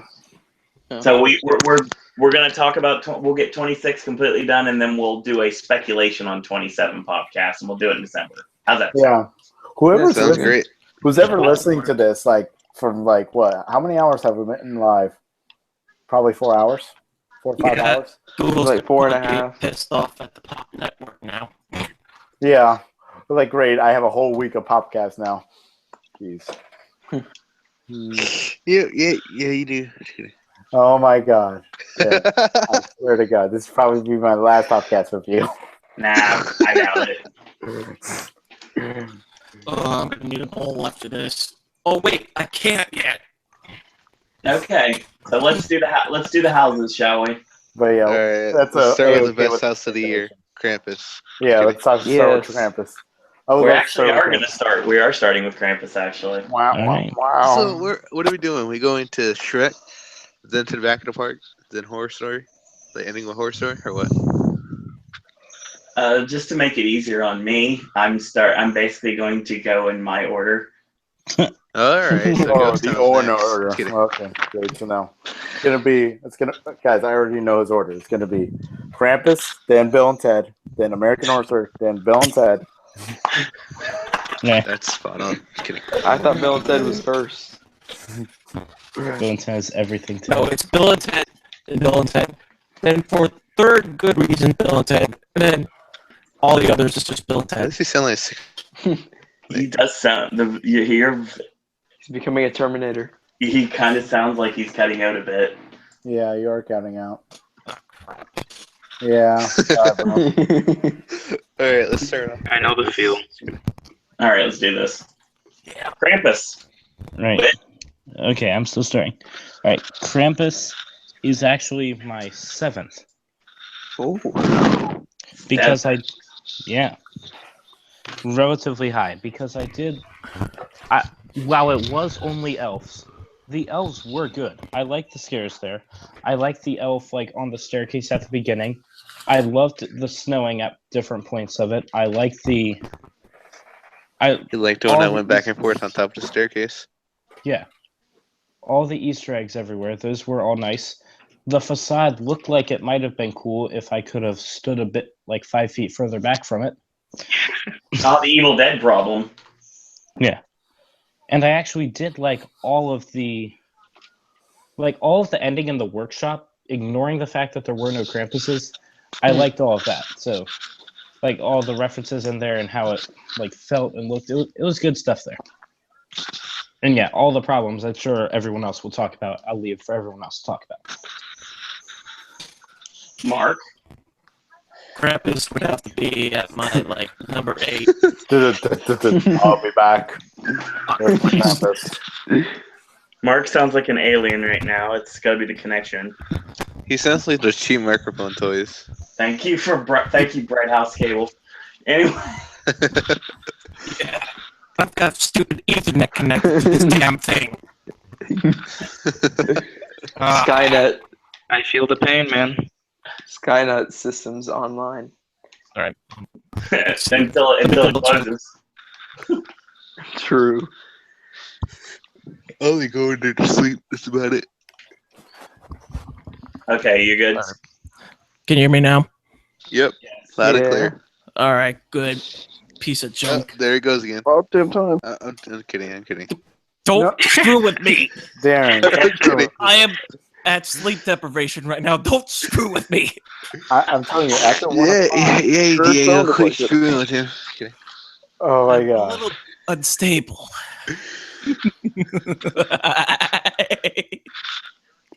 Is that a roller coaster? Just kidding. Okay, Krampus. It's my number 8 on my list. Oh, that's pretty high.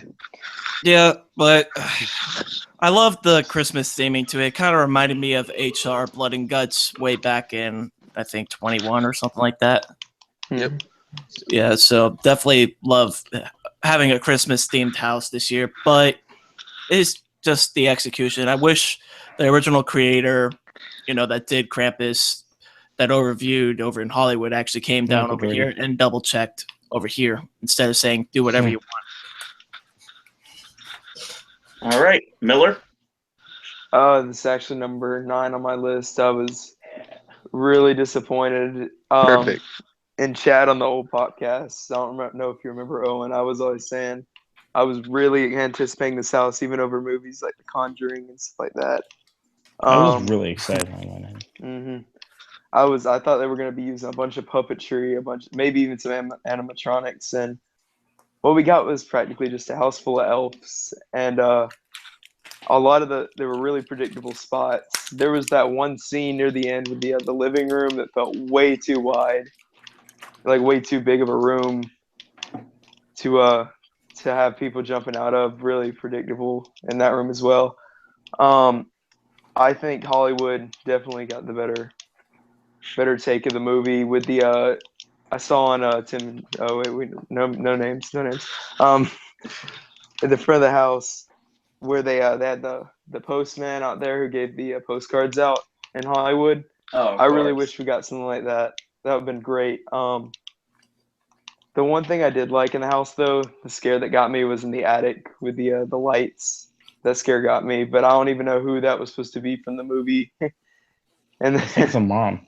Yeah, I don't even know. It had the Walking Dead problem of having no characters and nothing actually recognizable. And then there was the one, wasn't there the Merry Christmas from the Merry Christmas sound bit near the end of the movie, but you don't even know who it is. Oh, the thing With that the looked shotgun. like it was a ripoff from This Is the End. Yeah. Yep. But yeah, it was really disappointing. I was probably one of my most anticipated and got in there. Ended up being the worst house on my list. All right. Judah. Yeah, this is number 7 for me. Towards the beginning of the event, I was kind of actually digging it a lot, but somewhere, I don't know, in the middle, it just fell like drastically. And I was pretty pissed off that we had really lame Krampuses. Like, it was just, oh look, we walk in the room, we see horns, and then you think it's Krampus, it's just an elf hiding inside of him. And I don't know how many times it did that. It was a little disappointing in that aspect. Although I will say, best smelling house I've ever been in. Yep. It's like an anti-exorcist. But yeah, number 7. Scott.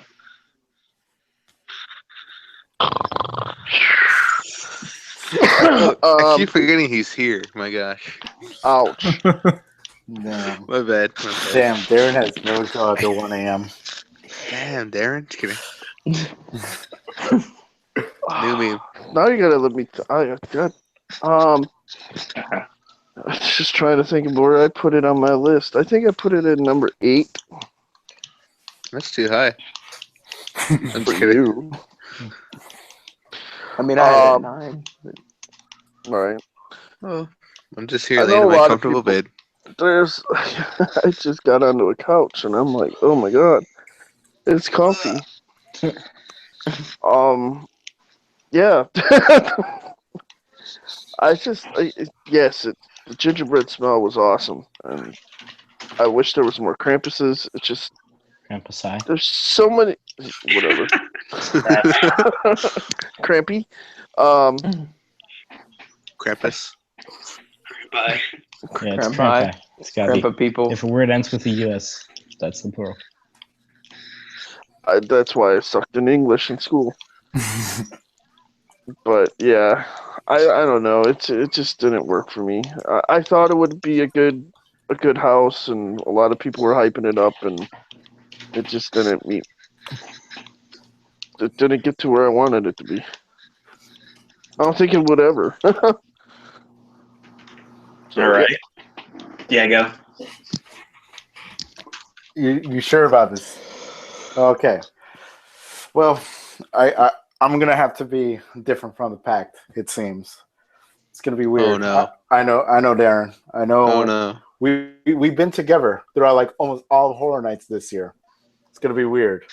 Okay, so it's a great idea. Christmas and horror. Gotta love that. Going through a residence and hearing Christmas music, amazing. Great idea. What could possibly go wrong? And then they had lunatics. They had a crazy chainsaw Santa, and maniacs from Psychoscarapy. That was an amazing Christmas house. but that was in 2007. I'm talking about Krampus now. Krampus was the shittiest house ever.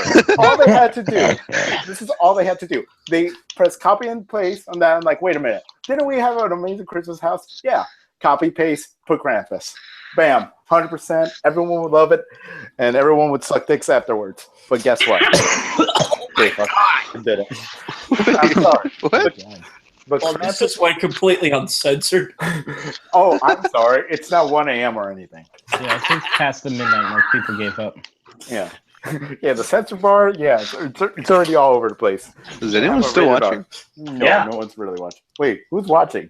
We still got 8 people watching, so yeah. Holy crap, how? Keep talking. 80 people. Keep talking.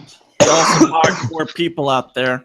Okay, so Probably sleeping. and that's the problem. Originally, when I thought Krampus on paper, I was like, "Oh my god, I'm so happy! I'm gonna see That's my my favorite reaction to this house. I'm gonna see my favorite house redone with Krampus. That's it." But they screwed up. They screwed up so heavily. Only having like 2 different like actors, an elf, and a toy. That's it. Mm-hmm. Everything else is null and void. So it's really the most like boringest like made house I ever went to. It's like really close to Psycho Scarpy, Echoes of Shadybrook. It's like nearly that bad. I feel even Echoes of Shadybrook, they at least tried. The elves were just there touching their triggers, and that's all. Oh, and the snowmen that like barely worked at all, and all they do was like move up and down. How's that scary? I felt like they were going to public trust me to death, but that's it. I just can't believe Krampus went that bad. I didn't really like the movie that much, but still, it deserved way more. Yeah. But yeah, Home for Holidays, Psycho Scarpy Home for Holidays, that was the best house ever with a different holiday that's not Halloween. One of the best I wish I houses could have been there for that house. Same here. Same. I was there. Actually, I was thinking about going I into lived the on house. like 7 and The sleeping chicken the out. fuck out. Literally, you go between like 2, like think you're going towards Ghost Town, and there you see like Christmas lighting, and you hear like a Christmas radio, playing classic Christmas radio stuff, and the DJ like it's like alerting people that like something happened, like there was an awful crash around this residence and stuff like that, and you hear like the psychos like charging into the radio station and stuff like that. That alone, that's not even in the house. And in the house, you think the gingerbread smell was good? Like, you get to smell turkey. You get to smell a lot of great things in there. My God, I wish you guys had that house. Because Krampus was not a house. We had 8 houses this year. That's all I'm going to say. That is number 8, actually. I had we 7 had 8 houses houses last year. Well, I had 6. Yeah. So, yeah. I don't know what else I could tell to people that Krampus was the worst house. Probably one of the worst Nintendos ever of a house. It's right up there, like top 3 of the worst houses ever. I'm very proud. I feel like I should be giving you a standing ovation right now, and I would if it wasn't 1:30 in the morning. Diego pretty much said everything. All I have to say is that house fucking sucked. And I don't like when people try to defend the house. That they say, oh, you know, it's fun. It's not meant to be scary. It wasn't fun. You look at the house. defended the parts I house felt is needed supposed to defending. be scary. They are in boot holes. They are in boot doors. They're not out in the open. They're not there to be comic relief. They're actually trying to be scary.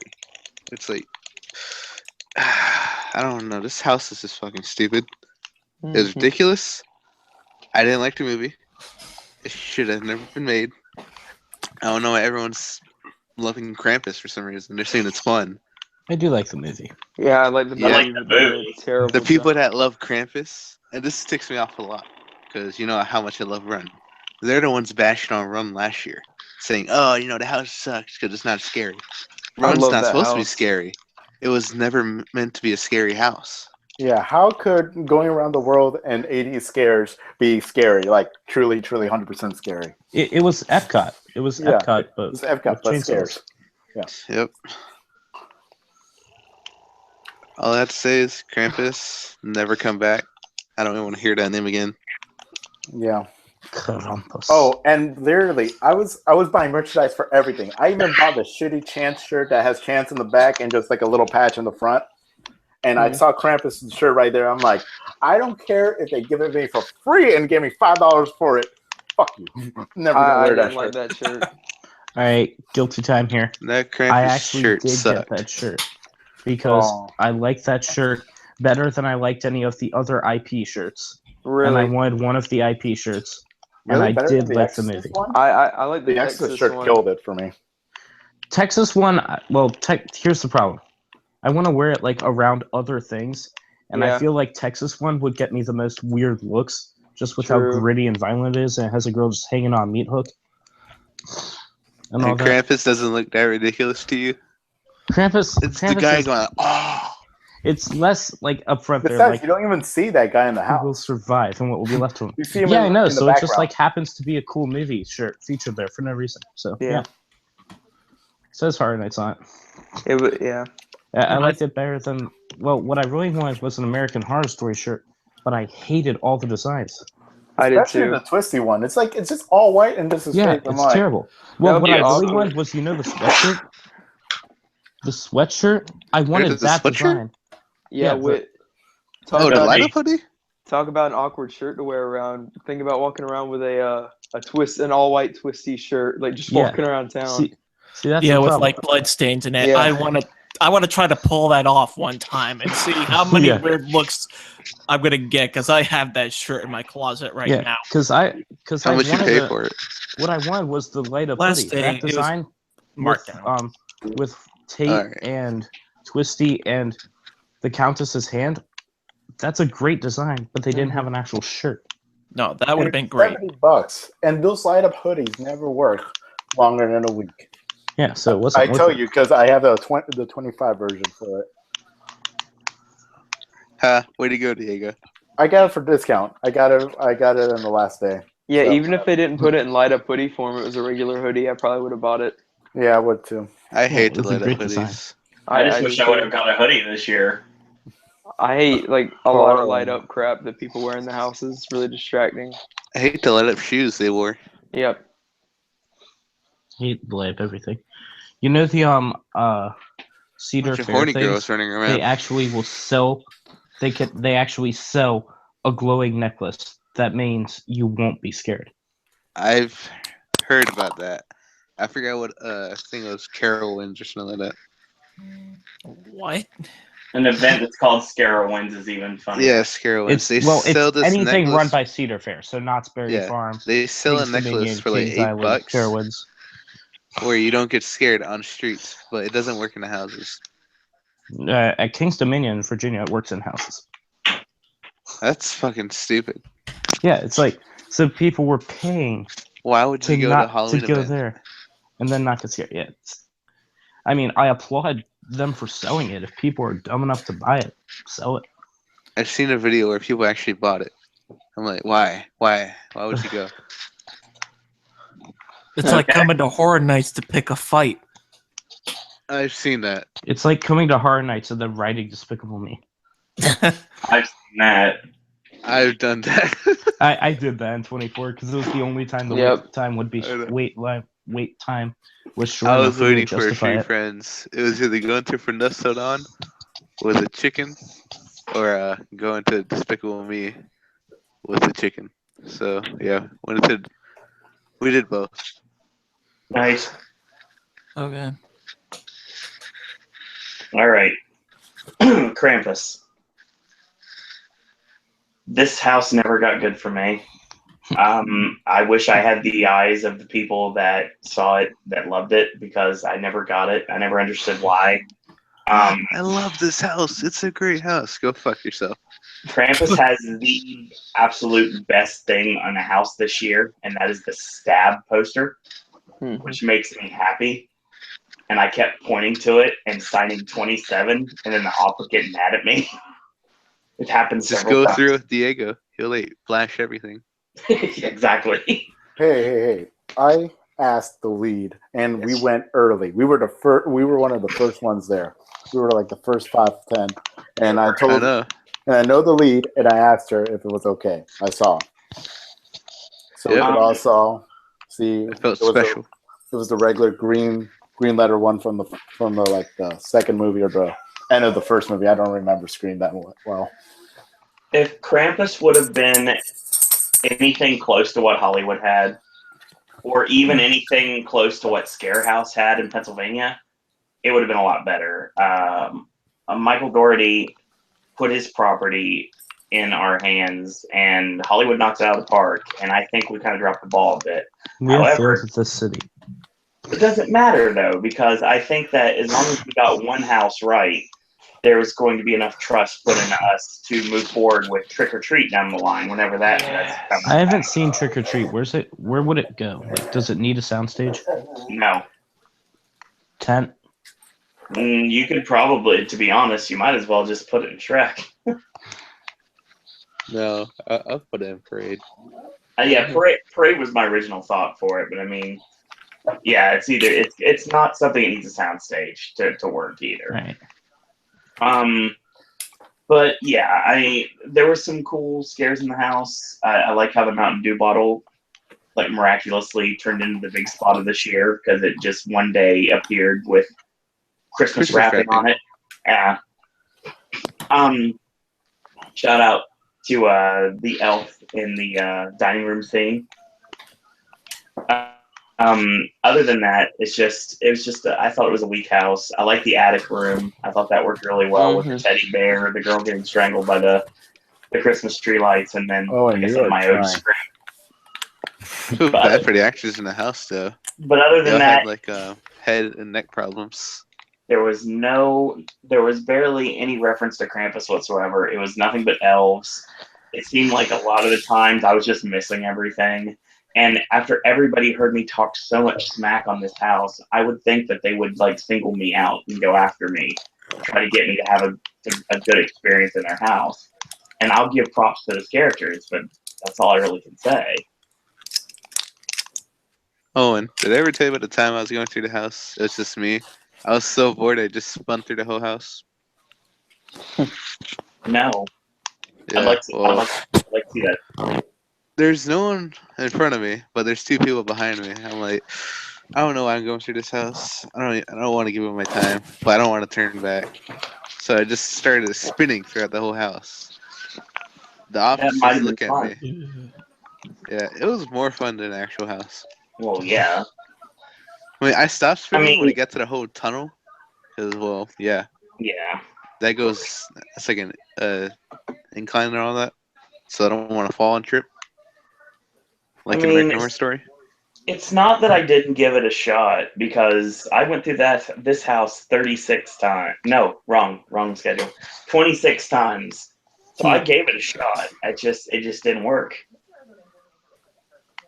That's all I can say. We gave it like 20, 30 shots. Yeah. How can you blow 20, 30 shots? I only got scared once, and it was that white tunnel, and it wasn't because of the scare actor. It was because their robe like hit me on the arm. That's it. So it wasn't even on purpose. That was my bad. Why did they have the white tunnel? I really didn't like that part. But it was the transition from what was going on to like hell itself, basically, is what it seemed like to me. I was so excited to see the actual hellhole like in the movie. I was hoping. I was excited to see it laugh for that movie. Did they get that in Hollywood as well? I'm trying to remember. You get the false ending. That's about it. Yeah. I do remember seeing that. All right. Let's move on. Let's go to Halloween. Okay. Wow, you have that one. Okay. Owen, so far, it's looking like the same lineup. Halloween's number 8 for me.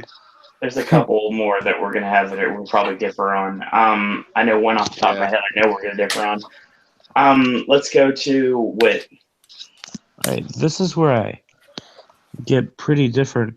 Halloween is actually my second for the entire year. I can see why you put it as number 2. Yeah, I do too. Right, so part of this might just be me. Part of this might be me regretting not going in 24 and trying to make up for my sins. Oh my god! I love that house in 24. It was great.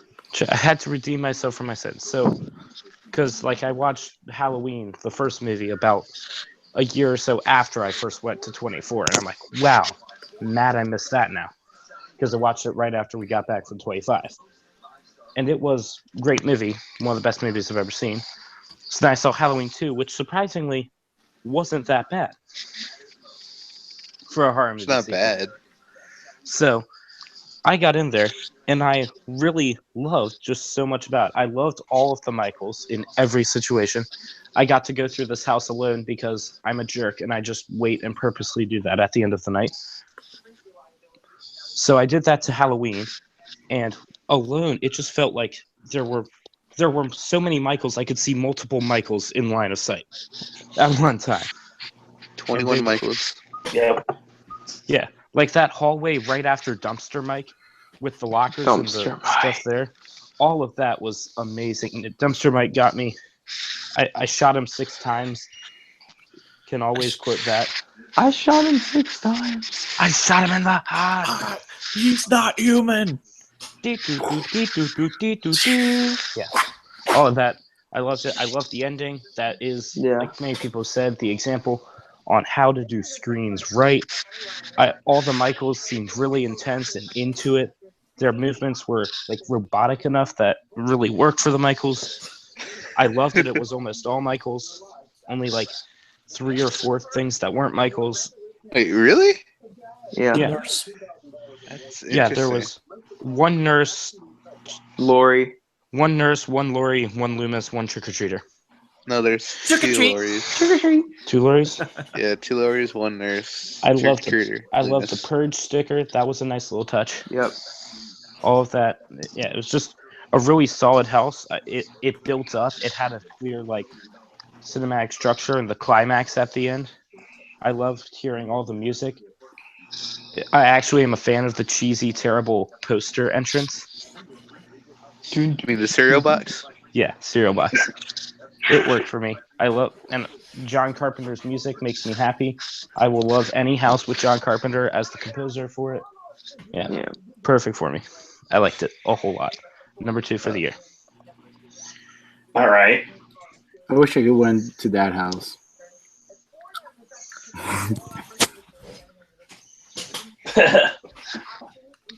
So, wow.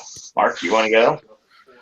Well, it's definitely number 2 on my list. I loved it. Opening night, walking through it, I'm being scared left and right, and then next thing you know, going to the side entrance of the hospital, and then next thing you know, Dumpster Mike gets me, and I'm screaming like a little girl, like Gabriel Iglesias, like. It's true. Oh man, I bloody loved it. And every time I gone through that house, I felt this. I felt those actors in there recognize me and how I scream, because every time I went in there, both casts, they always went after me. So yeah, it's number 2 on my list. Miller. It's actually number 3 on my list. I really like the house.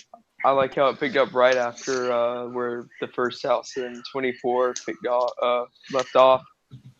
In that first room where they where he got shot 6 times in the heart. He's not human. He got really close. Did he get really close to anybody else? Because he got really close to where he almost bumped into me. Yeah, he was literally in my face one night. Like that room actually scared me every time. I was just worried. Like I knew it was a sound effect, but I was worried that Loomis wouldn't shoot in time and Michael would get to me. Yeah, I thought he was gonna bump into me. I wasn't afraid of the scare. I was just afraid he was gonna bump into me. I was gonna feel bad about it afterwards. But yeah, of course, there was I love the hospital scene, and going through Haddonfield was really cool. And the dumpster mic got me. I told you the story about that earlier. Locker mic was cool. And there were 2 locker mics. The ending, that's how you do the screens right. Freddy versus Jason could have taken some notes from that house. Take notes. I really like the mic in that last room as well. The burnt mic looked really cool. So yeah, it's my number 3 pick. Oh, and you also got to mention about the prop change later at the event with the friggin' Orlando Fire Department inspector shirt. Yeah, That wasn't at the end of the event. That was gone real quick. Yeah. Wait, what was it? I think it was like second or third week that shirt was gone. Yeah, there was like a City of Orlando fire inspector shirt, which would not fit the theme if it's set in Illinois now, would it? Got a picture of it. Neither would the I purge. It's fine. Hints Easter are eggs everywhere. Well, here's the thing. Lori was her family. That's the reason why they left. They went all the way to Orlando to pick up that shirt, and then they came back right to put it in their closet. So, come on, guys. And then Dumpster Mike stole it. This is 2 a.m. Diego logic, is what this is. Yeah, totally. I'm just going mentally insane at this point now. 7 more houses to go. I'm sorry, I had to wake up early for Black Friday, so you know. Oh yeah. Me too. I was up at 8 a.m. Best Buy. Panera Bread. I was sleeping. I stayed up at 3 a.m. and then went to bed and woke up at 11. It's pretty smart. We're almost done, guys. No worries. Judah? Almost, so we're second house. This was number 9 2. houses. Does anybody got some blue methamphetamine? I need to call Heisenberg. Say his name. I could use a blue cupcake right now. Say my name. What burger sugar? I am the one who knocks. I can use a latte right now. Just kidding. I'm just kidding. Go ahead, Judah. Yeah, it was my number 2. Halloween, the first one was my very first horror ever. So it's like almost sacred to me. Michael Myers is finally coming back. Also, he's like my favorite slasher of them all. Well, maybe I will those guys, but yeah, this house takes off. In my opinion, the detail is there. One of my favorite things to see in the house was the Michael Myers coming out with a hammer and on the wall. But nobody there. Yeah, it's my favorite. Well, second. Okay, Scott? Who's watching the news? So my uncle did really good in this house. Yes, he did. Seriously, my uncle. He's an amazing guy, you know. He doesn't die. Weird. I think. Oh crap! I don't know what the hell I ranked this at in my podcast. So if anybody does go and listen to that show, it's probably gonna totally contradict this one. And if you survive 4 or 5 hours of this, good God, you deserve a medal. This is my. If you're in the downtown area and you see me anywhere, I'll buy you a beer. And I'll buy you a beer. Or a shot. I'm just gonna shake your hand and say thank you. I don't have money for that. That's cheap. I think I want to rank this at a number 4. Oh, we're all over the place on this one, Diego. This was almost my 4. All of my top 4 were really tight. That's what she said.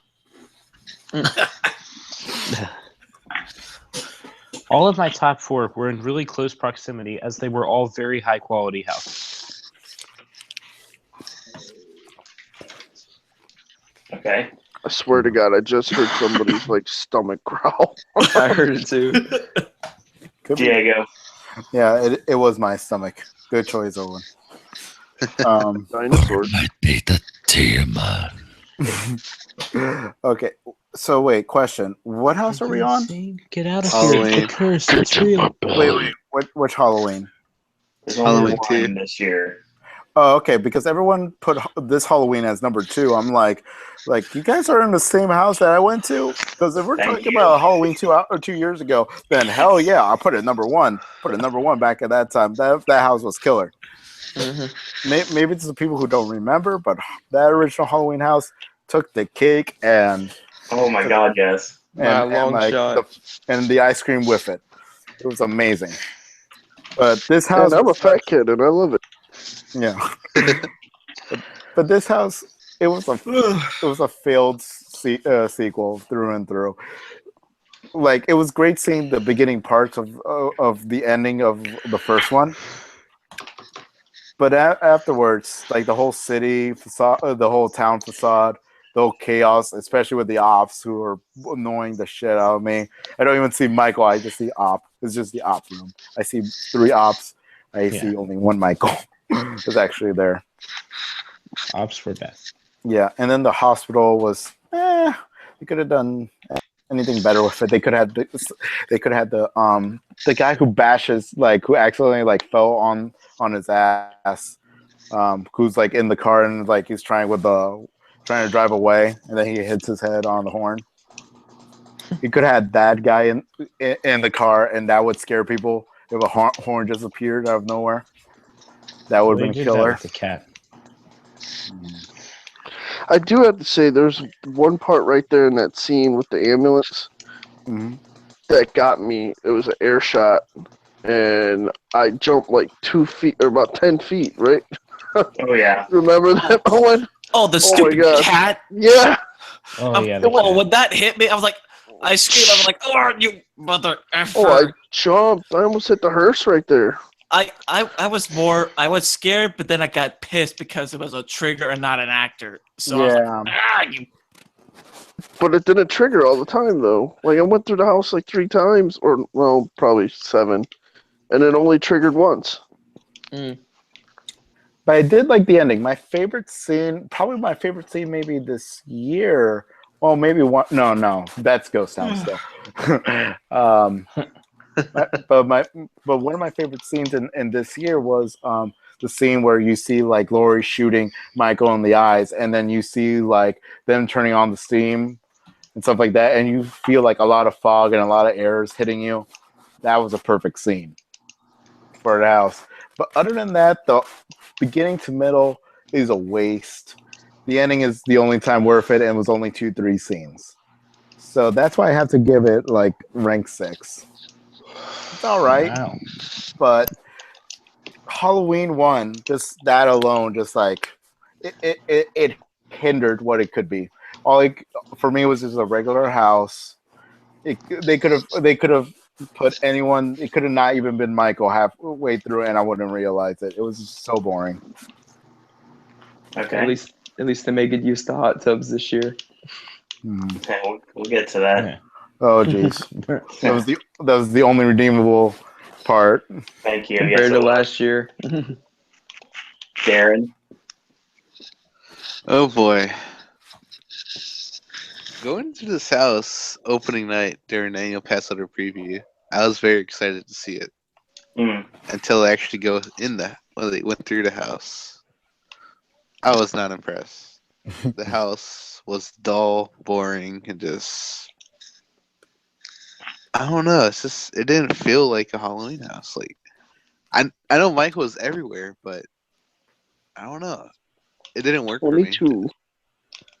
I thought the first house was a lot better with scares and all that. This one had a variety of scares, not just him popping out of a boo hole. I mean, he came from a dumpster. He came from a locker, and came out of the garage. And he went on an extension week. He came where the trick or treater came from. Yep. But the house for me, it felt flat. It wasn't. It was boring. I didn't like it. It was number 8. Oh yeah, another thing. The ops for Halloween were some of the worst ops I've ever seen. The one who was taking Express one night when the scanners are down told me to take my pass out, which is a multi-night pass, and I know they're not supposed to mark them. but she said either take the pass out, like either get in that line or get out. I'm like, I don't want to cause any trouble, so I just took my pass out. You shouldn't have And then, done that. You should have then challenged another them, op. bring the lead, and they go, "Oh, I'm so sorry. This guy's an idiot," and hit him over the Yeah. head with it, and then that would have been a fun. It was experience. a female. Don't care. That bitch had it coming. And then Gender at the equality beginning means beating both genders. At the beginning of the line, near the house sign, the one who's taking express checking it, like I showed her my pass, and she's like, "Flip it over." I'm like, "What? Why?" She's like, she just kept saying, "Flip it over," like flipping over my lanyard. So what does she do? She takes my lanyard and flips it over herself. I don't know why. She just looks at it and it sees it's my regular annual pass. She's like, "Oh, go ahead then." I'm like, "What the hell is that about?" I don't know. I always had problems with Halloween from like guests and ops. Yep. That's what affected me like the most. That's another reason why it's number 8. Yep. I wanted to like this house. I did. I loved the first one. The first house was phenomenal. Joe and I get to go through it alone. That was during the compound meetup. I thought that was amazing, and I'll never forget it. This house was dull, repetitive. Some decent scares, and scares where you weren't expecting them. But I mean, it was just after you've gone through it once, it was like there really wasn't much difference at all. I like how close the Myers got to you. Like all the Michaels got really close to you. Like the one in the first room, like was literally right in my face. That was great. I definitely want to throw a little a bit and like a non-listed shout out to the shower scene. I thought that was done really well. I think that it's really interesting, and the person looks very familiar, to say the least, and that's all I'm going to say. I will state right now that this house is like, the screen usage was amazing. I love that. But other than that, it felt like a repetitive house that I don't really want to see many more slashers at the event, except for Ghostface and Pinhead. That's all that hasn't been done to death. Wait, Pinhead's a slasher? Technically, Hellraiser would be a slasher. Yeah. Hellraiser will never be in the park. I will tell you. Oh, I guess so. I don't consider him a slasher. Isn't that a bit like weird and sexual torture-y? I've never seen it. Not necessarily. I mean, yeah, but you can. Yeah, you can get it. What is your pleasure? Don't forget the Dildo was an American Horror Story. Come Good on. point. I didn't think they would. Right. do Good American- God, do not speak He's about right. that. That's just disturbing. I didn't think they would do any I didn't think they would get away with half of the things they did. But anyways, All right. But yeah, it's just. I mean, it was blah. It was decent for what it was, but in taking and masking the horror made me dislike it more, because it was kind of like it was just a basic house. There wasn't anything to it. You could have put anything in that house; it would have just been the same. Can I also say that like the facade itself was one of the worst facades ever. It was just a black screen just said Halloween 2. Oh, you mean the one The that outside facade. Yeah. Darren? I think Darren was with me.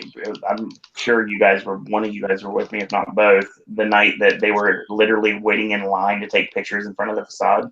Yeah, I was Oh there. my gosh. I Yeah, I can't was believe there. that. Yeah. Yeah. Like I literally it thought was we a were going to see walk the on. Doyle house. I thought we were going to see Mm-hmm. something else, but that was just fucking ridiculous. Yeah. Yeah, that's what I thought. It was gonna be the Doyle house, and you'll see like the window like crash open, and you see like an imprint of Michael. That right there would have been better, honestly. yeah, it would have been. Oh, and Hollywood, I just saw Hollywood's video what Hollywood Like, has, and the alright. pumpkin ending is amazing. I was bashing on Hollywood's house for like a while Yeah. until I actually thought about it. I'm like, their house is clearly better than ours. Mhm. From the facade to the finale. The Yeah. finale is something different. It feels like one of the only times I actually seen John Murdy be creative. Wow. Shots Whoa. fired. And I like the fact that you hear Mr. Sandman, but it's slowed down. And make It sounds real eerie. Yeah. No. John Murdy's been creative every time he hires a music artist to come in and pay them. Anyway, after the Murdy bashing, okay. You I don't I'm think done saying Halloween. Slash, Clowns 3D, or Alice Cooper were creative? time for the Texas Chainsaw Massacre. Oh yeah. Hey, why did? Oh my god. Okay, that's weird.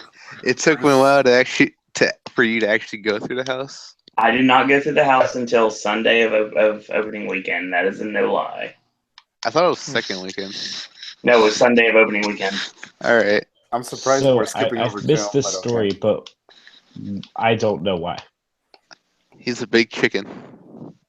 I've never been big on Leatherface. I've always been like freaked out by Leatherface. Oh, Well, that's we're all. about Yeah, to me go too. into He's the definitely. house for his first time.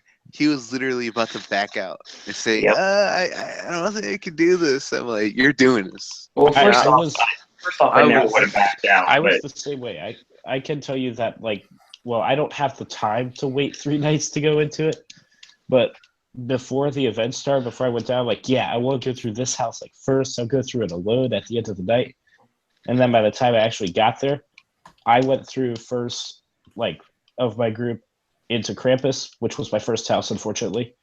I went in first into Halloween, went first through Tomb. Then I got to Texas Chainsaw, and I just chickened out and made my dad go first. Yeah, I was terrified to go in that house. Yeah, that was definitely it. I liked the other 4 houses that I have higher than it a lot better. It's 5, by the way. But none of them scared me as much Yeah. as Texas Chainsaw did. From everything about it. And, like, unmasking the tour, I was creeped out just doing the unmasking.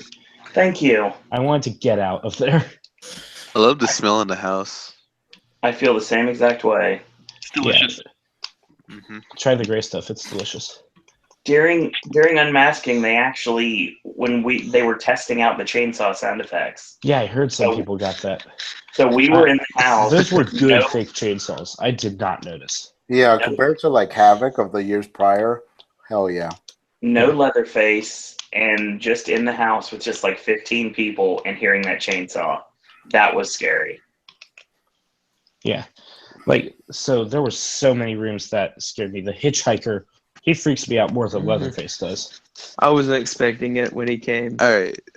The family members were my favorite of the house. I'm sorry, Leatherface. The family members are the best. The only real criticism of this house I have, well, I wish the facade was like interactive. Like I wish a Leatherface came out and dragged the girl back in occasionally, like in the movie. I was joking on that facade for like the entire time, from like them adding grass to them actually building that pond. Yeah, but that would have made the facade better. Other than that, I wish the grandfather was an actor. Yep. In the dinner scene, but everything else, I can't think of too much to improve upon it because it was freaky, it was gritty, it was dirty. Yeah, the best scare of the entire event was halfway through. We had a cast change on the first run through, so I told my dad, "Hey, I think I'll try to go through first on the rest of it. We got to be almost through." And then the very next room was the room where it's a Leatherface on your left and a Nubbins or the hitchhiker on your right, and they get you at the same time. And there was no one in front of us, and I caught that scare head on. That was freaking out. And I love the window jump. The window jump and all the outside stuff. It wasn't always there though. They took it out for a couple weeks. The window jump? The sparks out too. Yep, they got rid of the sparks. I saw the window jump every time I went. The sparks, Yeah, I got it. The sparks I didn't notice until I took my Unmasking the Horror tour, and then as soon as they pointed out, I saw it. But maybe that was just coincidence. Yeah, there was a lot of good freaky stuff in there. I didn't like it, but I also really liked it. Mark? Yeah, I'm still alive. Texas is bottom of the barrel for me. It's the lowest. It's at my number 9. Wow. There was really nothing. The only thing that was memorable in it was the window jump scene. And I was jumping like a little kid when I finally saw it because it took me freaking forever to finally see it. But overall, I did not like the house. I think I went in there with too high expectations, to be scared by Leatherface, but I don't know what was missing from it, but it just didn't hit all the right notes. Mm-hmm. So yeah, bottom of the list for me, my dead last. Miller. Mine's listed at number 5. Right when I walked in the house, that atmosphere, like right when you walk in the house, is just terrifying. Like, I didn't even see any of the scare actors yet, and I was immediately in that just in that mood, like that dark and gritty. You knew it was gonna be dark and gritty without even seeing the scare actors. I love that one of the first rooms where you first see Leatherface. He's like cutting the body open, and I got hit by water every time, or blood every time. Definitely the window jump was always the best scene, I felt. I got it every time as well. I also like the outside, going outside. I don't know how to reference that, but when you shift outside and they have the scare actors out there, that got me the first time as well. And I got to watch people in front of me get scared after my first run through, which is pretty entertaining. So it's my number 5. I really like this house. Judah. Yeah, I think it's also my number 5.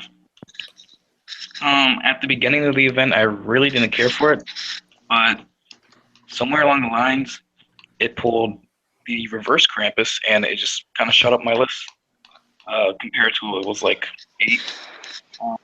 Yeah, it's pretty faithful to the movie. It's kind of gross at moments, and due to my last experience with it on yes, it was terrifying. That's all I can say without a long anecdote. But yeah, it's number 5 for me. Scott.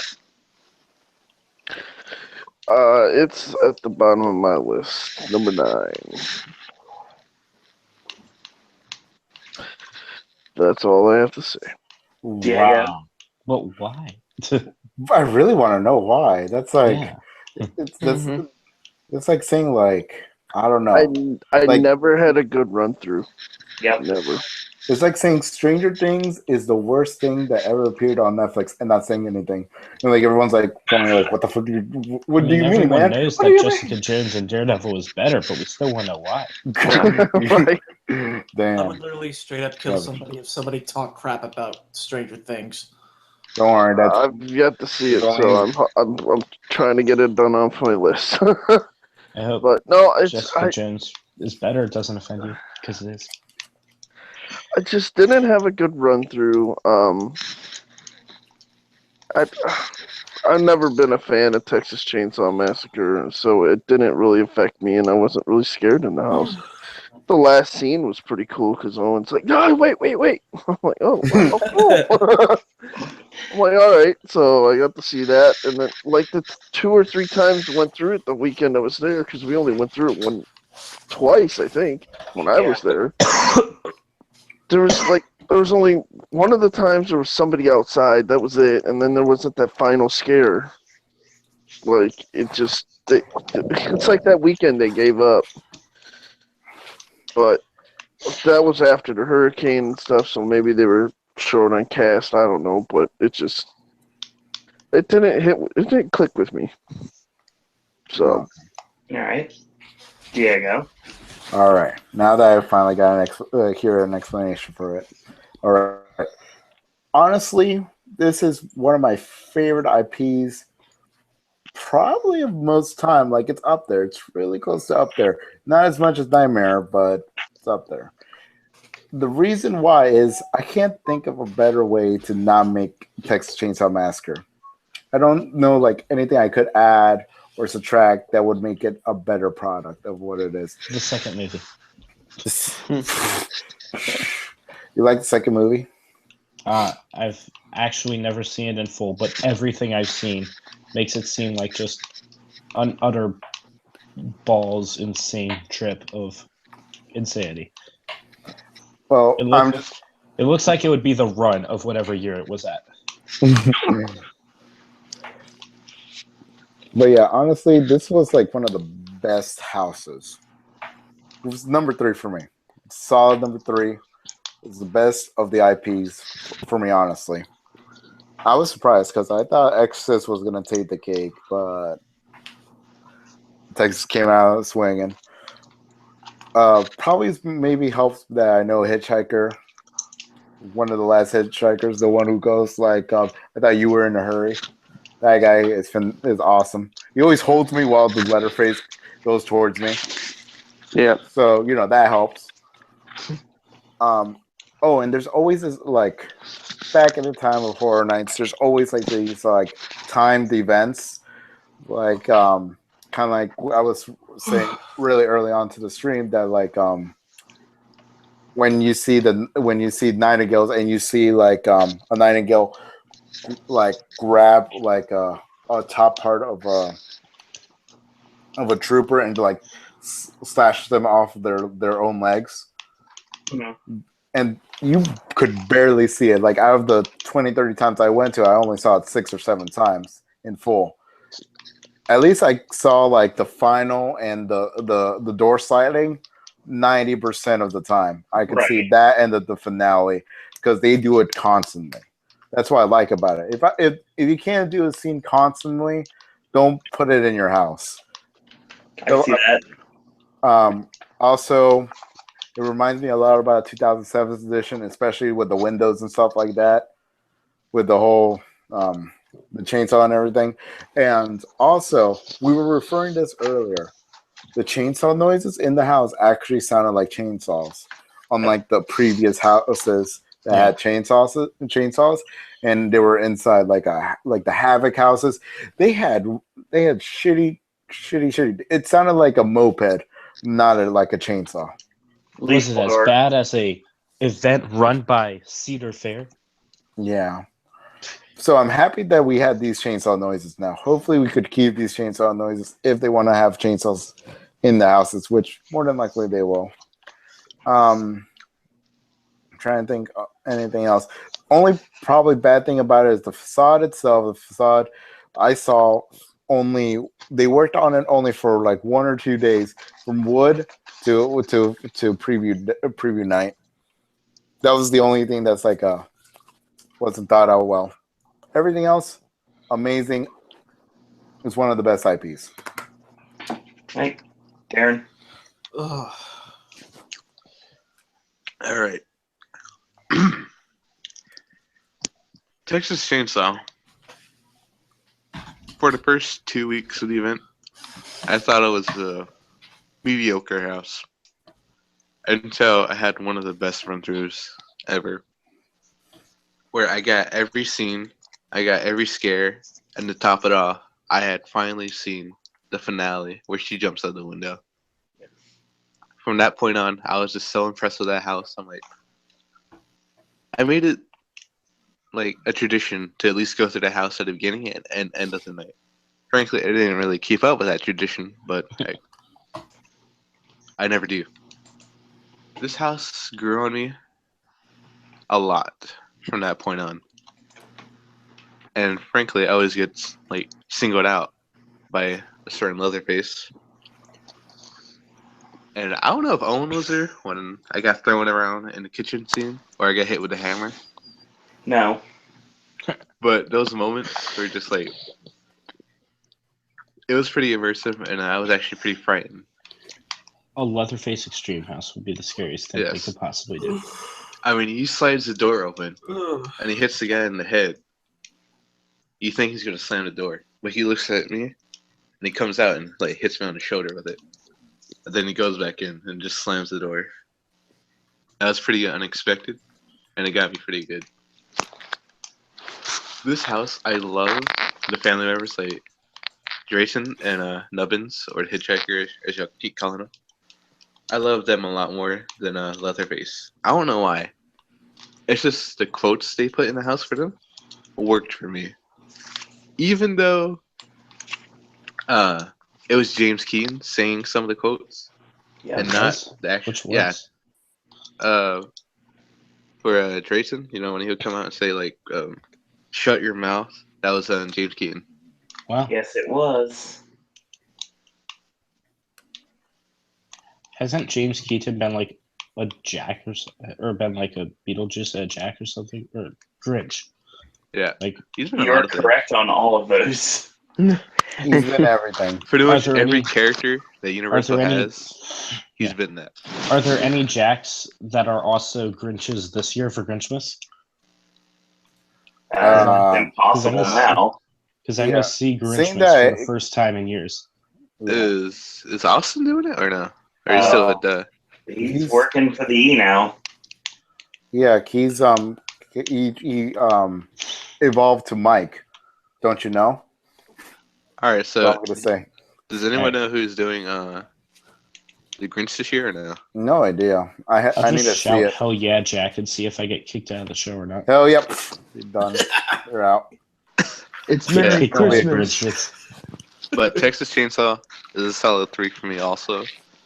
It was number 6 until I thought about it a lot more and thinking how much this house has improved for the greater good. And it moved up to number 3. Frankly, I had to sacrifice the house for it to move up to that spot. And Owen, you know what house that is. Yeah. It was Krampus. How'd you know? We'll get to the house later. Okay, so this is actually, it's weird for me to say this. This is my number 7. I never had really great run-throughs of the house until towards the very end. Everyone knows my history with Leatherface, and it took me a while to finally get to the house. But when I finally did, I realized this is actually a pretty solid house. Like, the inside of the house, the scenic is phenomenal. It feels just like the movie. Like, you get that unnerving feeling when you're walking through the house. I like how there were different Leatherfaces. Like, there were several times that there were different Leatherface spots that weren't there the time before. And that finale was spectacular. The only problem was with the timing. It was so hard to hit it. But when you did, it was just unbelievable. And I, like was said previously, Scott said, I stopped. I was like, wait for it. I did this with Lunatic's Playground too. I had to stop to make sure we saw the proper finale. But yeah, I mean, the Leatherfaces did great. Shout out to several of them. And the house actually worked pretty well for me, a lot more than I thought it would.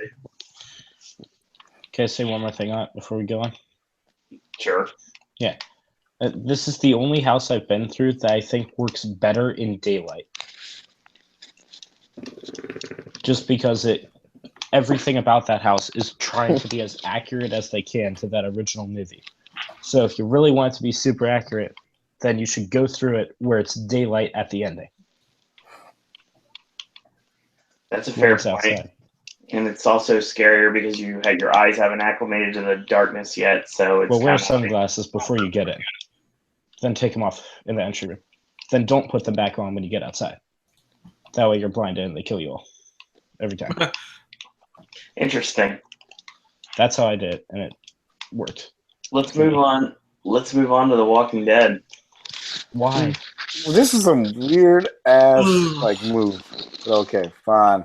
I guess we're going IPs like in a weird counter clockwise, and then we're gonna come back with the non-IPs.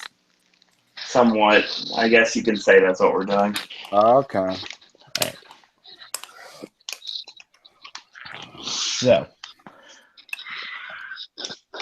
Walking Dead was I believe it was my 8th. No, it was my 9th. It was the worst. But it was still a whole lot better than last year's. It felt like some of the walkers were actually trying to scare me. Unlike 25's, it felt like they actually wanted to try and do cool things with it. And while I still didn't give any craps about it, at least they tried. Right. That's Mark. They tried. I would have to put Walking Dead at like my number 7. Too high. I could definitely say it was better than last year's iteration. I thought they like buried the pooch on that one, but then hearing it come back this year, it's like, why won't you die? But it was a pretty good compilation house and a final goodbye from Horror Nights, and moving on to the next stage of their premise by being stuck here forever now. As long as it's not Terminator, it's gonna be Terminator. But I hope it's not Terminator. Well, it is because It's gonna be blueprints are already Terminator. written up for Damn for it. it to be tore down and then replaced. So Trying to tell people. I Yep. know. Try. I'm surprised they didn't announce it at the end of the event. Though. Well, I have a feeling you'll find out and you'll get that information in December. probably like the last show or whatever. But like I talked with one of the previous scare actors, and he told me like, yeah, they've got everything already set to go. So, and all like I said, blueprints are already drawn up to be done. So, Yeah, I mean they got the props for it. So yeah, I could definitely see our version being a lot better than Hollywood. But anyway, back on topic. Shots fired. Hollywood was interesting. That's all I gotta say. So anyway, Walking Dead for me, number 7. A good goodbye to Walking Dead for Halloween Horror Nights. 21 gun salute. I know some people would rather give it a 2-finger salute. Yeah. How about 3, Tater? Hunger Games. Yeah, exactly. Nope. Miller. That was Well, just 2 middle fingers. I really like the show, and it's actually one of the reasons I finally went to Halloween Horror Nights even after following the event. I really thought this is probably since 2003. It's probably the best year, or 2013. Yeah. That I feel like this is my favorite Walking Dead house. Being a fan of the show, I think that just really gave me the opportunity to enjoy it a lot better. I don't know if anyone else watched the show. I like seeing all those iconic scenes, especially near the end with the wolves. I think was near the very, very end of the house. I think it was a huge step up from last year. I like the compilation like a lot more than just doing specific seasons or what happened in the past year before they built the house. On my list, it's ranked currently at number 7. Okay. Oh, on the subject of wolves, we actually had one of the lesser actors roll through Zoo a while ago, so that was pretty interesting. Drunk idiot. Wait, what? Oh, basically one of the actors from the Walking Dead show showed up at Zombie Outbreak Orlando and played a round or 2. Oh, all right. Oh, that's cool. I've seen someone got drunk and went to a zoo. Yeah, that's what I heard too. I'm like okay, I'm getting sleepy already. I'm like hearing like imaginary words. No, that's what we call it at work. For short, for Zombie Outbreak Orlando, the zoo. All right. Okay. Makes perfect sense. Good to know. Mm-hmm. All right. Judah. Yeah, this is my number 8. Just so much better than last year. Just a better house in basically every way. I actually had decent times in it. Yes, it's the same old Walking Dead, but at least it was better than last year. I'm just really hoping, and I guess we all figured that it's going to be the last house they ever do, so besides a permanent one. But yeah, number 8. Scott.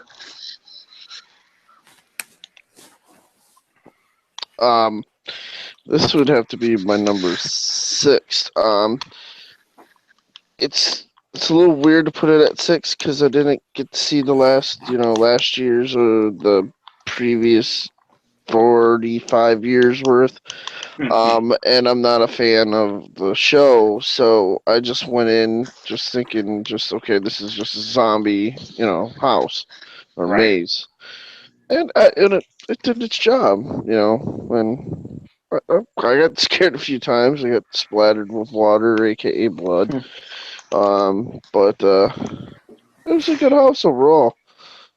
So my number 6. Diego.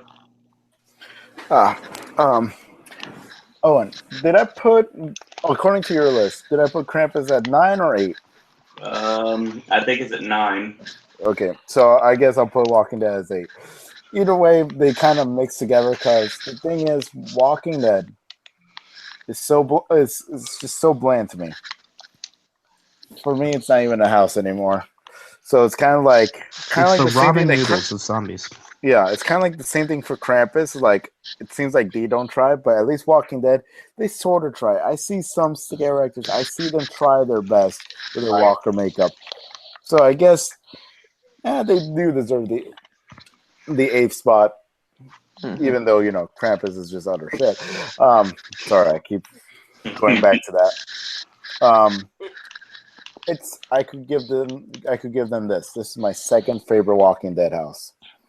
Second favorite is not that bad compared to 5 years of it. Right. Yeah.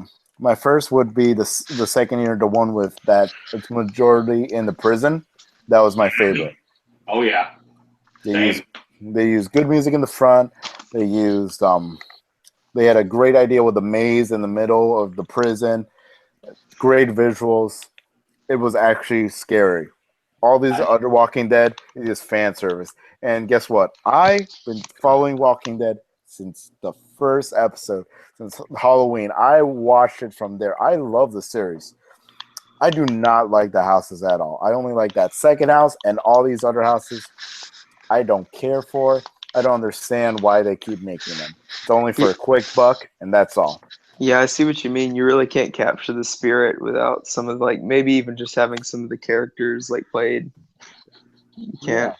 Yeah, if only they would realize that to make a good TV series house, you need to cast people that look like it and have voice lines and try to tell the story. Oh wait. Yeah, if you had Negan and the Saviors from the new season, oh my gosh, dude. Don't give them ideas. Don't give them ideas. Yeah, we want to go away. We want to go away. No, if they do the new season, they need to do it at Busch Gardens. That way you could have a live tiger. Yeah. Heck, even early on, I think only in the pre-chat, I quote Negan. I said, "I'll shut this shit down. No exceptions." I enjoy this new season too, but I do not want to see it because it just needs to be done. They do have humans, they did cast humans for the last two years, but it's always just random terminus person here, random person here who doesn't do anything, just move their gun around or move their knives around. Yeah, they might as well be a walker. I mean, heck, they're just they're either cutting a neck, being with a baseball bat with just a blank stare on their face. Yeah. The problem is The Walking Dead as a show is a character drama first and a horror second. Yeah. Yeah. Heck, even for American Horror Story, this year they actually have people that look like the person. I see if Pepper. Walking Dead had been doing that the whole time, people wouldn't mind. Yeah, I would love to see Rick Grimes in the middle of zombies and try to shoot it off. Yeah, see Glenn trapped under a dumpster, but not really trapped under a dumpster. Yeah, and stuff like that. I would love more or see that kind Glenn of fan getting his service. head bashed in by Negan. Spoilers. Jeez. I don't care. Not cool, man. Not cool. Oh yeah, imagine what you can do with some makeup and prosthetics to try and make his face look that way. Yeah. I want if you're not giving me the characters that I know and love, then I don't care. It's just random zombie generic thing, type A. Yeah, that's why everyone watches the show. That's why American Horror Story worked this year. Yeah. None of those teenage girls would be loving the house so much if it was only Evan Peters, Rubberman and Twisty. Evan Peters. So yeah, honestly, that is mostly the only reason why Walking Dead is here is just for the money. But now that we're going to probably have this permanent thing, we'll probably be over with it, and we'll just have American Horror Story being our cash cow. by next year we'll probably have the other 3 seasons that we didn't use this year. As long as they continue to do American Horror Story right, I have no problem with it. Oh, hey, at least it's better than last year. It's better than walkers and kiddie pools. Yes. So walkers in a hot tub. I still can't believe that was their selling point last year, guys. I know we had the biggest house ever for Walking Dead, but guess what? We have water effects. And by water effects, we rented out 2 kiddie pools from our local party center, and guess what? They're both SpongeBob themed, but you won't see it because we'll put it dark. You're welcome, guys. We hear what you want. So was last year still technically bigger than this year's Walking Dead house? What do you mean? Because remember they were claiming last year was the biggest house ever. No, it was 2 years before. Oh, right. Yeah, it was that's still technically the longest one. I'm pretty sure it's still the longest one. Horror Story's longer. Horror Story, but I'm talking about Walking Dead's. When it goes to Walking Dead, it's longest. Yeah. But Darren? Do you ever go to Horror Nights and think to yourself, man, this would be better at the splashy pool at Royal Pacific? Walking Dead this year. First time going through, I was really impressed with it on how much they. The hell? Anyway, on how much they stepped their game up from 25. I know 25, the house that year, no one liked it but me. I actually really enjoyed the house. But 26, this house, it was close quarters. There's a lot of good scares. They chose some good scenes. I just didn't like the finale. It didn't work this year. The whole hordes of walkers in the woods. It didn't work how it worked in 24. Reason why? It got screwed over by the harsh lighting from the outside. That room is dependent on just strobes and mirrors. But when you get another light source coming in and affecting that, it ruins everything in that room. But overall, the Walking Dead house this year, I would say probably my favorite out of the past 2 I've been to. And it's number 5 on the list. Okay. Way too high. I've got it on my list at number 6. I was really shocked that I like this house. I don't love this house. I don't have the relationship with it that most people I know seem to. But there were some times I got some really good run-throughs of this house. And I didn't feel like I had to be a mega mark in order to understand the concept of the house. I think that's the reason why 23 worked so well for me. 23 felt like the Walking Dead house that you did not have to know anything about the show in order to understand. Everything else, like has been said numerous times, was simply just fan service. And not being a fan of the property, 23 was the house that spoke to me because it's the one that I just got. Now, this year would be number 2 when it comes to that list. I mean, there were some good scares in the house. There's some really good characters in the house. I mean, it did really well. I mean, like I said, the fact that I'm not putting it on the bottom of my list is probably telling that I actually really like the house. And the fact that it's above stuff like Halloween in Texas, which I'm sure is really high on a lot of people's list, it just says something too. So, yeah, I thought it was really well done. It was a good way to introduce us to what we're going to see when the house becomes permanent, regardless what that may be. Because basically, if you look at the house, it was a greatest hits house like it was supposed to be. And it was in a soundstage when really they could have put that in any location. They could have put it in the tent like I wanted it in the original proposal.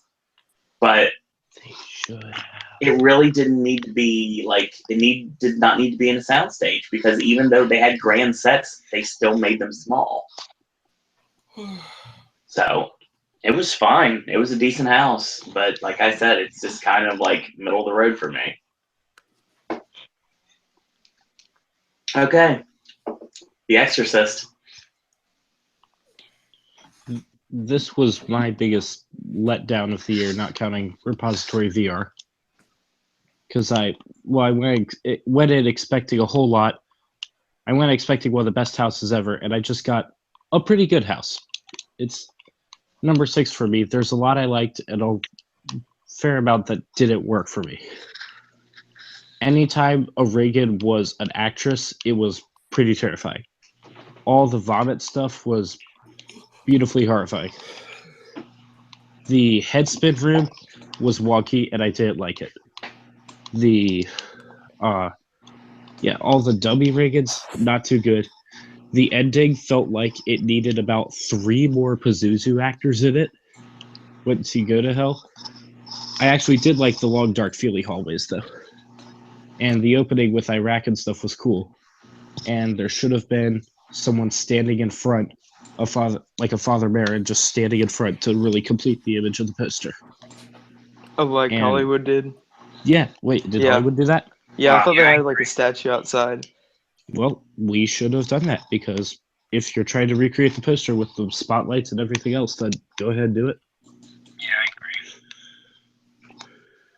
That was a much better way to recreate a poster as an entrance to a house than Halloween 2. Right. I liked a whole lot, just some things didn't work, and it was not that scary for me.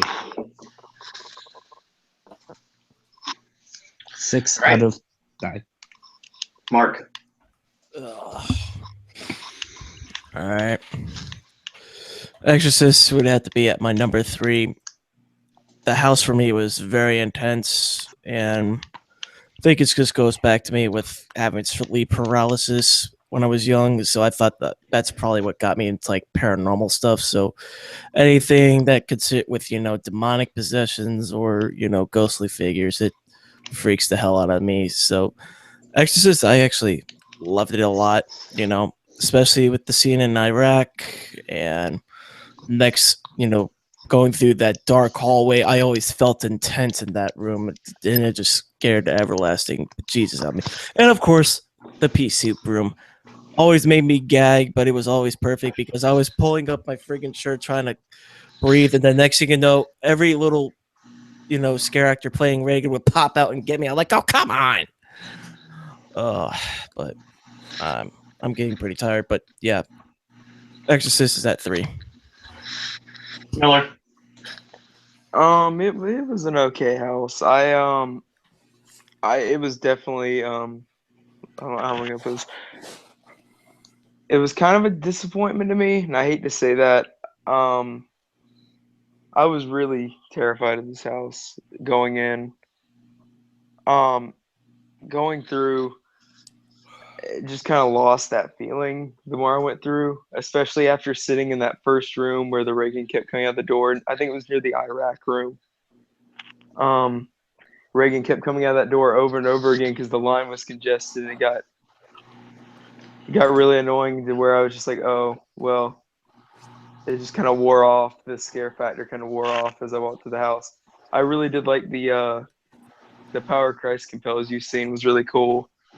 And oh my gosh, dude, can we mention the finale? That finale was epic. If you caught that, it was a really cool finale near the end. The only thing I wonder is if that pea soup smell still lingers there today. Wouldn't shock me. But it's actually number 6 on my list. They probably Febreze bombed the crap out of that place. What part of the finale are you talking about? The Pazuzu statue at the end, like the. Yeah, that got me good the first time. All right, I never saw that thing move. Oh, that you're talking about the head that moves? Yeah, near the in end. hell. Yep. You mean the classic Knott's Berry Farm? Yeah. I don't know, and I just didn't like all the empty slots that seemed like they were meant to have an actor in them in that ending. Yeah. Okay, Judah. Yeah, I mentioned earlier in the podcast that this was one of my biggest disappointments, but it was just because I really hyped it up so insanely. Like, it just wasn't fair to the maze. I did enjoy this maze a couple times, so more than others, and it was pacing was a big issue for me with the maze, but other than that, the maze caught the feel of the movie, and I think that was very important when you're doing, obviously, a maze for The Exorcist. Yeah, it's my number 6. I had fun with it, but there was issues. All right. Scott? I think I'm gonna get. I think this is gonna be a number 4 for me. There was one time when me and Owen were going through it, and there was a bunch of kids in front of us, and oh my god, Yeah. it was hell. Oh, and it's not the little kid that we and Darren knows, right? Please tell me it's not that kid. This was a group of kids. This is a group of people. They were all holding onto each other, forming a chain, and just being retardedly dumb and loud and obnoxious. Yes. It was terrible. Those things. It seems like it happens in almost every house at least once. Yes, that is correct. But the positives in this house, the Reagans were awesome. The walking backwards Reagan was a cool effect, but I liked Hollywood's better because you actually see the whole staircase, and you can see it her walking down, and that's just pretty wild to see. The way they had it for at ours wasn't really all that great. Could have been way better. Right. Yeah. But pea soup. The pea soup didn't bother me or the smell. It was just the gagging sounds. The puking. That's what got me. Yeah, solid ending. But, yeah. Well, he wasn't finished. Let's go. No, I thought you were. Sorry. Go ahead. Solid ending, and then you said. That's a 4. There. Jeez, Owen. It's not like we're in hour 6 or anything. Jeez. We're not all sleep deprived or nothing. Yeah. We're in overtime. Where's our overtime? I demand 4-time pay. We don't get Really? paid for this anyways. Okay. So The Exorcist. Originally, I was gonna try to be a scare actor, but the announcement of this house made me stop in my tracks because I really wanted to experience this house. Oh, nice. Reason why, I was the age of 12, 13 when I watched The Exorcist. It was my first real horror movie. Scared me shitless. 2 months, like always nightmares. Like nightmares of the same white room, and then fucking the Exorcist face with that utter face in the dreams and stuff like that you see all over the house. So I had to go through the house. Was it disappointing? A little bit, but was it great? It was good. It was pretty good from what it is. It's just being that even when people were first talking about it, how could they really make a house of it? Being that it's mostly sustained in one room, and just like a weird scene in Iraq and just dream sequence. So from that point of view, that's a very faithful house to it. It also helps that I know a really good Reagan who's near the end of the house. She's amazing as always. I'm happy that she's in most of the promotional photos that was out there. I love it. I like some of the effects, like the floating Reagan kind of thing. I don't exactly know how that was operated. I always feel like there was like something on top that was that was just full on dark. That's why I can't see it. It was the only effect that I honestly don't know how it was like perfectly performed during the event. So I was happy about that. The dark rooms, oh geez, I feel like that was just a traffic highway for everybody. It wasn't really that scary at all. It was just too long. As like Insidious of last year was a perfect size. Oh, and Darren and Owen would know my favorite part of the beginning, chanting the Iraqi and the chant for Pazuzu. And checking your hair in the mirror. And then checking your hair in the mirror before we go into the next room. Of course. And then they made it foggy and stuff like that near the end of the run. Kind of ticked me off. I wanted to see if my hair was nice and great for Reagan, but guess not. Let's see. Because she's got that wild tongue. Yeah. Ew. Like one, she's like 13. Okay, never mind about the tongue. Get in order. Oh geez, Scott, you made just a couple lists, okay? Be safe out there. Made the list. Also the puke green rooms, they were all right. People say that the smells were bad, but I don't know if they've been to Zombie Mortuary when they had that stink, or what stink did they put it in now? I think they put it in. Is it in Motel Hell, or is it, I'm thinking like that weird rotting like flesh smell? That thing is horrible in Hollow Scream. There's a piss smell in Hotel Hell, like solid piss. Like, I think it might be unearthed actually. It smelled like a truck stop. Well, yeah, those like Hollow Scream has worse smells than that puke green. Puke green smells like. I feel so left out. I went to the wrong Hollow Scream. Oops. Hey, at least your Carver actually made sense. Yeah, good point. I actually saw the dude. And also, one of the best houses I've been to all year was one called Deadline. It was set underneath their Escape from Pompeii ride. It was in like the underground subway tunnels they were trying to build. It's like a zombie house set in subway tunnels. It was really good. That sounds like Taste of Blood. Like they had that for a couple years before. Okay, back to Exorcist. So yeah, that actually smells like a candle compared to the Hollow Scream smells. Right. So I don't understand why people complain about it. I'm like, could be way worse, Could be, actual shit. Let's see. Not really. Oh, the ending. I don't understand the ending. There's no scare actors, really. Yeah. I feel like they should have had, like, either possessed Reagans or Pazuzus, like we've heard. But other than that, they should have just cut that. Seeing you fall to the mirror and then, like full-on dark demons. That's it. Honestly, that's how they should have ended it. Exorcist is a solid 4, right above the requirement of good. Okay. Darren? I was pleasantly surprised with this house on how much they did with it. At first, I didn't know what they were going to do because, well, like everyone else says, it takes place in one room. There's not a lot you can work with.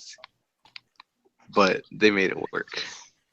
From the facade, I mean, we all knew that was going to be the facade, the house. Right.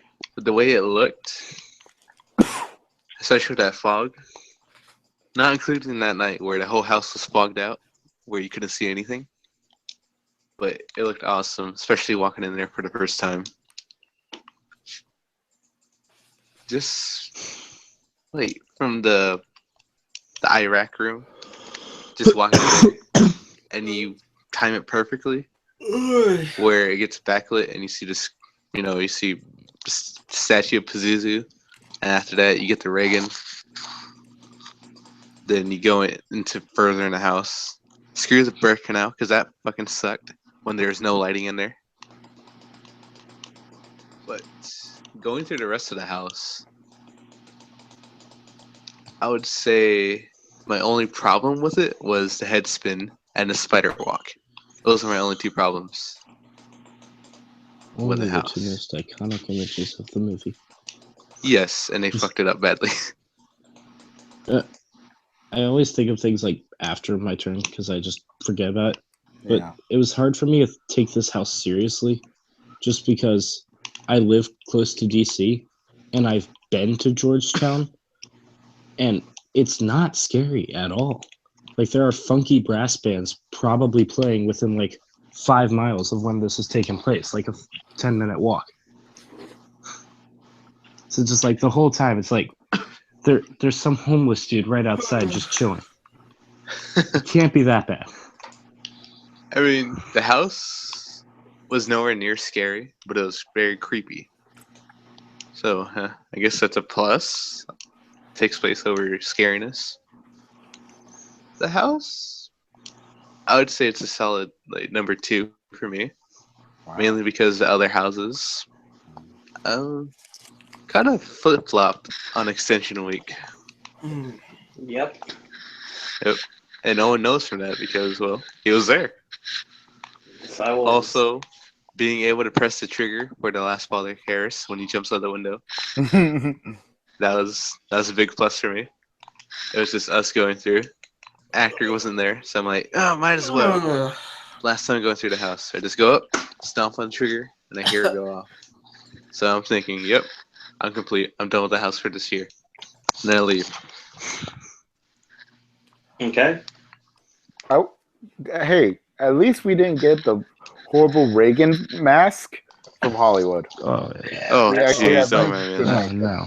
Who was the moron that decided that? Birdie. Alright. Birdie wanted to do this property so badly. Yeah. And I look at his house, I'm like, this looks like shit. We are all permanently banned from Hollywood's event, aren't we? Yeah. Soon enough. Oh, Yeah. God. There's Hey, probably at least- someone from Hollywood watching this right now saying, no, yours looks like shit. Sounds like a lot like Diego. Just kidding. Wow. Shots fired again. So I'm gonna get you, man. I'm gonna get you. Hey, got me a cat in the hat. Just kidding. Looks like this podcast is going about 6 hours. yeah, Oh my god, Yeah. it's 3 o'clock. We've- Holy shit. for everyone that's still with us, thank you. We only have 4 houses to go, and then we're gonna end. Oh, what? 4 fuck. houses? You sure Yes. we can? You sure we can't end it American Horror Story and we just advertise that we have the original houses for the next one?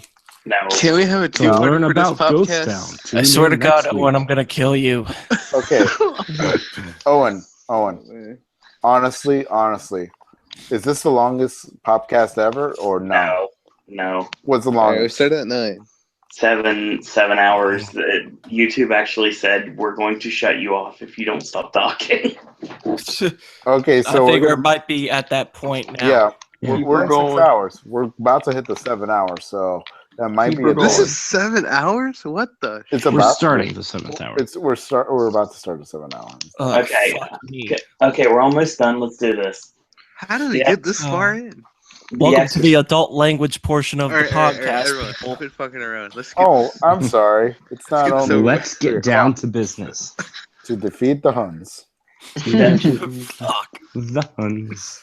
Exorcist was going to be that house that I was looking forward to more than anything. I heard about it coming to the event. I was really excited to see how they were going to turn it out. And it actually worked. It worked really well for me. The problems I had were just the same problems everyone had. Crab walk, it just didn't work for me because it just looked weird until the very end of the event where they put up the screen and actually looked somewhat okay. The Reagans were always on point. I love the Iraq room. I thought that was done really well. Vomit Squad. Shout out to the Vomit Squad. Yeah, this was an entertaining house, and it was fun to go through the house with people. It's one of those houses that you wanted to take someone through the house. It's my number 5. I got some bad runs towards the end of the event where there was like nobody in the house. Like we caught it right after a gas change or right before one, and there was just like nobody in there. And like was said previously, the whole thing about the trigger not going off because this character wasn't even there. We basically got to play him numerous times in the house. The power of Christ compels you, as there's nobody in the room except for an op. So it was just literally us going through the house. It was fun. But all that and more are the reason why it's my number 5. So yeah, I can't see how I could have made it go any up higher, but shout out to everyone in the house. Everybody did a bang up job. And that facade, seeing it for the first time, my God, it was just everything I wished for and so much more. It was kind of like looking at the slaughtered lamb again for the first time. Before it's too late. Just kidding. I swear, the first part of the house felt like the same layout as American Werewolf. I'm feeling it probably was. Honestly. Speaking of that, we're going to move on to our original concepts for the night. Yeah. The first one being Tomb of the Ancients. Or here we go. Wait, we're missing American Horror Story, right? No, we're not. He's doing the order of his list. Okay. We're moving to Tomb of the Ancients, or as I like to call them, I'm Legends so of the confused. Temple. Tomb of the Ancients. Hashtag Tomb for Travis. Hashtag this house sucks. Oh, God, I'm about to get Hashtag criticized. this is the start of the 4 top houses for me that could all kind of be interchanged as some of the best this year. I really loved a lot about it. It was close, and that was something I hadn't seen at Horror Nights before. I'm just kidding. I'm totally kidding. I've only been going for 2.2 years, so I only been going through those houses like the same amount of time. Yeah. So I'm just kidding. Go on. I really liked all the creatures and designs and stuff. I loved how they took the inspiration from multiple different cultures, and I loved having the ancient gods and stuff. I loved that there was only one puppet this year, and it was the crocodile. It was great because I forgot about it, and it really got me there. What do you mean? What about the Krampus puppet? That was the best one there. Yeah. I mean, that hand. It moves so lifelike. It scared the shit out of me. The way it reached towards me. Tomb had the greatest character ever, the guy that was changing the lights on the ladder. Oh my gosh. Right. Oh, you mean the archaeological? All right, so Tomb had the second best puppet this year. Okay. And the room with the flashing lights, that one got me a lot. I love the sacrifice. It was nice to have a good victim getting their guts ripped out. Always nice to see those. Drop doors everywhere were fun. I liked pulling on the trigger to scare people in front of me. I actually got them. They screamed. It worked for me. It didn't work for me anymore. Yeah. I broke it. Best scare for me in that house would probably be the stilts in the middle, because I did not expect stilt walkers in a tent. So that really scared the crap out of me, because they were like everything else. The ceiling was really short, and then just stilt walkers. And I loved the way they walked towards me, and a lot of good things. And they were loud too. Like yeah, but I love the artificial fake loud stomping they made. That was great. Yeah, that was like purposeful, and I loved it. Yeah, they were always close. I can't say it was the most scenic or awe-inspiring, but definitely good at generating scares. Okay, Mark.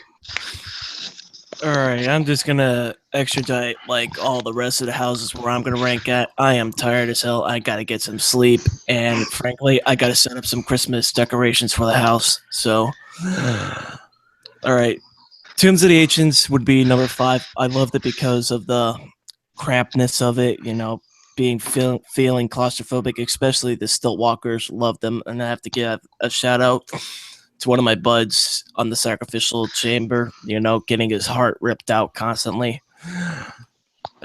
Yeah. Isn't that everybody? Yeah. Most relationships these days. All right. And for the rest of the houses, you know, so I can wrap this night up for myself, Lunatic's Playground is my number 6. Ghost Town is my number 4. And then, of course, American Horror Story is at my number 1. So, yeah. Those are the rankings for my houses. Then, just to get this out of the way, so you don't have to worry about it, Owen. All my social media networks are going to be listed down below, and I've also got a Patreon account going on. So for all the people listening to the podcast, go on over there. You know, support my Patreon, and also support, you know, recently the Pop Network Patreon that I just saw put up on Facebook a while ago. So. Yes. Yep. So support my Patreon and support the Pop Network Patreon. I have been the man in the Bolivis. I'm gonna lay down and fall the fuck asleep. So see you later, motherfuckers. Until the next Popcast. See you later, Mark. Later. And one was less. 1, 2. Miller. I'm about to get a lot of flack for this before I say where it is in my list. I went 3 nights, and every night I did not get a good run through this house. Oh no. The trigger did not work for me when I pulled on it. It would not work for me. I did get the sacrifice, which was one of the coolest scenes, and the croc line at the end was really cool. Just before even going out, the facade was amazing with the truck outside running. You could hear it running, and you see the outside of the temple or the tomb. It looked really cool. Going through the house, it was like just the standard.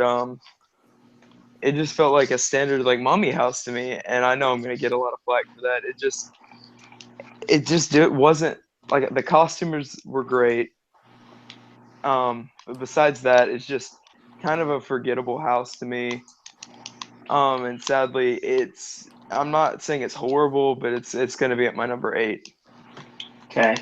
I think we're about to find out what a standard mummy house is going to be. True. Yeah, I don't know about that. Judah? Tom Cruise. I'm probably on the side of the spectrum here. This is actually my number 1. This was my most anticipated house, and at the beginning, like the first night I went, I was not feeling it at all. I was really disappointed. And then I think it was the 4th night. All of a sudden, I don't know, it grew on me. And yeah, it shot up to my number 1 by the time I reached my 8th night. And yeah, I love the costumes. I love the design. I love the crocodile. I had some great scare actor interaction. Yeah, just I found overall an amazing house. Hey, Scott? This is going to be my number. Crap, I forgot my ordering. This is going to be a number 3 for me. Okay. Solid house. I loved it. Reminded me a lot of the Hollow Scream houses. A lot of noise, a lot of booms, and noise scares, which always gets people to jump. So, right, it was a really good house, great scenic, and yeah, it would have been cooler if it was in a bigger warehouse, but that's me. Oh, that's a good point. Okay. All right, I'll go. Tomb of the Ancients. Number 2, obviously. Who doesn't want to feel like Indiana Jones? It's literally Indiana Jones the house without, going to Disneyland. It's amazing. That ride is awesome. That ride is the biggest ride I wish we had in Orlando.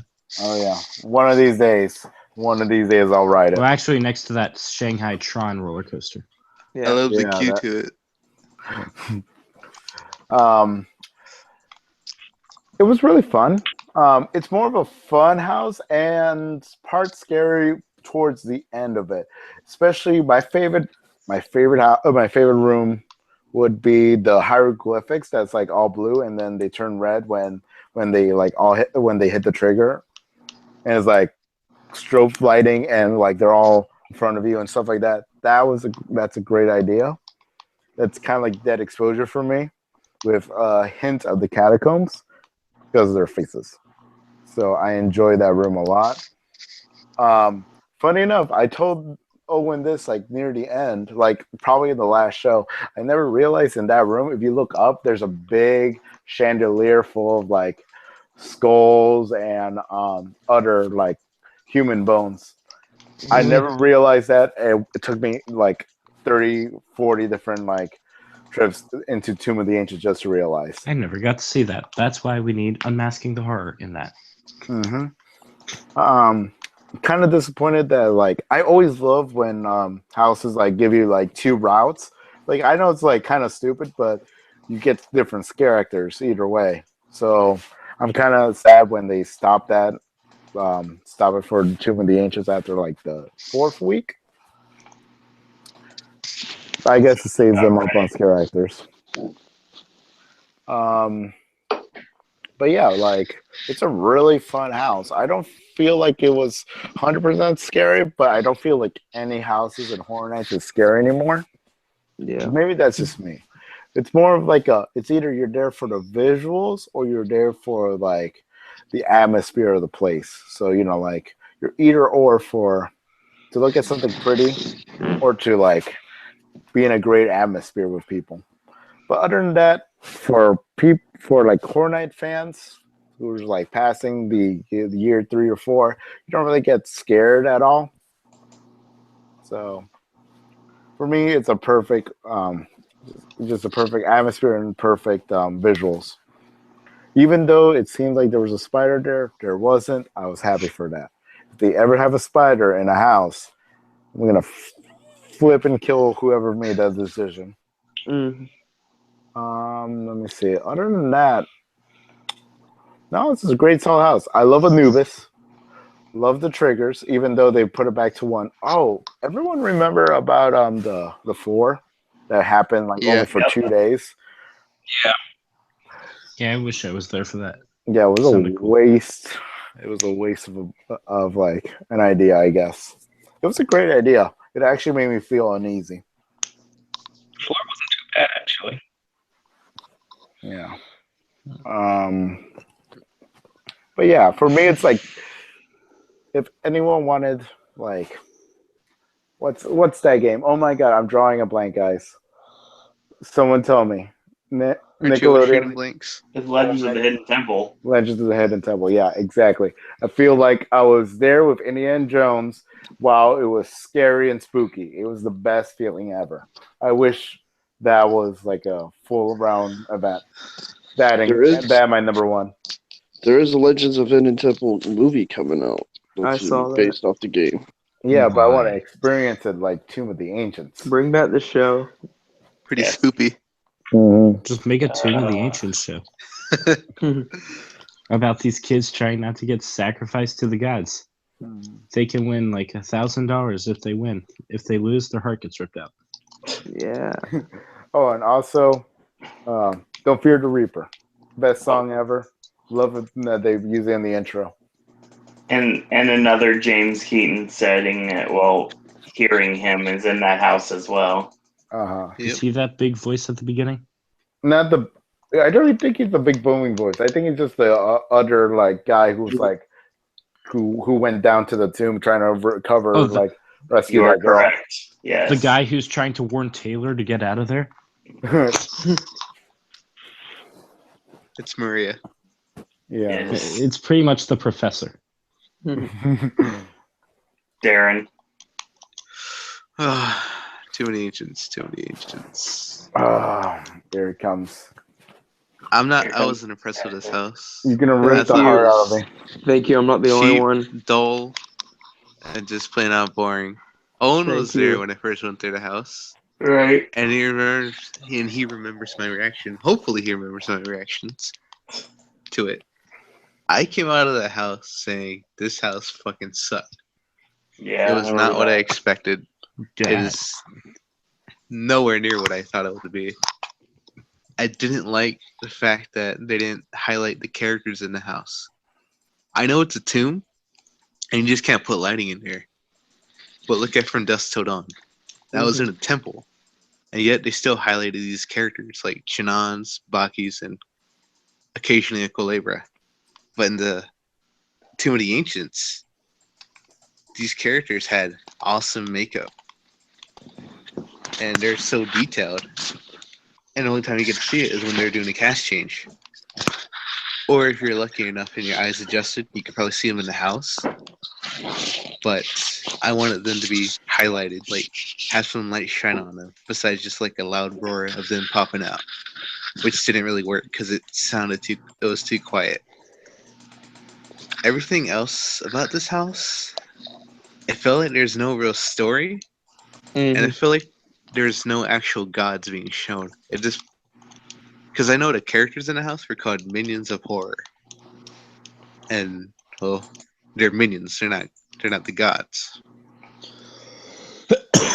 Overall, I left this house more or less scratching my head and thinking, what the hell did I just experience?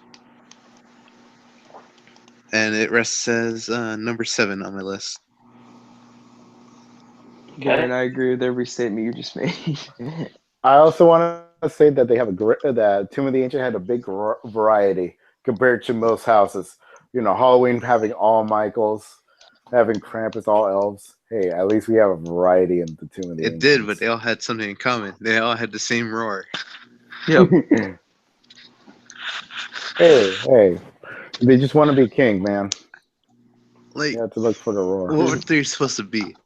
What were they supposed to do? They just popped out and roared. They There's didn't a do bird anything else. person. My favorite guy is the bird person. There's only one actual character in there that was being highlighted, and that was the one performing a heart rip. That's about it. Yeah. And I even had a night where we missed that. Oh Yeah, because yeah, they're switching up.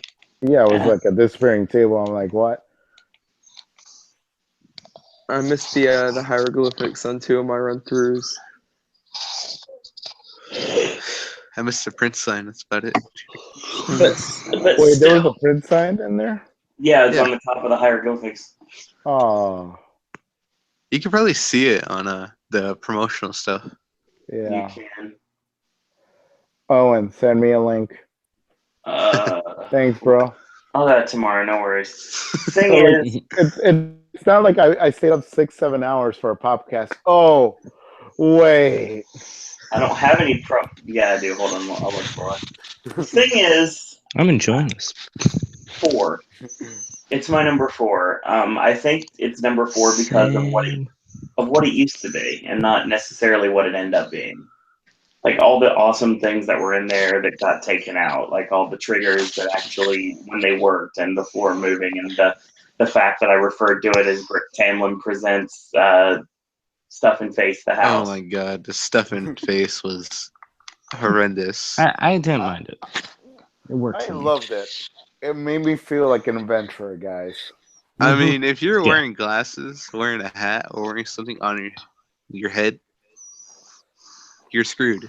It will I know never one of my be as friends bad. was going through, and he wore sunglasses, and he lost his sunglasses in there. No.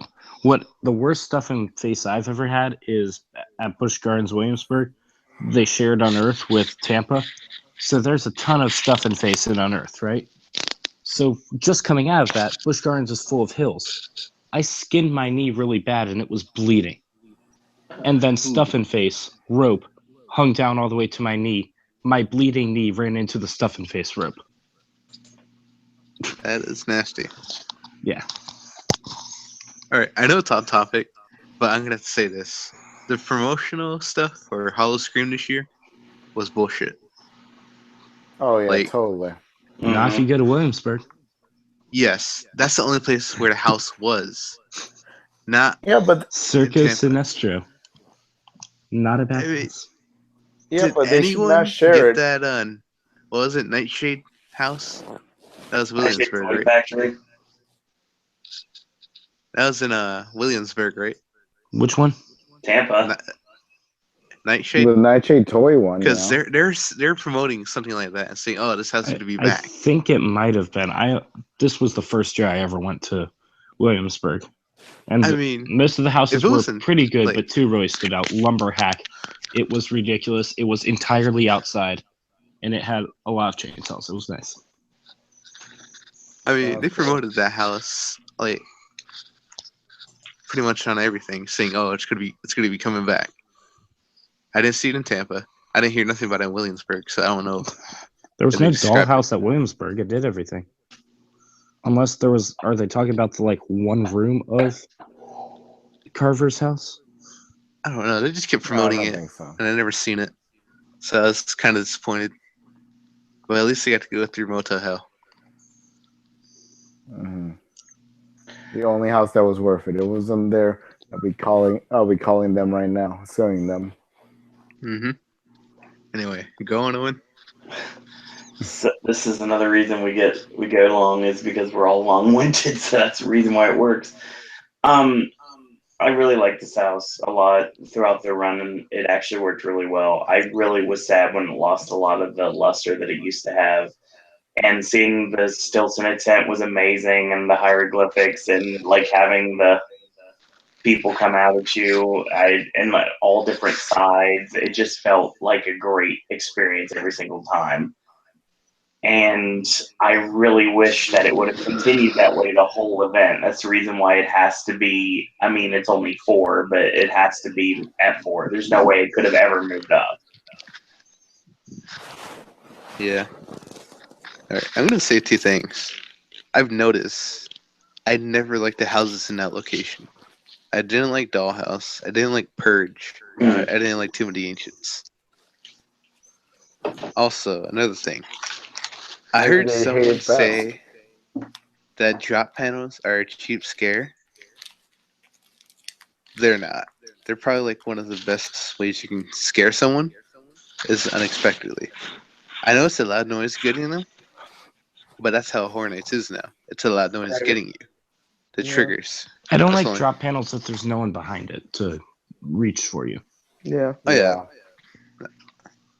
I understand that, but like in that first hallway, there were a ton of times where, like the first time through, I didn't know they were there, where it got me and I jumped and looked around, and it was literally just panels. They did add stuff behind it, but then they also took only stuff like away 1 or from it. 2. Right. Yeah, like 2 corpses. There used to be and that's it. skeletons behind them, then they took those away.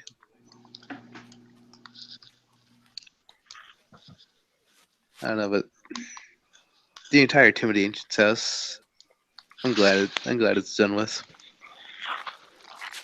The only thing they promoted about the house was, oh, it has a ceiling. It has a ceiling.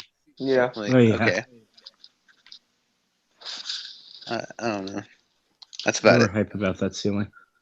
Yeah. So Like, this ceiling is so I like low. that ceiling. And the ceiling was nice. It was only in certain parts of the house, though. Craig said Tomb was his favorite house this year. I'd say it's my second worst house of the year. Yeah. Owen, Yes. you know who's number 1 is Tomb? Who? Travis. Better be. Every time I gotta go hashtag Tomb for Travis out loud because I have no Twitter. Better enjoyed it. Hashtag Twitterless Diego. All right. Let's go to Lunatic's Playground, shall we? Yeah. Yeah, let's do it. Oh, jeez. I did like a lot. I liked the 3D sometimes worked. I liked going without 3D as well. Whenever it was actually a scene with Chance, I loved all of her interactions and like her pulling the lever and shocking the guy, twisting the parts of him and forcing it down the well, then finally killing that last guy obsessed with her. But every room without Chance to me was just kind of bad, and like every 3D house I've seen, and not too great. And it was my 8th house this year. Okay. I liked it worse than Krampus. Miller. But the facade, I loved it. Yeah, so from the outside, I really like the house. They had the Q video playing, which is really, really cool. How it told you the story like after the Carnage returns and how it ties into to the house. And I like how they established the story a little bit more for the house. Love the story. Yeah, I do too. I really do. And all the setup there. More with it. Except on the entrance, it said hundreds watched in terror as clown and clown female slaughter people on stage. The crowd I was with was not watching in terror. They were cheering. They were watching with maniacal glee. It was great. Yeah. But the first night I wore the glasses and it was like that standard, the 3D. It's cool the first time, and the next few nights I used without the 3D. It made a heck of a difference going through that house. I really learned to appreciate it more, and I noticed the scare actors. I don't know if it was just coincidence, but they started to go after me more when I didn't have the glasses on. Yep. I mean, they still got me like the ones that were supposed to blend into the wall. I think those still got me without the glasses. The only problem I had with this house, because I really love this house, was first time I went through it, there was a drunk guy in front of us, and he, of course, with the tunnel, stopped mid-tunnel and was like, "Whoa, I'm really messed up now, guys."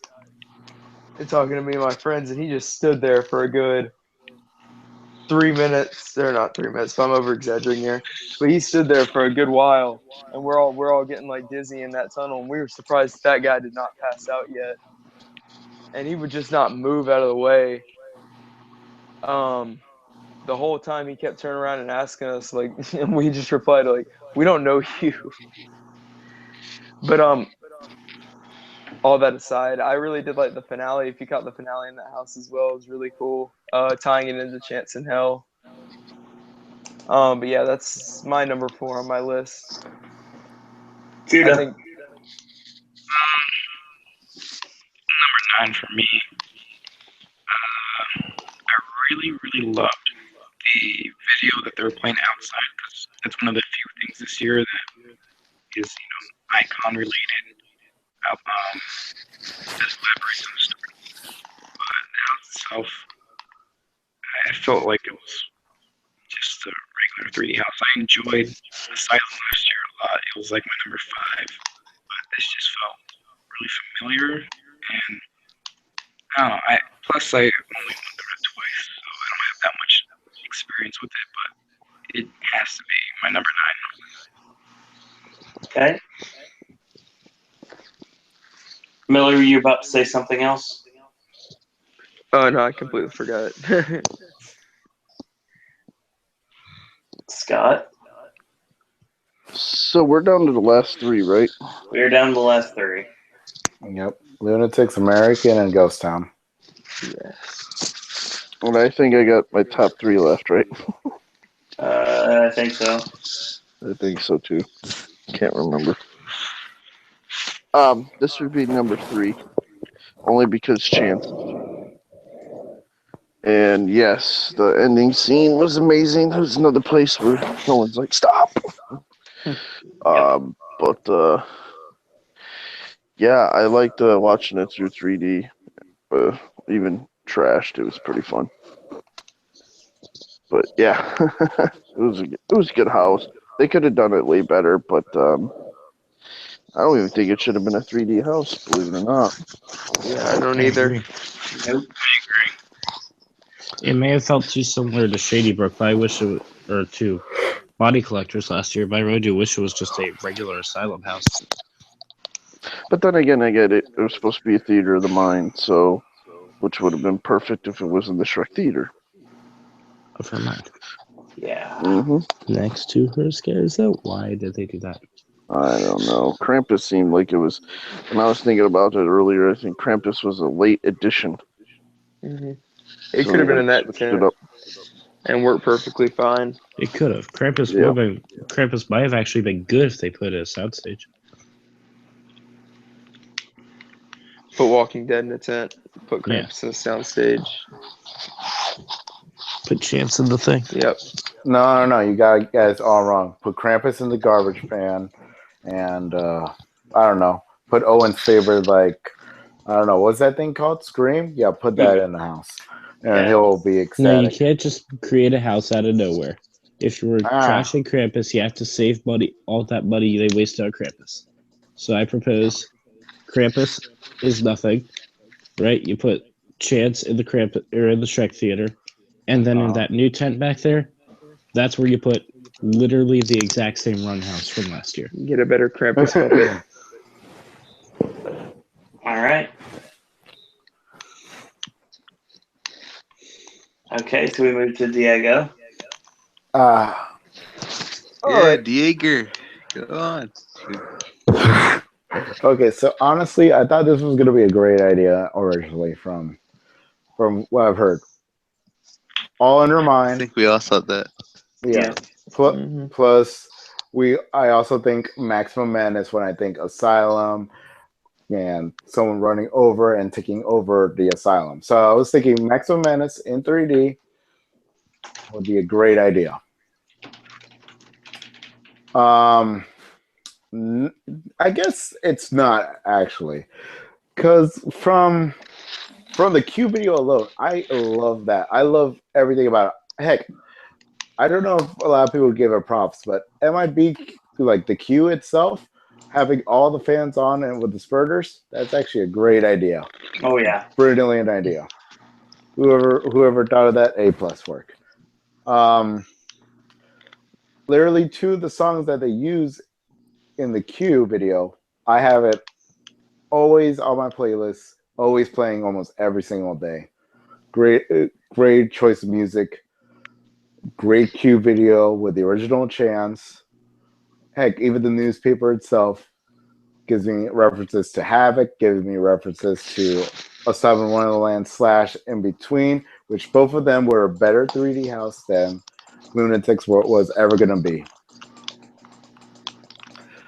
But yeah, it's just adult 3D house, and what originally I thought I was going to get more lore from Chance and Jack. I wanted to know how Jack and Chance met, or like, just give me like an origin story of Chance while I would get scared. Would be a I'd great be afraid idea. if you dug into that story, it would be a bit too similar to whatever Joker and Harley is. Well, It's not subtle. No, it's actually not. I don't think. Of course not, but still, it's better than what we have right now. And besides, all the drunk, stupid guests already call her Harley Quinn in her own scare zone. Yeah. So, I mean, they who should really just go to cares? Six Flags if they want it that bad. Yeah, Fear I just want Fest.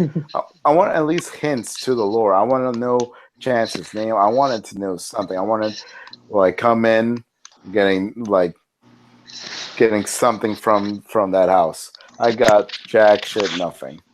Yeah, Pun like why intended. is Chance a completely mortal, catchable human being, but Jack could is disappear. undead, lives in a box demon. Mm-hmm. So yeah, there's like so many questions that I thought they were gonna answer or at least allude to it, like, oh, this is the person, this is Chance's real name, this is what happens, and here's some clues that could go off, but I'm not gonna tell you anything until later on. And then we'll probably follow it in with Legendary Truth stuff. That right there alone would be amazing. But we just got a random 3D house that wasn't even as good as Asylum in Wonderland. Other than that, it's just very boring to me. All right. And we go from that to the next two, and that would be starting with Darren. Man. Wait, are we still on Lunatics, right? Yeah, he's still in Lunatics. I thought he just switched to Ghost Town. I was about to bash on Ghost Town. No. But anyway, No. Lunatics Playground. I wasn't too fond of it when I first went through, but somewhere along the line, this house really grew on me. And to the point where I started having a lot of fun in this house. It's Chance boobs. I'm telling you. No, not that. Amen. I'm not perverted. Amen. But anyway, walking in the queue of this house, it really did set the mood for it. Hearing either Radioactive or the other song, Take a Chance on Me, with the what's the song With by the Metallica? Enter Sandman. Yeah, Enter Sandman mix with it. That was a good setup. We're not going to talk about the other song because that song sucks. Honestly. But it sets the mood for the house, especially when you're walking in. And when you walk into the first hallway, you hear the sirens blare, and then you hear Theme from a Summer Place. That just adds more to it. Then you go into the first room and you see Chance and a Shady Brook security guard who's been impaled by whatever the hell she's using. Then you go to the vortex tunnel that needs to be revamped badly. Mm. And the rest of the house, even though it's just a clusterfuck of whatever the hell's going on in her mind, I would say it worked. 3D wise, it didn't work. But costume wise, I guess it worked, depending on how you looked at it. But going through the house was just so much fun. And there are 2 rooms in the house that do remind me a lot of 2 rooms from Run. After the second chance, you get 2 inmates that are in straitjackets who are coming out and start slashing at you and laughing. They are pretty much exactly like the twins from Run, who were the ones dressed up as mummies and would come out and give out these loud screams. And you also had another room in the house that reminded me of the Blitzkrieg room. It was pretty much like, almost like the Blitzkrieg room. Just no German music blaring in the room. Overall, the house, 3D wise, wasn't the best. Story wise, could have been a lot better. Execution could have been way better, but I don't know. I just had a lot of fun in this house. I went through this one about, I think, 86 times. And that's how much I actually really enjoyed it. And apparently the cast referred to me as Christmas best, which is pretty interesting. Overall, it sits as number 1 because of how much fun I'm having. And this year, I didn't really enjoy the houses that much as 25, which is pretty sad, actually. But yeah, sits at number 1. Yeah, it's just a really fun house. I agree with you there. Yeah, I'm surprised because it was my number 9 originally. Now it's Wow. my number 1. Mm-hmm. Wow, what a step. Yep. Anyway, on to Owen. Well, everyone knows this was my number 1 going in when I had everything chance related at the top.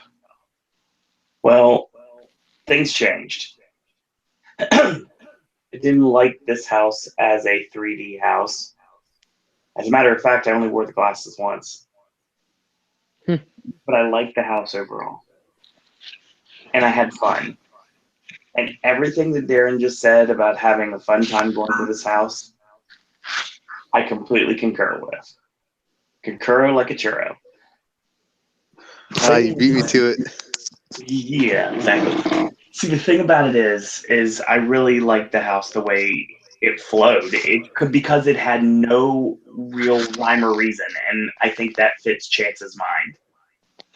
We didn't get a lot of the things we were promised, but we still got to see just how crazy things are in her head, and that worked for me. All the chances were on point. I love seeing the guy that looked like Dalton Castle that was painting. It had the most controversial scene of the year with the girl cutting herself, and that was ballsy for Horror Nights. Actually was, now that I think about it. Yeah, for me it's kind of out of place, but whatever. It would have been more awesome if it was like her cutting like around her eyes to have the chance look. That would have been way more better. I mean, Sorry, something just happened. Wow. They disconnected me. One thing I will say right now that I can say above everything, and Darren will know this one, a big shout out to one of the baby-headed girls on the right-hand side. Yep. She knows who she is. She waved every single time, and I waved back.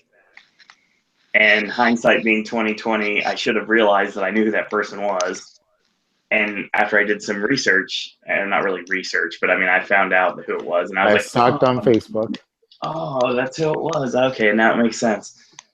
And yeah, I love the house. It had a great finale that, like I said, you had to pause in order to see properly.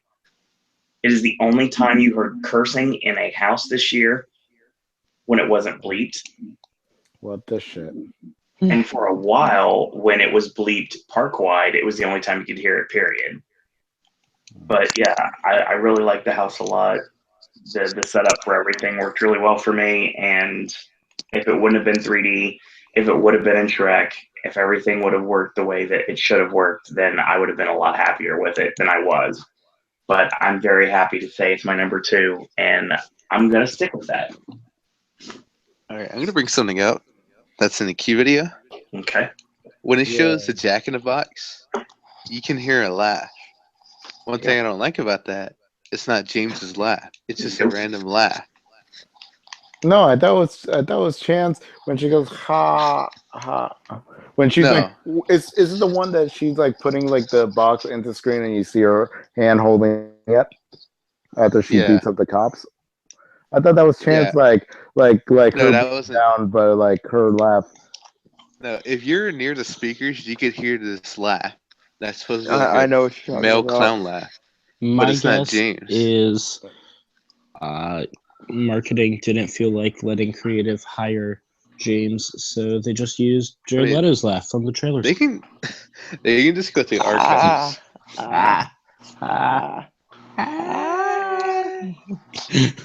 That was so frightening. I'm not gonna lie. The Q video was good, but I I still wish think I could have Runs was a seen lot it. better. I wish I could have seen more of it. I'd love to have a video. The whole thing. I wish someone could film Run's Q video last year, all 45 minutes of it, but Yeah, nope. that would have been amazing. Wait, that's 45 minutes? Yeah. Yeah, that was 45 minutes. I stood in line when, even though I had Damn, Express, major just to pipes watch to that thing. Mike. Yeah, I surprisingly, stood in line for 2 hours for Run just to watch that Q video. Yeah, surprisingly, that's completely reasonable. my longest express wait was at Lunatic's Playground, even over like American Horror Story or Walking Dead. It was the longest to get to Lunatics. How long did you wait? A good 30, 45 minutes, no lie. Wow. I waited an hour to get into Horror Story and Express. Yeah. Really? Yep. Horror It Story was got that bad. backed up. When I went about like maybe I made a loop around. I went about like got there about 1:30. I went straight up. Another thing is, I was trying to do a Horror Story on Halloween, or the last Saturday of the event. I couldn't do it.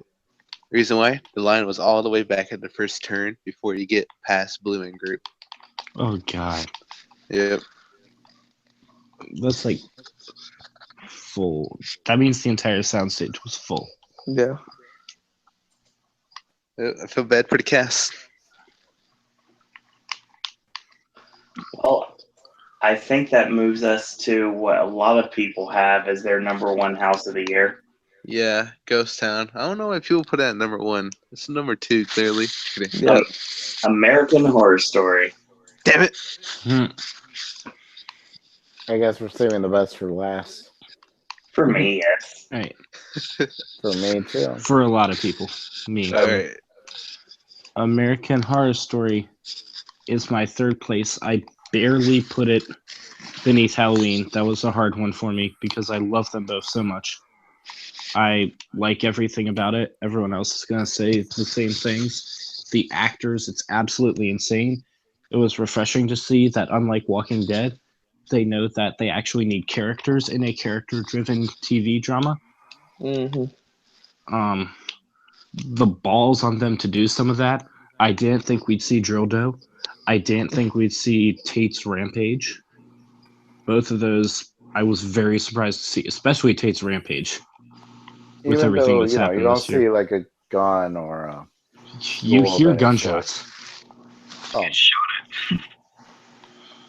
It was all surprising. I loved all the actors. I loved all the hotel stuff. It was actually scary at a lot of points too. It wasn't just cool to look at. Shining carpet. I know other people are going to point it out. I know that the show referenced it first, but Horror Nights could have easily just chosen not to put it in the shining carpet, but they put it in the shining carpet. Hints are everywhere. Just like Toy Story. Yes. One thing they have in common. And it's really good. I'm bad at talking about this one. I enjoyed a lot about it. Miller. I'm just gonna go ahead and say it. This is my number one house. I really enjoyed the show. I think they did a really good job with the casting, of course. I think all the scare actors looked on point compared to all the real actors in the show. I like the way they transitioned through the different seasons. It was really cool how they showed little clips before you walk through, like you're walking in the title sequence. I definitely noticed. I really liked Murder House the best. I don't know if anyone else did, but I thought Murder House had some of the better scares. The Pigman definitely Tate got all up in my face in that one scene. The Infantata got really close to me as well.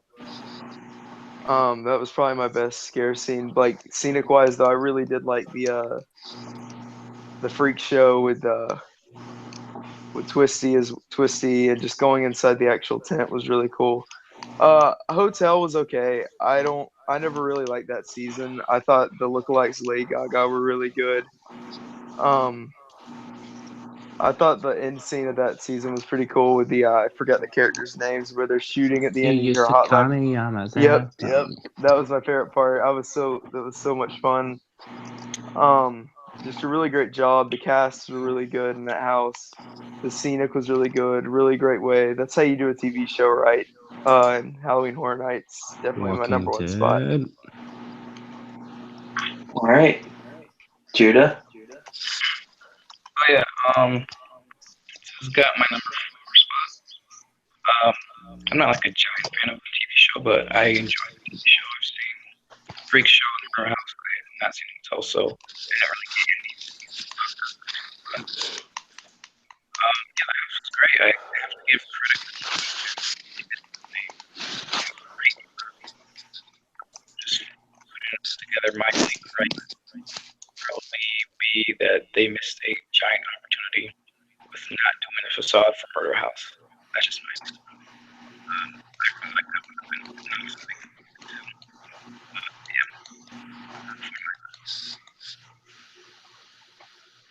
What? I'm sorry, but your mic is going out again. Oh god, number 4 on my list, just to keep it. All right, Scott.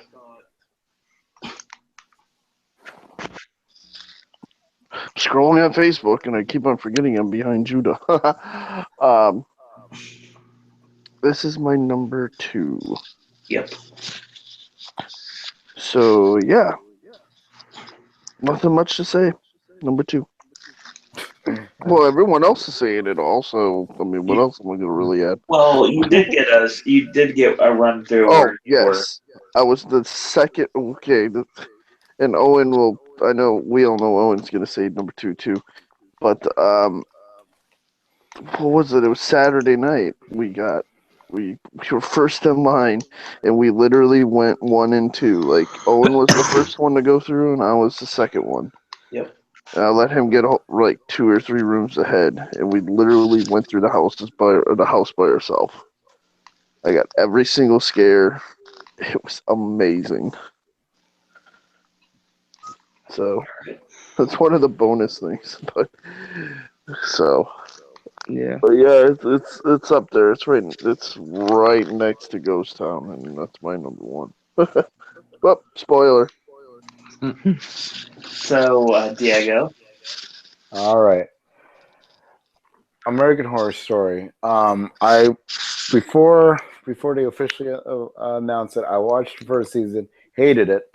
So when they announced that it was actually going to be a house, I blazed through 1 through all the way to 5, watched every single episode, hated almost every single episode. That series is the worst series ever. I don't understand why people like it so much. I digress. I even watched the new season Roanoke, so I have my whole year for free. It's so bad. Yeah, this whole thing is so bad. But with that being said, I was having the lowest expectations to this house because I feel like it's gonna blow chunks. But it's actually really good. It was actually a pretty decent house. I'm surprised of how they went to it. It was actually kind of like I don't know how I could say it. Like if you go through like it was like an intro of a TV show, and you like blaze through like you go to like every single scene in a TV show, see like all your characters doing something amazing, and that's how they cap it off. That's like this house in a nutshell. It's a pretty great idea. I do enjoy Twisty a couple of times. even though he gets killed off way too early. Spoilers. I'm sorry. It's the hour of 6. It's over.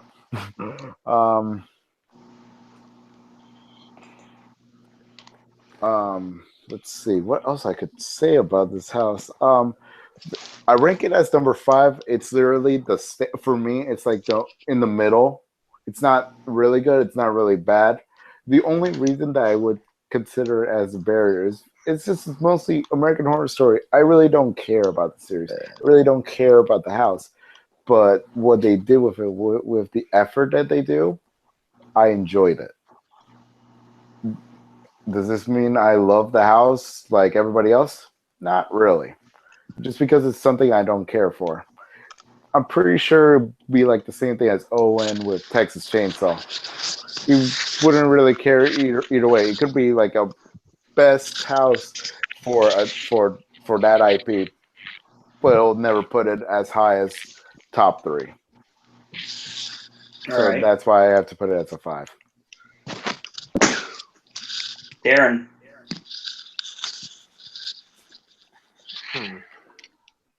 I never really cared for this series whatsoever because I thought it was just a bunch of drama. That's about it. Until I actually went through the house. And when I went through the house, I was pleasantly surprised with everything I had just witnessed. From everything from Dr. Montgomery to that last Twisty. I was so impressed with all these characters that the fact that they're highlighting all of them, it got me interested and curious on like what the heck like the characters' backstories. And that's when I started going on that whole Wikipedia page and looking up these characters. And that got me even more into this house, knowing I know what these characters are, I know what they're doing, and I know what happened to them, especially in pre-show. And was my favorite character. I know he's like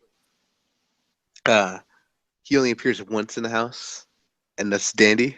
He's your favorite? He was so good. He is my favorite of the house. I hate you. I hate you. I I hate you. love his character. Exactly. I totally like him. That was terrifying. I hate that character so much. I love his character in Freak Show. I hated that character, but in a good way. Yeah. No, I just hated him. I just hated the actor. I hated every little inch about him. You must have really hated him in the house because he looked dead on. Yeah. Yes, he did. Yep. And the whole Freak Show part of the house was just amazing. From seeing the wagons to seeing Tracy Morgan. Yes. Amazon Eve. Yeah. Occasionally, you'll see someone before you get into the bearded lady's wagon who would pop out with a bottle for some reason. Pepper. And sound like Evan Peters. But anyways. And from the 3 twisties, from like the first one after you get out as the bearded lady, to the one on the bus. Shout out to the one on the bus. Yes. And to the one where he's exposing his jaw and how, what did he do? He like tried to commit suicide or something? Yeah, he put a shot shotgun. his jaw. Quote, I'm too stupid to even kill myself, right? Or something like that. Yeah, but seeing Because that his midgets were bullying him too hard. was just... It's a weird ass show. Mm-hmm. It is, but seeing that was pretty awesome and on point, and it told you a lot about the character without even telling you like anything. Also, Murder House. I think it could have been represented a lot better than starting from the bottom and going to the top. But I thought it was well done for what it was. I would have liked to have seen what's the character's name? What are those things called? The ghoul looking things? Darren? He was there. I don't know what the hell they're called, but the one that comes down that hallway in the house. The I wish infantile. they would have been represented a lot better than how they were. in the house. And also in the hotel. Oh, okay. Mr. March. I love that character, especially in Cast A. He Yeah. looked a lot like him. Oh, He was crazy. on point. And I know it's more of a reference from the show, but I like those not too subtle confirmation that Coven's probably coming there. Oh, you mean Queenie Yeah. on the bed? Yeah, It's a shame she Queenie. died in the hotel, but heck, Yeah. it made a great scene in the I've house. only watched the seasons that were in the house to prepare for the house, so Yeah, me I know too. nothing about 2, 3, or 6. Well, I watched all the ones there in the house, and I tried to watch Roanoke, and it couldn't get into it. Yeah, but overall, this house was pleasantly surprising. I would put it in my top 5, but the top 5 I have selected, it just beat it by a long shot. So American Horror Story is number 6. Okay. I had to do a lot of thinking, but I ended up at 3. I've never watched an episode of the show, and unlike with Walking Dead, that actually helped me really enjoy the house. So I was going into it with a blank canvas. I didn't know anything about the house. I heard some hearsay, but that's all I heard. And I saw the video promote, and that's all I've seen of American Horror Story. I was very curious to see how they were going to pull it off. As not a fan of the show, I thought it flowed really well. The transition from season to season worked really well for me. I have been the first person in American Horror Story.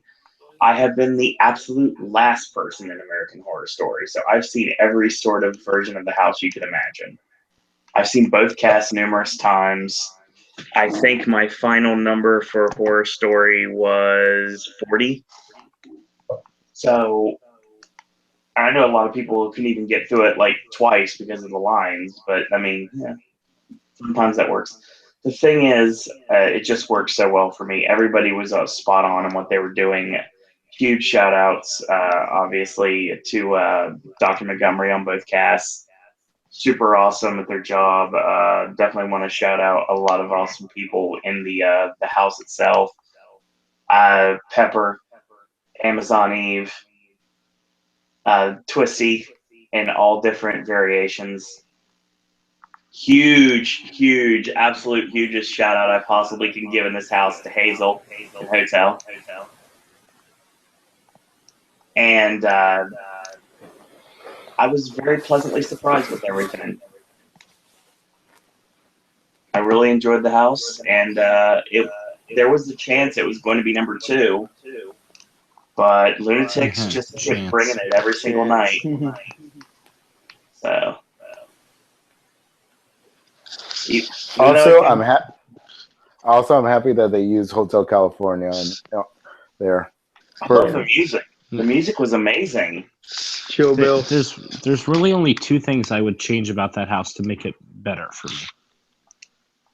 I would want real facades, 3 of them. Yes. I'm not a fan of the little video screen things. Like, I wanted to see the front of the murder house. Yeah. I wanted to see the entrance to the freak show where you enter through the devil mouth. And since Hotel doesn't really have a good facade, I would have loved to see like the entire foyer somehow represented in some parts. I do. And then the last room where it was like twisties again, they should have tried to make it like the marketing materials, and they should have had 1 twisty, 1 rubber man, and 1 countess. So you can get all seasons represented in there to come at you one last time instead of just twisty for no reason.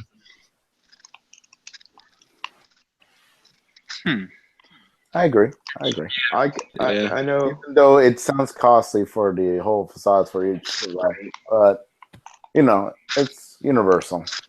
They have the money. Yeah. Let's move on to the final house. All right, hold on. One more thing. I know I'm bashing on Hollywood a lot, but I've seen their twisties and their mask and their body types. It doesn't work. The masks look horrendous. The twisties are too damn small. Unlike the ones you look over here, where they're actually pretty all tall of the characters and big. that needed to be big all throughout the year were big. The Michaels were Right. big. the Leatherfaces were freaking Some huge. of them were big, the Michaels. I was actually taller than some of them. I think the only good thing that that American Horror Story had is I thought their queue was better, and I thought the facade outside was like simple, but I thought it was nice. But Facade outside was fine. Yeah, I think we had the better overall house by a long shot, though. Oh yeah. Just seeing the run Oh, yeah. through. The only thing that Hollywood beats us is the Krampus. Halloween house Krampus. and Krampus. Yeah. Halloween, Krampus, their murder house portion. And what I do you think- think about Freddy versus Jason Oh, versus they last year's did Freddy? they did a lot better. Oh my Yeah. god. Me, Freddy, and Jason. Yeah, I mean Freddy. Well, which Freddy versus Jason do you like better? Theirs from this year or ours from last year? Theirs. I like theirs because there's a variety of it. I mean, they got a different types of Jason. They got Pamela Voorhees. What else can you need? Mm-hmm. All right. So we get to the final house of the final Halloween Horror Nights 26 podcast, and that is Ghost Town, It's the 4 Curse a.m. of Lightning Gulch. Good God, save us. Oh, and tell us about the rain. Oh my God. Anybody that was able to experience that house on preview night actually got wet in that house. Not missing effects, got rained on, and their clothes were legitimately damp. It was incredible. I really wish the rain effects would have continued like that throughout the run, but sadly, that did not happen. Oh, and I said back off. Oh, I said back off. I said back off. And then the guy would come at me on the left-hand side, and he would like snarl at me. That was awesome. I like that.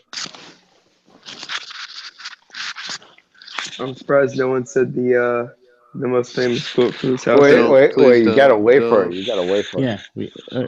Can we like count to 3 and I'll say it? I No. guess. Can we? Yeah. I'm gonna mute myself. Someone count. 1, 2, 3. That's my goal. What the hell was that? I don't know. That was. I did not understand any of that. I heard it. That's all I'm I just understand. sorry. Someone said, "Where's my gold?" Actually, that's my gold. That's my gold is correct. Where's Yeah, my that gold? People say Yes, I was right. That's Yeah, my he- gold, and then if you want, you can add the. Why would Yeah, where's my put gold? that all up. Minecraft. Yeah. Okay, Alright. where's Ghost Town? So Ghost Town is my number 1. I love everything about it. I love the facade. I love the one screen in that house. That's another example of how to really use a screen in the very first room. I love that alleyway where apparently it was raining a lot harder, but I still felt the rain and noticed it. I loved all the different character designs, how they were placed near their corpses. I love the repetitive triggers. The voice line triggers are amazing. The room with the cool Pepper's Ghost effect, that really was nice, and it got me a lot because I was too busy staring at the cool effect. So then the actress actually scared me every time. I liked the picture of the storyteller and the sequence of piano hand and then the bartender staring at me, then guy getting from the ceiling. Got me every time, and especially piano hand. The hand reaching out of the piano, his hand must have been like 4 feet long, it seemed like, every time. And then the outdoor scene is just, it's probably the most up there with the first time you see Shady Brook Asylum and coolest things I've ever seen in Horror Nights for me. I love everything about the Native American, the cannon firing, all of it, all the pistols. I was surprised at all the gunshots everywhere. I have a I thought they problem with that wouldn't do room. that. There's only one guy with a gun in that room. Yeah, but multiple gunshots. I mean, there's only one guy. I want more people to have guns in there. One has a sponge. One has a knife. If you're lucky, you would get the fourth guy with the cleaver. Yes. Mm-hmm. I remember more guns, but the one guy was very obviously having guns, that's for sure.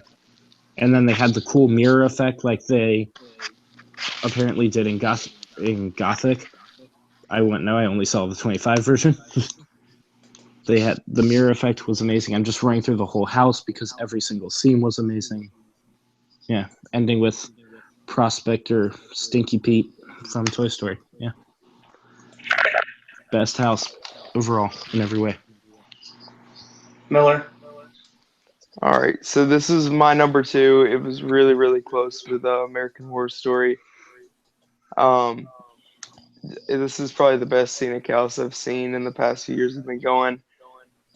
I really like the saloon scene was really cool. A lot of good scares in there. I really do like the outdoor scene. That's just a beautiful scene. One of the best I've seen at Horror Nights. The mines are really cool as well. The use of the airburst from all the gunshots are really cool. They got me a few times. This probably has to be one of the most quotable houses from Horror Nights when you think. It's got to be one of them. It's up there with Run. Yep, exactly. The cannon was really cool. Just there's so many cool things about this house that you really can't explain with words. You just have to see it. So, my number 2. Judah. Oh, can you hear me now? We'll see. Is it coming through? Right now, yes. Cool. Yeah, it was my number 3. Yeah. This house was on every level just on point. Every room was just spectacular, full of detail. And I have no complaints really. My top 3 are almost tied, but yeah, I really love this house. So yeah, number 3, just keeping it brief. Yeah, great house. Scott. This is my number 1. Yes. Loved it from the beginning to the end. It was one of the most detailed and had a great story throughout it. I don't know if most people know, but every time you saw a skeleton, you'd get scared by the ghost, so to speak, of that skeleton and how they got killed. But yeah, the awesome outdoor scene, the bar scene was just amazing. The outdoor scene, if you were paying attention, just like how it was said just a little bit ago about the storyteller picture, you actually see the chest of Jack Schmidt. So, just a great house. Can't say much more. Number 1. It proves to Krampus that you can have Easter eggs while also having a good house. Mm-hmm. Tomb also has the Usher's flashlight in the first room. And next to Twisty, there was Jack's bag from the Carnage Returns last year. Wasn't that in the I thought that was in the Bearded Ladies. Is someone sleeping? Who's asleep? There you go. Thanks.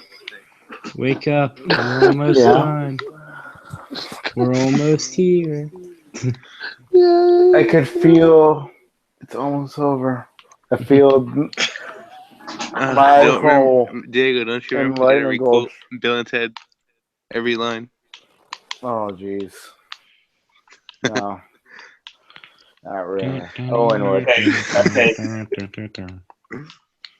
All right, move on, Diego. All right. So, of course, number 1, obviously, for obvious reasons. Right. It was beautiful. Since that second when I stepped into town, right there, I knew this is number 1. Obviously, hands down.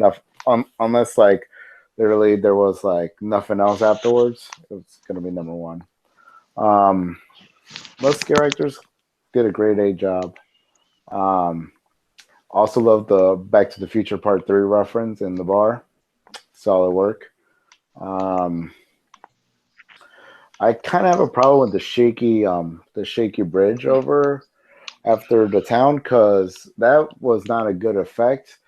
As previous years, the shaky bridge would be way more in effect. Like, you would actually feel like the bridge would vibrate.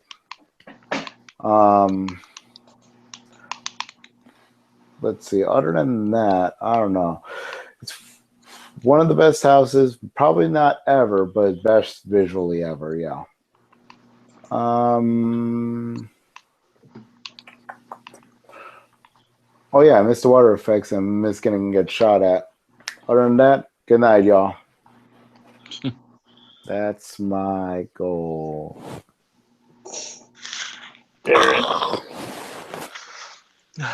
Ghost Town, I probably had the worst first run through of this house. I agree with that. I only seen 3 actors throughout the whole house, and I only got 2 of the effects working. The only actors I seen was the guy with the sponge, which is the one with at the cannon. The what's his name? The one in the bar, the one in the piano to be exact. The barmaid wasn't there, and the guy who comes out shooting before the old lady in the rain sequence. Those are the only 3 actors I've seen. So that's pretty bad for your first run through. If there's one house to go through alone, I would say this one. Wait, Darren, did you go into the house during the event, or did you sneak in? Maybe that's why. During the event. Oh, okay. Wait. Horror Nights, right? Not Mardi Gras. Yes, Horror Nights. Mardi Gras. Okay. You went to like it was the a pretty abandoned bad stage. run-through. Oh, okay. But over time, this poor house bastard. did get a lot better. Especially seeing things that only happened once. Like the first scare in the first room. And Owen was there. Yep. To witness that. And that scare never came back. What's It never came back. It was only there for one night, and that was it. Where was Which one?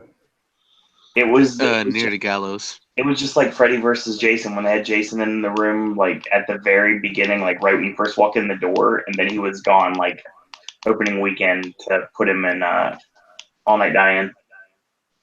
Oh, okay. There was a scare in that room. Yep. But overall, the house. Where did he go? Like, what did he look like? Where was it? In front of the gallows, I think. I remember him. Mm-hmm. There was a stanchion that was put there, and it was just left there the whole time. Mm-hmm. Well, that makes sense because I did see the corpse laying on the steps. Yeah. Overall, the house I thought was pretty decent.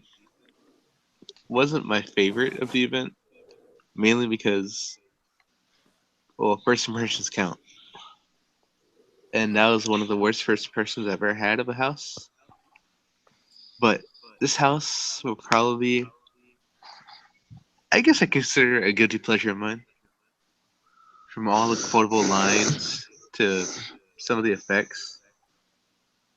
But I am very nitpicky. Yeah. In the whole shootout scene, there's only one guy with a gun, but you hear multiple guns going off. All the ones either had knives or just a sponge. And I wanted more action in that room. I wanted more people, like, I don't know, in the shop shooting out at you, or people, I know they'll never do this, like, either like on a balcony and just shooting down at you to make it feel more chaotic. But most of the time, there's just only 2 or 3 actors in there, if you're lucky. The house, I think, could have been done better. I wasn't too fond of the ending until I actually found out what was happening when Owen told me how they blew the mines. Yep. Because at first, I had no idea what the heck was going on. I thought it was just, I don't know, just a miss happening. Like some type of evil spirit they found down in the mines that killed everyone in Ghost Town. Or Lightning Gulch, to be exact. But yeah, this house, not my favorite of the event, but it landed at number 5, so it's mediocre. Mediocre. Hold on, second thought. Switch American Horror Story with Ghost Town, so Ghost Town's number 6. And American Horror Story is number 5. So Ghost Town is just smack dab in somewhere in the middle. Smack dab in the middle of Manhattan. Yep. All right. Well, I'm sure it's no shock to anyone that's been paying attention for the entire duration of the run. Ghost Town was always going to be my number one. I've seen this house at its absolute best. I've seen it at, I can't say at its absolute worst. I've seen it like dialed down a bit, but I've always consistently had great run throughs of the house. I mean, I've been able to see some scares, like the Pepper's ghost scare where she pops up and then she pops up when you go into the next room, like go in the bedroom. That wasn't something that always hit, but I only seen that once. I think I saw it like 4 times in the entire time I've been to Ghost Town, and I'm sure it's no surprise to anyone that Ghost Town was the house I went through the most. I think I did almost 50 run-throughs of Ghost Town, and it was just every single time was getting better and better. It's just like getting pinballed in the room where you walk in, and then all of a sudden you have the guns and they're fighting back and forth, and then you go in the next room and you're getting rained on. You have the guy on the right hand side, you have the school marm, you have the guy that's on the left hand side that growls at you. You walk in the next room. I mean, there's a lot of really great stuff in this, and the bar scene was amazing too. Tremendous scenic. When it hit like tenfold, and the ending, just you're getting ready to like leave the mine before they're about to explode. It was just incredible. Exactly. Diego knows what I'm talking about. What the hell is happening? Holy crap, we still have 3 people watching this. It's 4:20. God damn it. Thanks everyone for joining us tonight. Ghost Town, by and large, the best house for Halloween Horror Nights 26 in my mind. And everyone else had a different opinion about everything, and that's the great thing about this. Everyone has their own opinion. Ghost Town was the best. I'll take the man there. Diego's sleeping. Totally. For a second time. Yeah, so real quick, Diego really sleeping.